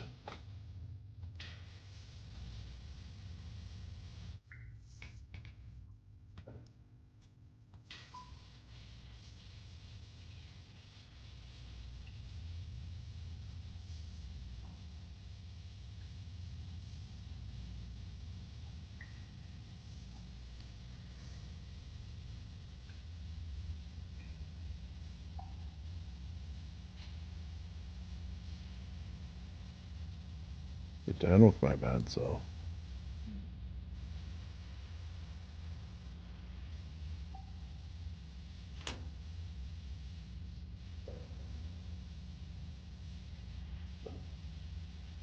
I'm starting to have lunch thoughts, as in what to have.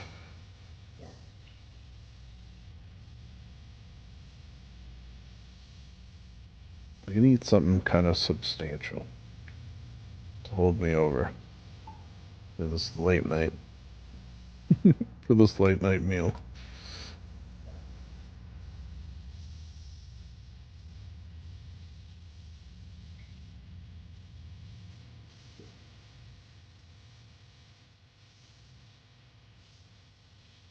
Oh, you know what I was thinking? I think I have like frozen burgers. Maybe I'll have a couple of those. Um, I'm telling you, you do those in the air fryer, you're laughing.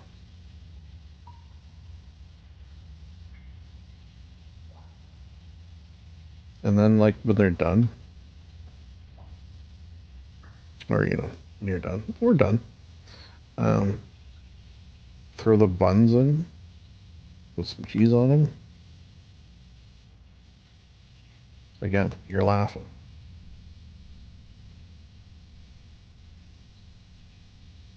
Oh, some flute.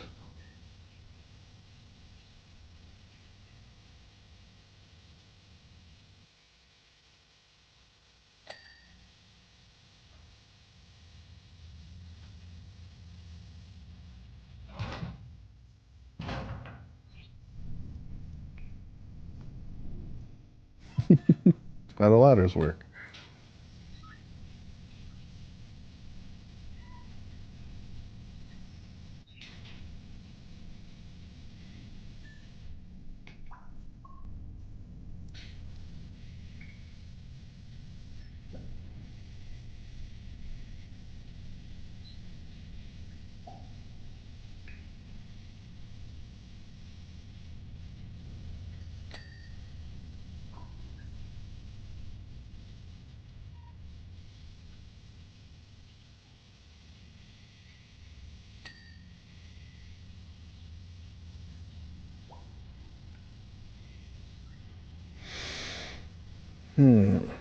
Okay. We're doing it. Oh, I just saw a spot as I was falling.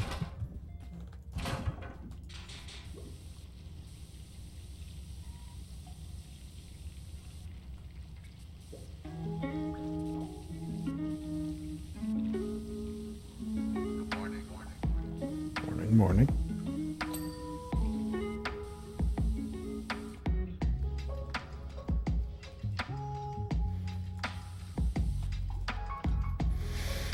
Okay.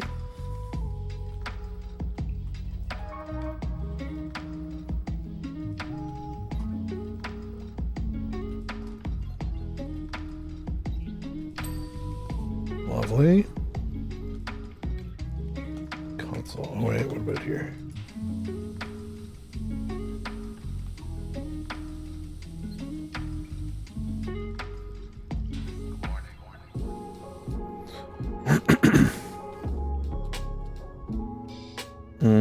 Maybe there?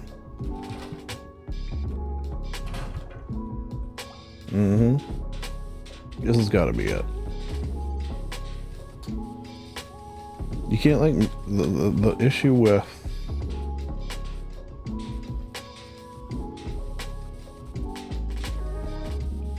ladders in this game is you can't move side to side on a ladder.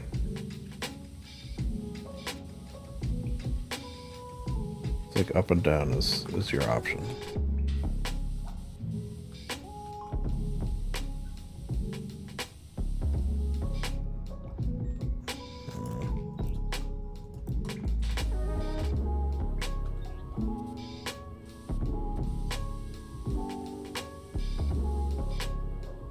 So, like, to get that, I gotta, like, go down. Go more here. Hey. Okay. We're doing it. It's probably gonna be more left on this. Yeah. As I was worried. Alarm light.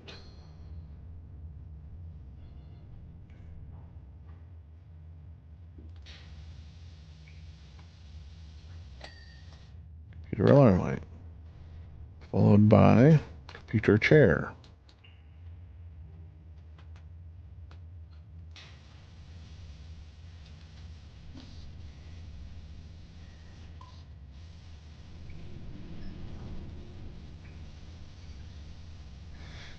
Okay.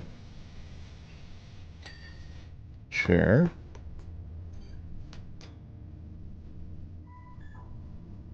Monitor case.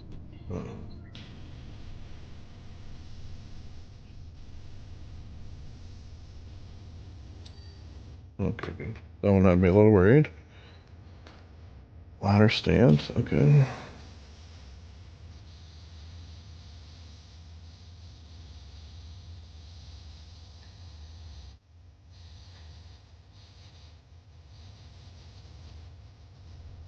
Why does the song remind me of an actual song? Not that this is not an actual song, no offense to the artist, of course, but like a mainstream song of some sort.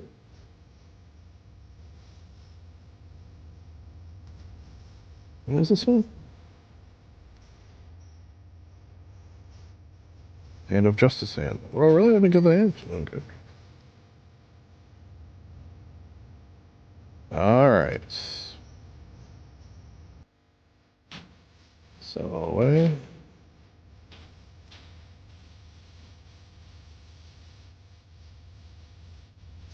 I figure I'll do the chairs because I can't help but get some of the table while doing the chairs.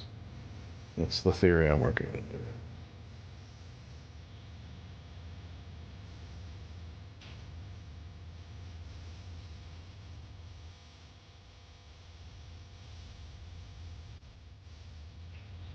These chairs don't look very comfortable.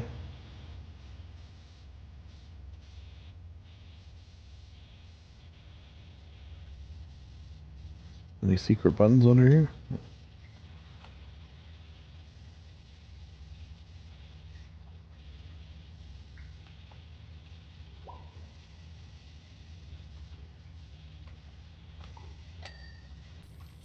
One.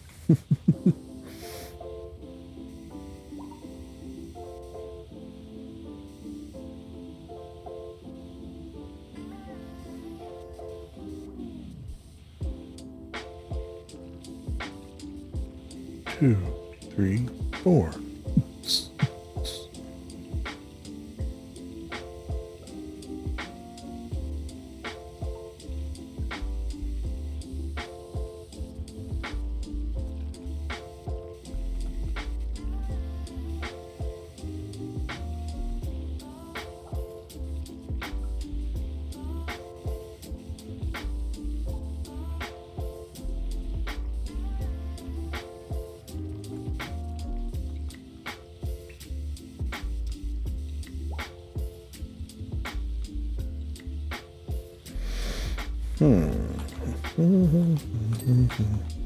Two.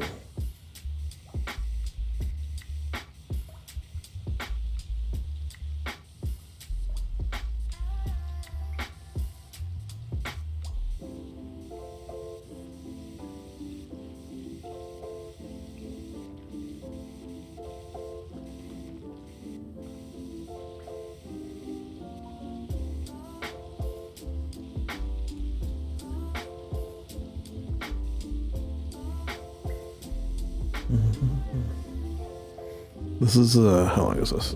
This is going to be one of the, not unusual for me, but a video long enough and large enough in size, in terms of gigabytes, that basically I start loading it to YouTube today, and then when I'm, up and about tomorrow, it'll be done. I mean, it won't take that long, but it will take hours. That's something I should, I wish I could, talk to. I guess, adding it to reasons it would be nice to have a large community to, talk to someone else who does this sort of thing. Because I don't really have... I have the one guy, I suppose I could ask him. Orange Dream, check out his YouTube channel, highly recommended. If you like relaxing Rust content, I would hazard to guess that nobody does it better. Anyways, yeah, I suppose I could talk to him. I asked him about something once, picked his brain a little bit. And he's always very nice, we've spoken a little bit about doing something together, which maybe I should bug him about that one of these days. But then it feels like I am bugging him if I do. You know what, and that's an on me thing. It's nothing to do with him. He's never once made me feel like any question I've asked him is bugging him, but also I can't help but feel like I am sometimes. And when I say sometimes, I'm talking of the probably not even half a dozen times I've emailed him or spoken to him or whatever.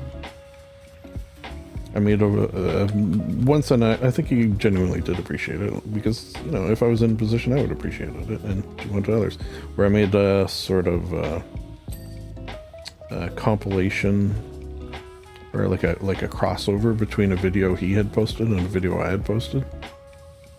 It's just I watched his video and I'm like, oh, you know what? This reminds me of this from my video, and I can combine them into one short little snippet thing. Short little compilation thing. And I think it came out good. It's what's it called? It's on this channel, obviously. If you search orange on my channel, you'd find it, because it's got orange on the title. I forget what it is.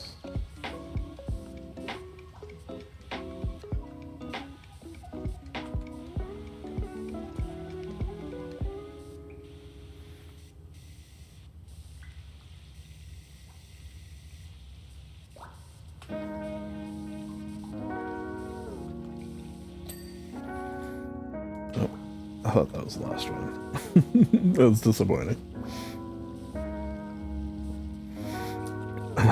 What does that remind? That's something it reminds me of. Like, oh yeah, it's like when it's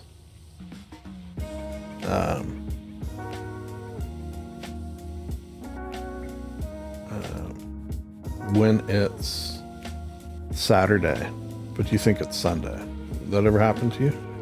And you think, oh man, I gotta work tomorrow, and then you're like, oh wait, no, that's dumb. It's only Saturday. I still have a whole other day off.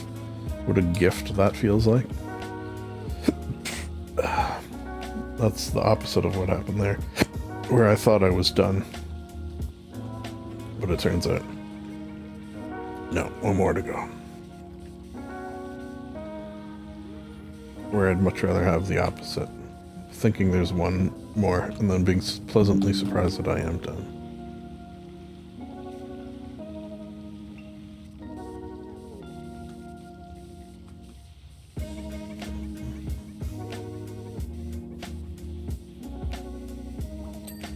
Okay.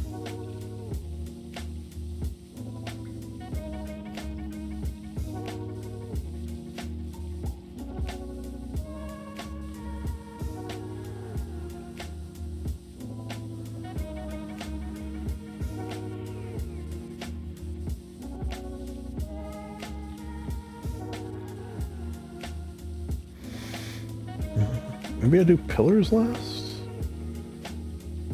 It's just I'm worried that last thing's gonna have fiddly bits. And I'd rather not end with fiddly bits. Yeah, you know what? I've changed my mind. Pillars last.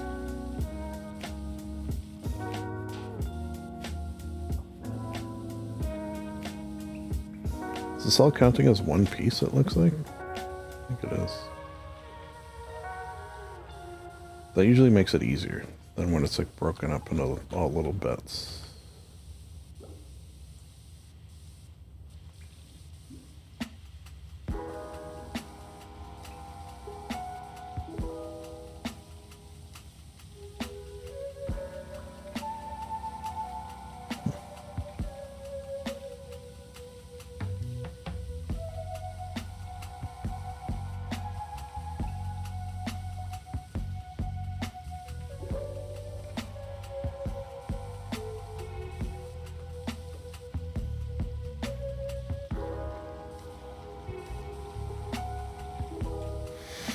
Okay. Any second now.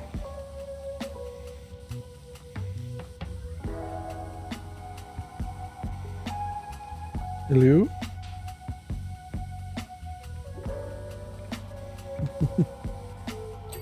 Hey. Alright, so yeah, let's do that. Whatever it was. What is it anyways? Prison chamber frozen tartar. Oh no. It's a prison. Can I open it up? Freeze, unfreeze. Better not unfreeze. Hopefully this hot water I'm using doesn't unfreeze.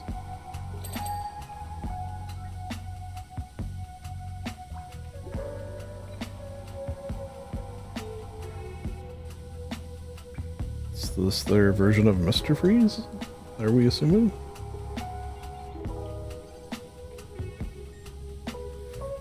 Wait, is...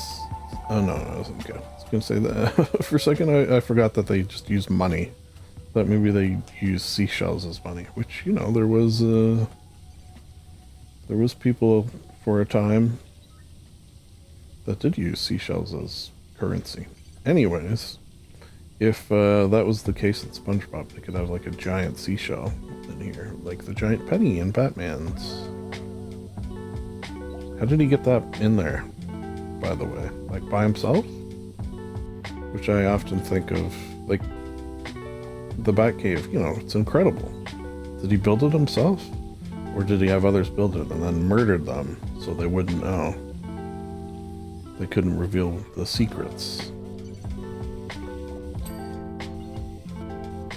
I mean, Alfred's there, I guess. But there's only so much two people can do. Two people are not going to move a giant penny. I guess you get some equipment involved, giant penny movers and such.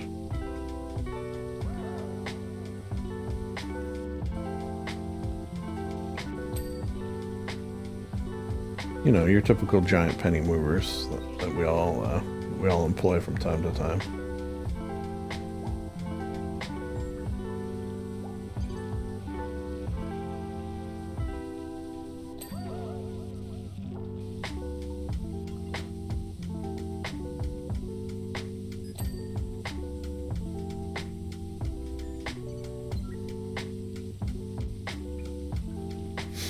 Slight TARDIS vibes. Which, is there not a Christmas? I guess there wasn't. I probably would have heard about it, I assume. There was not a Doctor Who Christmas special this year? That's kind of a shame. Doesn't feel like Christmas without that. I can't remember them all, but I wonder what my favorite would be. Like, if I had a list of all the Doctor Who Christmas specials, what would be my number one? They're not in my memory enough to say with any confidence whatsoever. They're, yeah.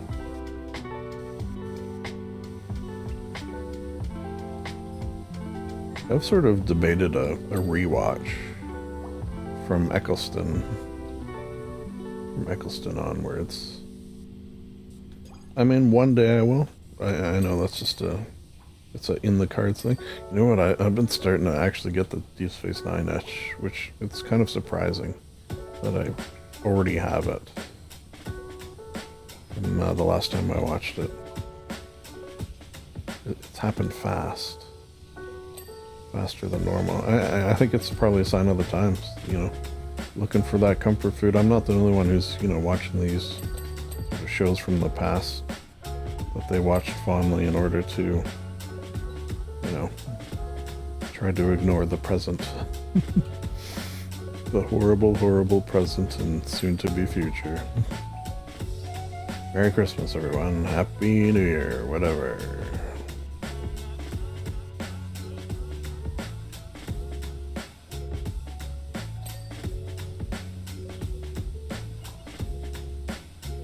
Can we see who's in this? Oh, wait a second, that's that guy. Wait, so it's not this person doing it? Or was this person and they caught him? I do not remember this guy from the show. I feel like I would remember this.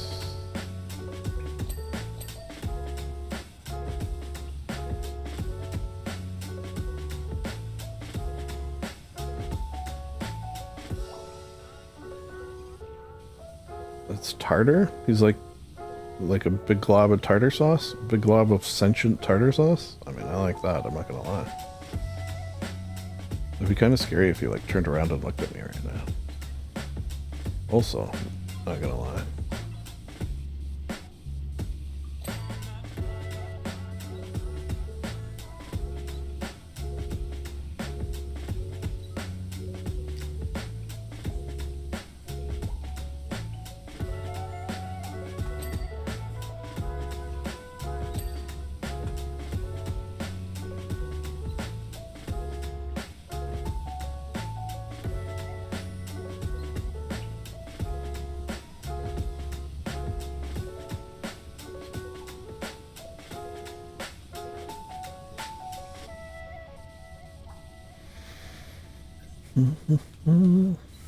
What is he inside of here? Is it also tartar?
I don't want jump scares in my pressure wash simulator game, though.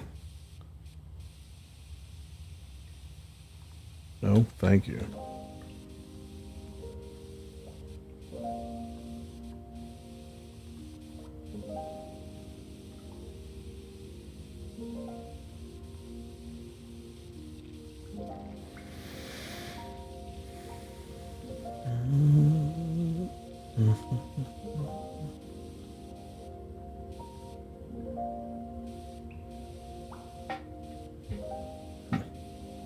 This is the first time I've noticed the sound of dripping from the stalactites.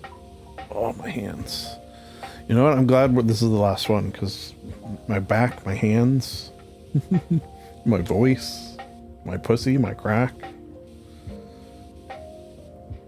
Mm-hmm.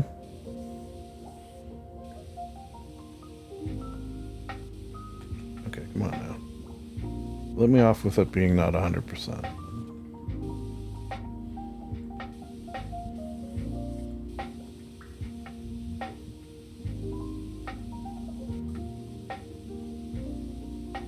There you go, I got a good angle up here. It's hard. This should make things yellow less frequently in this game. Or allow you to change the color of the highlight. Oh, thank you. Thank you for hearing me.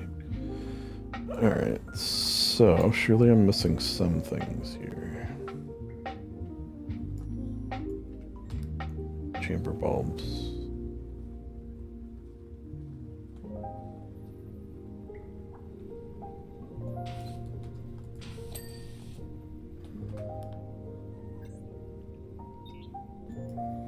Prison chamber cables.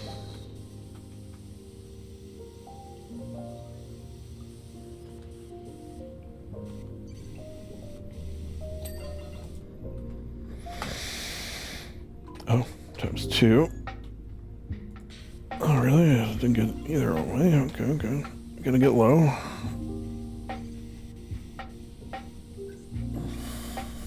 Low and on the inside.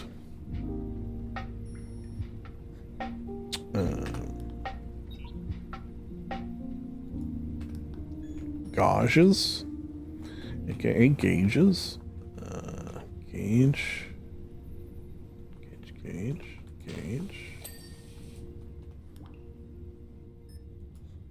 levers, aka levers,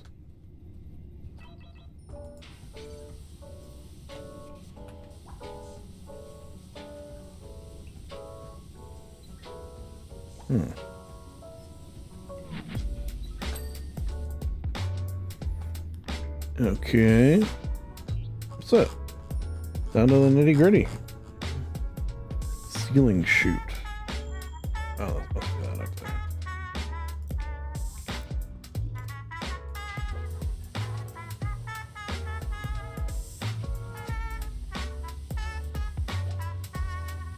What comes out of the ceiling chute?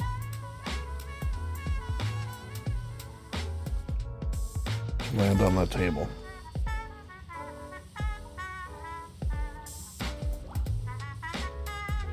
Seems like poor chute placement. I don't know what to tell you.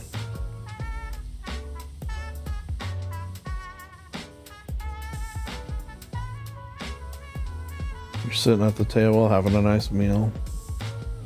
All of a sudden, what? Garbage? Through the chute? I don't know. Garbage, pretty common chute item. Laundry? Garbage and what other chutes do you got? Garbage and laundry.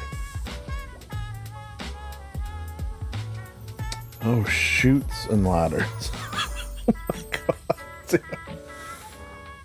god. That's the first time, you know, the game.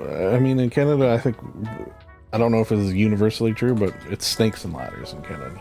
The you know, children's board game. But I've also heard of it referred to as chutes and ladders. And I guess I never saw it spelled out. So was I assuming it was S-H-O-O-T? Chutes and ladders? Doesn't really make sense, but chutes and ladders. Wow. Okay, well, you learn something new every day. And today I learned I'm an idiot. Ladders.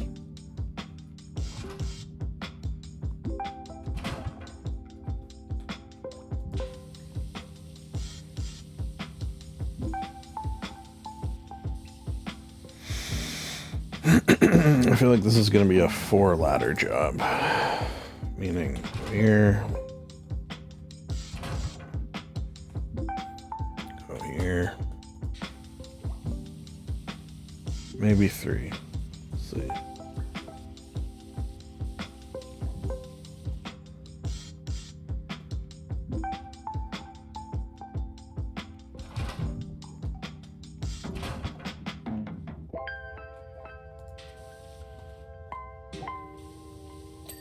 Hey, 3 ladder. 2.5 basically. Alright. Pillars. Do any of them have lights on them other than the one? No.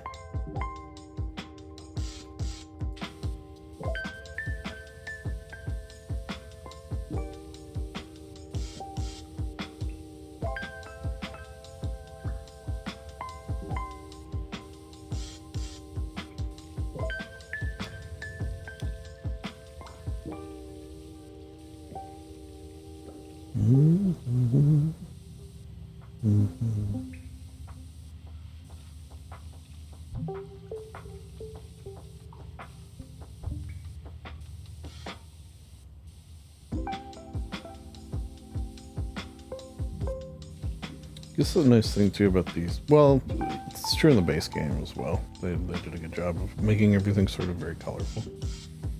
So that as you're revealing, it's, you know, a cornucopia of colors.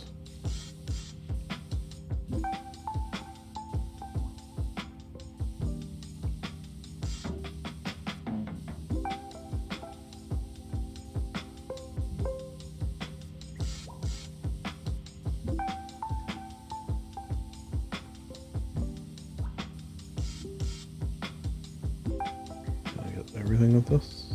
Yeah.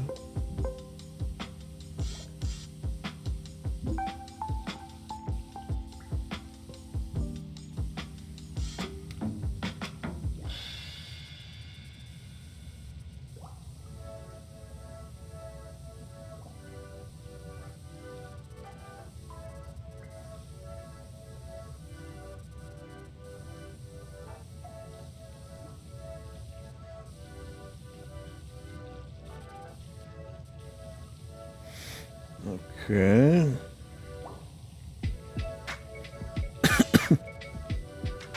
I wonder if there, or maybe there's like, is there mods for this? I wonder, or like a toggle would be nice as well to be able to just, like, you have to keep hitting tab to highlight spots you've missed.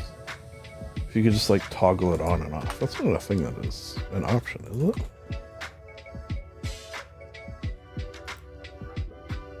Oh. Why did that happen? That happened before too. You know what? It's happened a couple of times now. For some reason, the game is moving to a different monitor. I mean, you didn't see it happen, but toggle, aim mode toggle, hold. Time lapse is clear. Crosshair dirt detail. Dirt detail. Cycle. Show crosshair.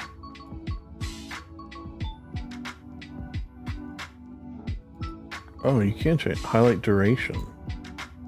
5 seconds. Defaults. Wait, why don't I make it a different color? I didn't realize I could do that. Okay, now how do I move this to the right monitor again? It's like Windows tab move? No, Windows shift move? Windows shift arrow? Arrow? There you go. Windows key shift and arrows moves it. Bring it, move back when I close the Windows shift arrow. Okay. Yeah, it moved back when I closed the. Hey, that's kind of cool. I don't mind that. I feel like it's better too. Yeah, more calming. It's better all around. Sign me up. Wait, should I maybe use some of this? So what is this? Metal? I haven't done it in a while. How do I do it?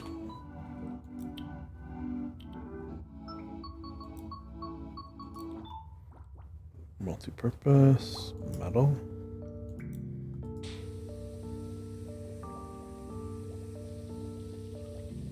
Alright, well. That's gonna make this go a little easier, which is just what we're looking for. I never use these because I feel like it makes the game that I'm enjoying go quicker.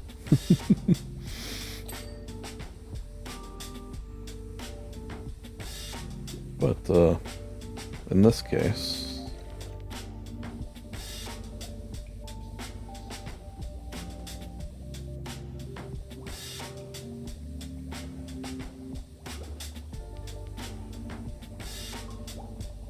where I'm kind of wanting to be done.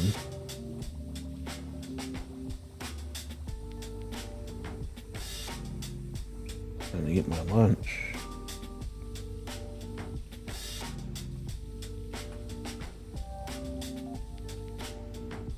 Oh. Let me up here.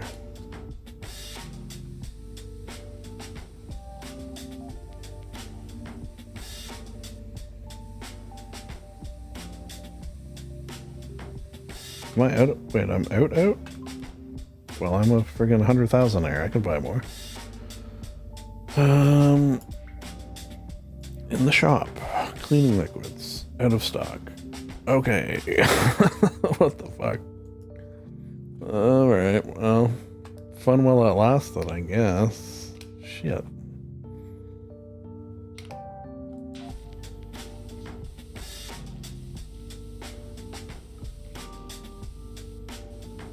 Damn. The disappointing thing about that is I thought these other 4 were now gonna go super quick, or these other 3. Oh wait, and this is not done? What am I missing?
Okay, is that one done? Pillar mount? No. Yes. Okay, pillar face, pillar side, pillar mount, pillar side, pillar face. God damn, there's like...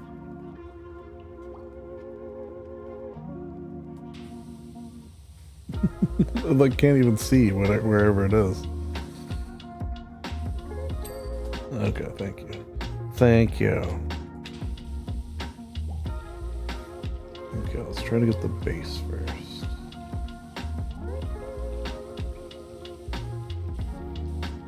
Oh wait, I just realized, could I use all-purpose cleaner?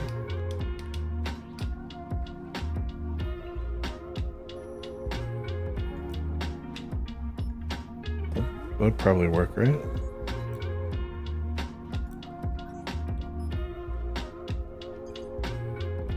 Any different? Alright, so let's try to do this quick. I don't think it's working as good. Did it seem like it worked at all?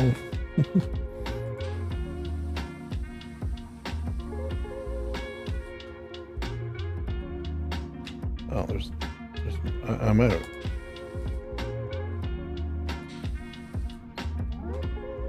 Okay, well. 0 later, 0 later, 0 later. What the hell, man? I got glass cleaner. I really can't buy more?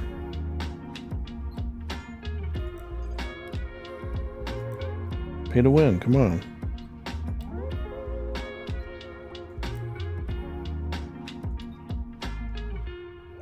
Owned, yeah.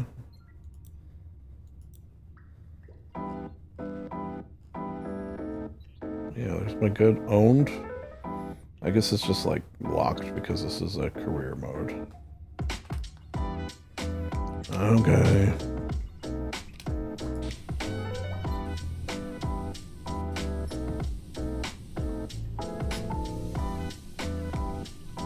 I'm getting hangry is all.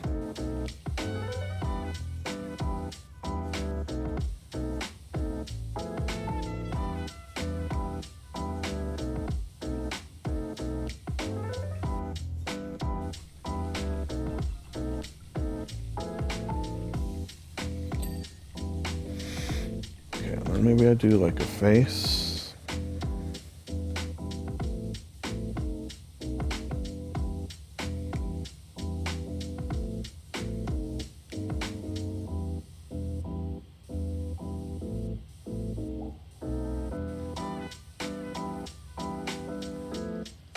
So there he is, the sauce of all evil.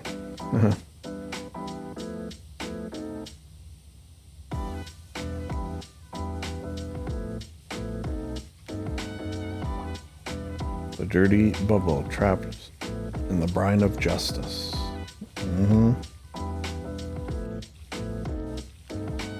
What else you got? You thought you were salty, but not salty enough, my filthy friends. Any more? A little more in the tank there? No? Okay.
Don't think I'm gonna really be needing this anymore. Hopefully not.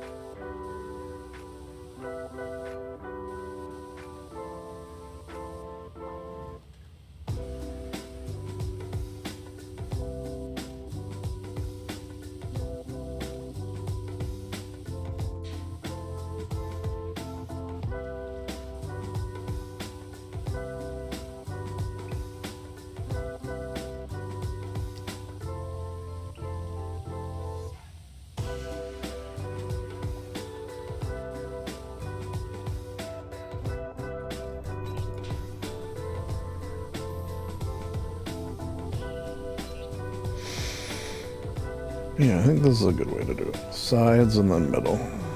Because sides will get you a nice line.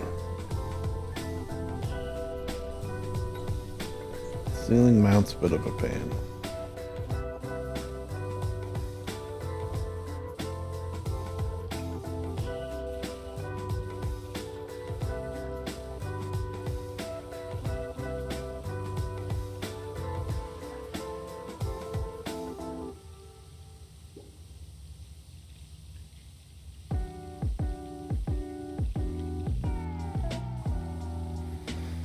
So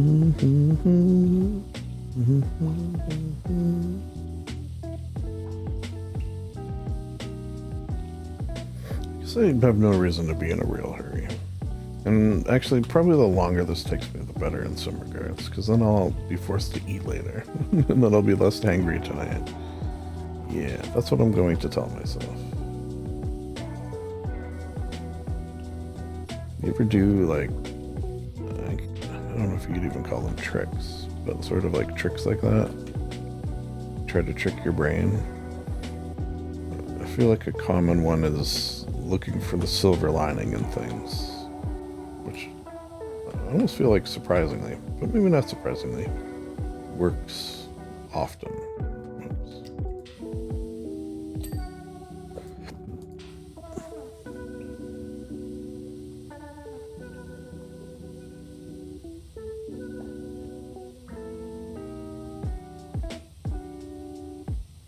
That sort of goes hand in hand with my theory of karma, which I believe in karma, but not in the traditional sense, the traditional, cosmic sense, but more, if you do good,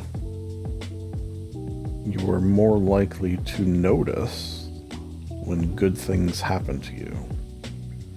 Whereas if you do bad, you're more likely to be on the lookout for bad things happening to you. Because you do bad things to others, so you know that those bad things happening to you are at the very least possible because you do them.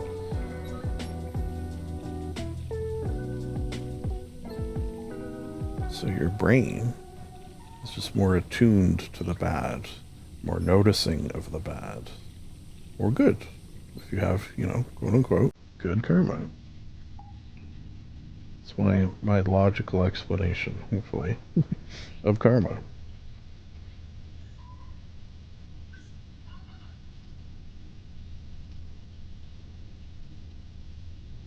That sort of reminds me of another, again, I guess I'd just call it a logical explanation. I feel like oh, nice. Okay, that was good. Hey, good karma. I feel like I heard this within the last couple of years, and my brain sort of really latched onto it. Oh. Okay, well, save that for last. Can I do that?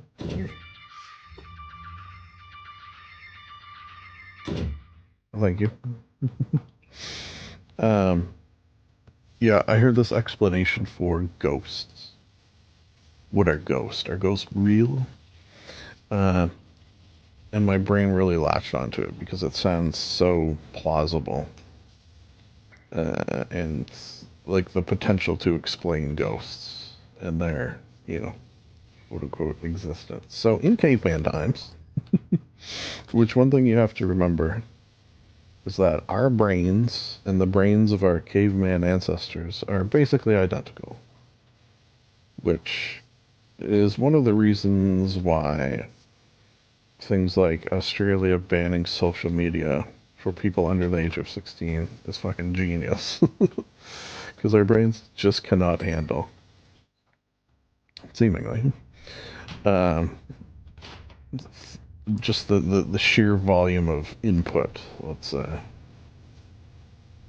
Okay, so with that in mind, when we were living in caves, like literal caves, I mean,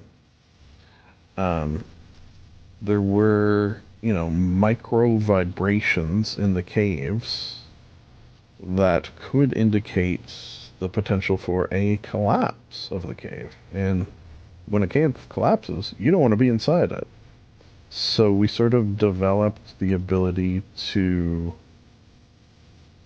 tell through these, micro vibrations that something's not right. Something has gone awry in this place I am in. I feel nervous. I should leave. Survival of the fittest. That feeling, that it's almost like a spider sense. I mean, a Spider-Man style spider sense means, okay, I should get out of here. And like with anything of that nature, those who had a stronger version of that sense are more likely to survive. the cave-ins, the potential for cave-ins. So that ability to sense these micro vibrations in the rocks of our cave homes meant you're more likely to survive. Okay, so you got that. So far, so good. What does this have to do with ghosts? Ghosts tend to. Now, I suppose you could argue this is not a universal truth, but it kind of is. Happen in old buildings. See where I'm going with this? That's all I had to say. Old buildings. Um, yeah, it's not like your new townhome is going to be infested with ghosts. Don't let the movie Poltergeist fool you. um, it all happens. Your old, mid-century, early century homes that are not as stable as they used to be. That are more prone to, let's call them, micro vibrations. So our brains, our caveman brains, are sort of telling ourselves that, hey, something's not right here. We need to leave. This place could collapse around us at any moment. I mean, it's not actually consciously having that thought. It's just adding a fear. A fear which can be manifested in many ways, including, the seeing of things.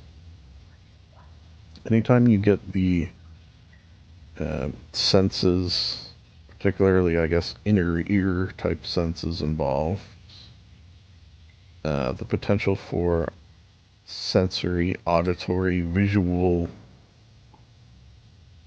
uh, anomalies goes drastically up. So basically, ghosts are our caveman brains through micro vibrations and the old structure around us telling us that it's not safe to be here, we should leave.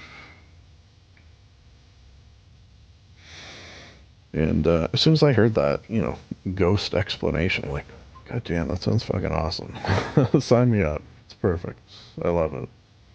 Now, obviously, believers are going to poo poo all sorts of things about it. But to that I say, Occam's razor. Either ghosts are real or this.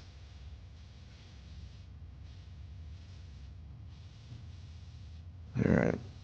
Ghost explanation. Wow, I feel like I'm throwing out all sorts of amazing data for you today, right? To anyone actually listening to this, which I assume is no one. Again, that freeing talking to yourself vibe. Don't sleep on it. It can feel good.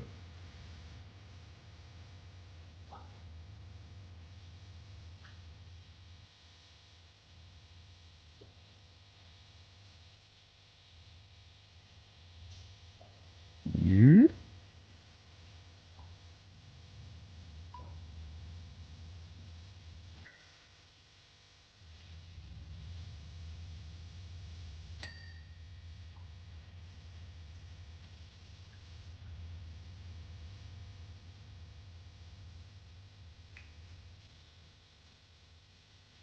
Yeah.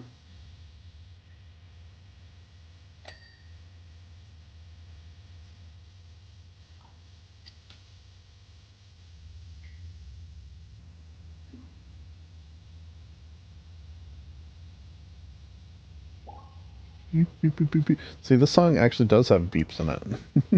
So that's why I'm being messed with. In-game beeps versus in-song beeps. How dare you?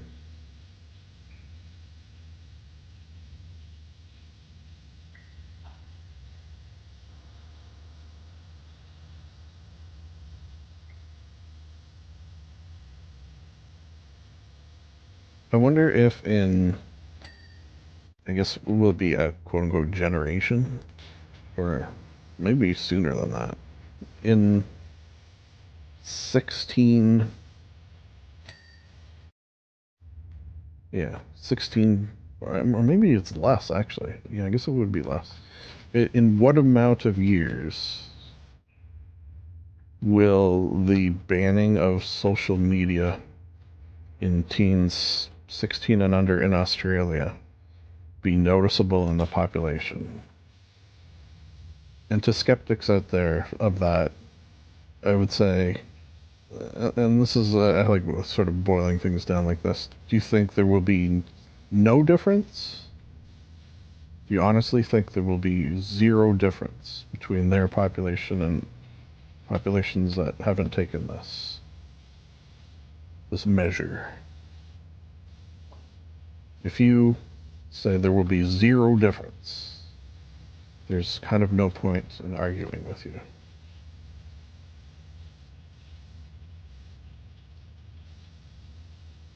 I would say.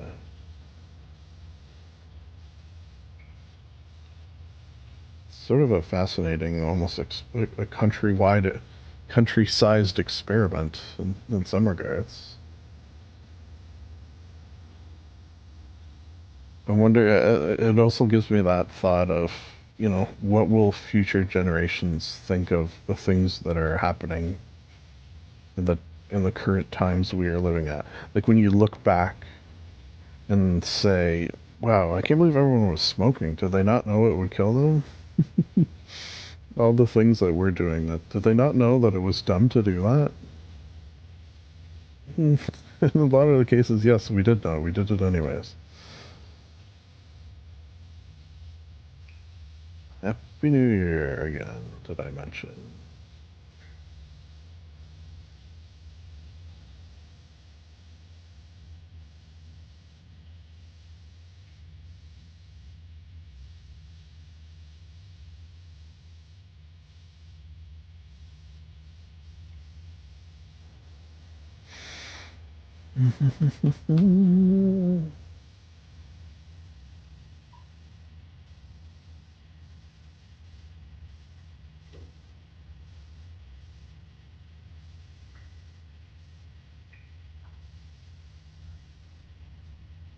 Oh, you know what? I saved a. It's gonna be nice when I'm done too. I saved a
it's a combination of just being relaxing, which obviously I am a fan of. I have in giant black letters the word relax tattooed on my arm. That is not a joke. So there's that level, but then there's also just like spewing nonsense for 5.5 hours. It does like something to your brain, and it's something I realized early with the podcast. It's almost like it like declutters. It like gets things from the, as I say on the podcast, it's the things from the dusty attic of my brain out into the open, where I no longer have to like think about them. I no longer have to focus on them to the same amount as I would if I didn't do it. Does that make any sense to anyone ever in the history of the world? Yeah, so you're just like, you know, spewing whatever, and then you know you have those thoughts out in the ether, so that there's no longer a point to think about them, which quiets your brain down. Well, that sounds like it might make sense. Potentially. Does it make sense to anyone but me? I don't know. I don't know. Regardless, it feels good to record a thing like this, for whatever reason. Which is why I do the Rust ones, because they're sort of that. Just sort of like, I guess, is stream of consciousness the word? Maybe? Possibly. What is this globe anyway? Orb of Confusion pedestal. Okay, that would be this.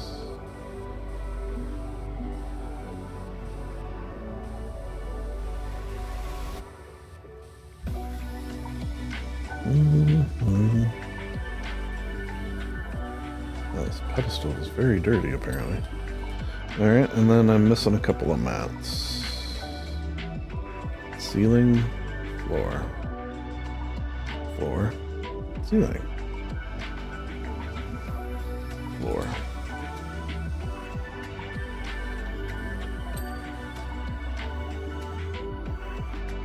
Ceiling. By process of elimination,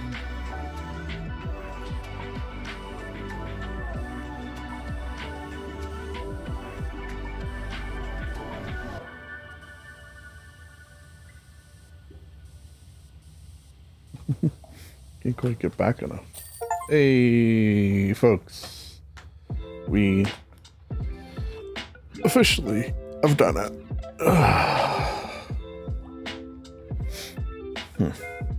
I feel like they could like somehow make this more cinematic, the replay. I don't know how exactly, but there's ways, and I would like to see those ways. Look at us. 100%, 100%, 100%. I hope you have 1/8 the sense of accomplishment that I have from a job well done. You know, this is a YouTube video and this is a YouTube channel, so that means things that one could do to help those. I guess anything else to say? No, I did the preemptive thank you, and that leaves the idle thing to say, which is always a final thing to say, which is, of course, it's nice to be nice to the nice.